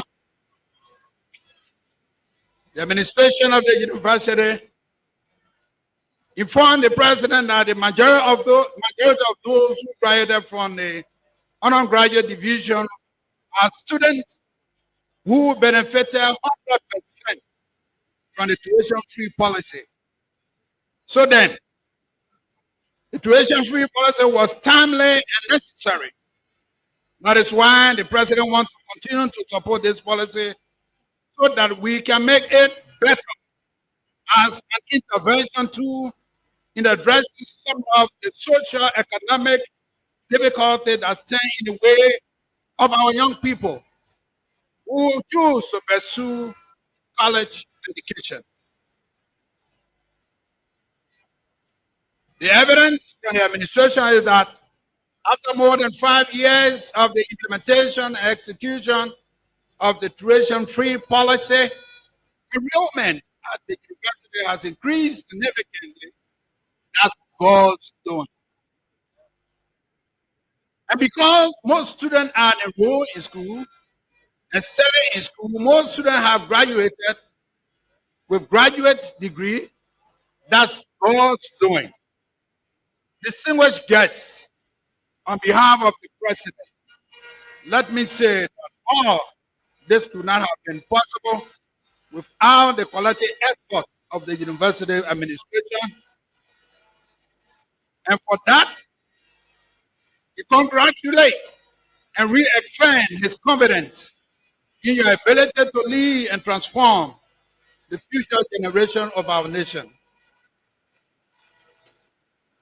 To our outgoing graduates, the president says, congratulations to you. This day marks the culmination of years of perseverance, sacrifice, and unwavering determination. Each of you sitting here today, as well as those who graduated a few days ago, the president sent you his warmest congratulations. Your success is a testimony to your resilience and the strength of character. But let us not forget that your accomplishment could not have been possible without the unwavering support and guidance of your family, your friends, the exceptional faculty who have nurtured your intelligence and helped shape your future. So, on behalf of the president, let us take a moment to express our gratitude to those who have been on your side, providing encouragement, providing love, and believe in your abilities. Graduation Day is not just a personal triumph. It is a celebration of the power of education. It represents the transformation impact that knowledge can have on our lives in our society. Education is a bedrock of progress, the catalyst for change, and the foundation on which our nation's future is built. As you step into the world beyond these sacred academic walls, you carry with you the skill, wisdom, experiences gained during your time here at the University of Liberia. You have been equipped with the tool to tackle the challenges that lie ahead of you, to contribute to the betterment of our nation and the global community. With this privilege comes a great responsibility. We are living in a time of profound challenge and uncertainty, where our world faces complex and interconnected problems: climate change, economic equality, political polarization, and technological disruption are just a few of the issues that demand our attention and action. On behalf of the president, I therefore urge each and every one of you here today to embrace the values instilled within you during your time at the esteemed institution, values such as intellectual curiosity, critical thinking, empathy, and a commitment to justice and equality. These values will guide you as you navigate the complexity of the world and make meaningful contributions to society. Remember, you are the leaders for tomorrow. You are the agent of change. You will shape the future. Whether you choose a career in science, in business, in art, or public service, your actions and choices will have a profound impact on our nation and the world. The president is a man who made it emphatically clear that he wants me to emphasize that success is not measured solely by personal achievement or material gains. True success lies in how you uplift those around you, how you use your talent and knowledge to create more just and equitable society. It is through service to others that we find the greatest fulfillment and leave a legacy. We all can testify that the president's life is a typical example of what I'm studying about. Graduate, as you move forward, the president encourages you to foster inclusive society where every voice is heard and respected.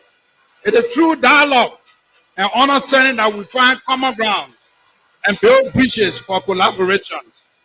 The President, Dr. George Manawia, want me to remind you that today is a day of celebration and reflection. Look back on your time at the University of Liberia with fullness, recognizing the friendship that you forged, the lessons you learned, and the growth of your experience over the years. Let's look forward to hope and hope with determination, knowing that we have a knowledge, skill, and passion to make a difference. On behalf of the president, I therefore take my seat. Before I take my seat, I want to say congratulations to the class of 2021-2022. Halakehmeni, God's doing. As you embark on this new chapter, the president has no doubt that you will shape a brighter future for our nation and leave an indelible mark on the world. Go forth with courage, compassion, and the spirit of excellence. May your journey be filled with purpose, and may you forever make us proud as a nation and as a people. God bless you, and congratulations.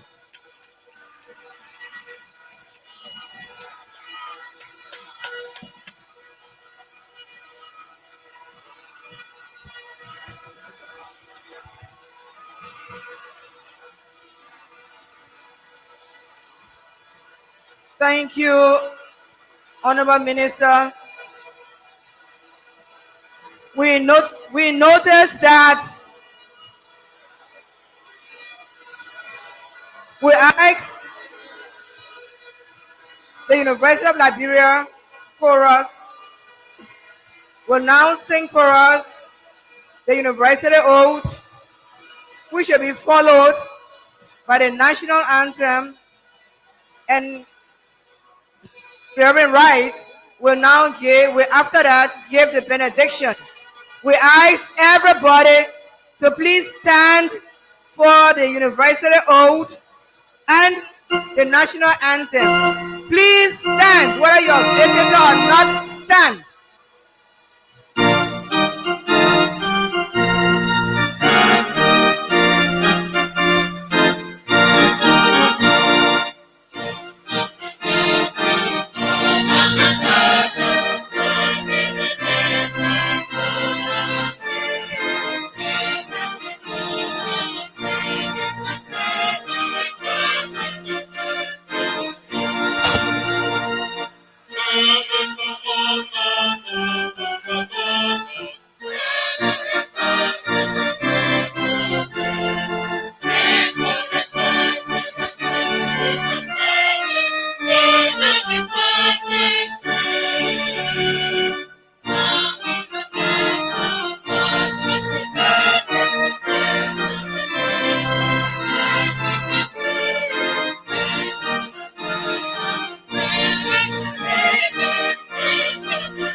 We will have the benediction, the dissolution of the convocation, then the announcement as to where you will receive your degrees and diploma after the benediction and the dissolution. The benediction.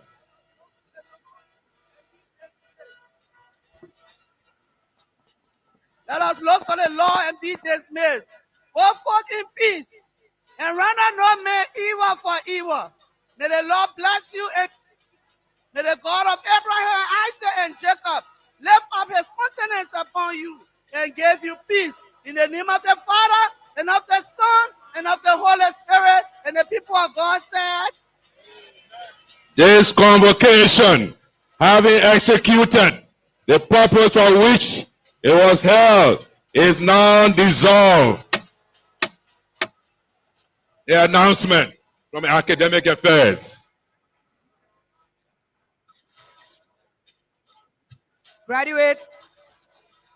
Graduates, please remain seated.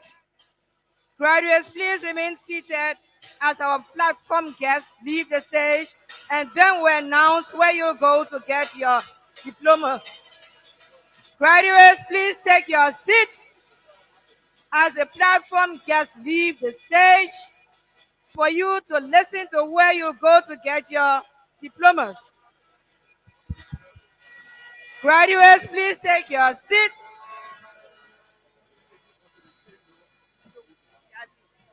Graduates, please take your seat as the platform guests leave the stage.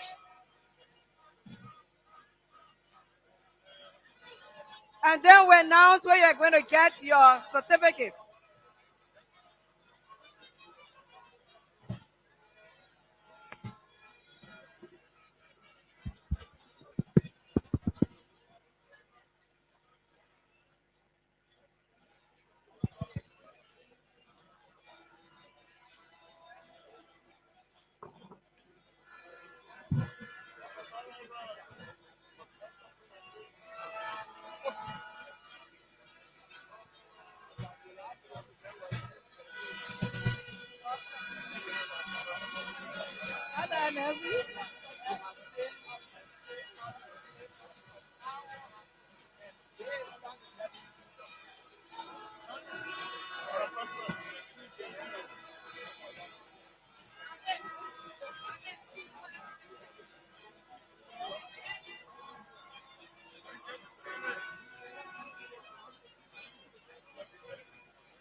All right, ladies and gentlemen, all of the graduates, please remain to where you are.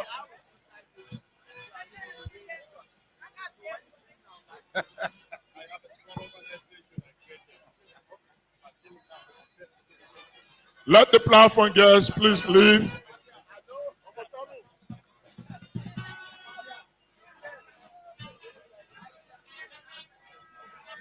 There's a missing chair here.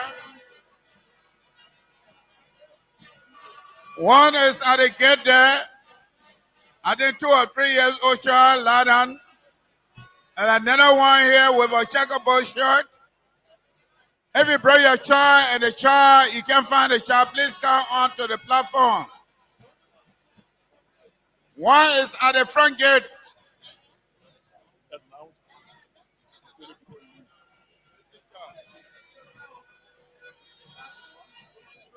Hello, if it can be a child and the child is missing, okay. There's another person, there's another child, 2 years, I think 2 or 3 years, at the front gate, the security booth. Please go there. Bring your child and you cannot find the child, go to the front gate to the security booth. There's a little child there with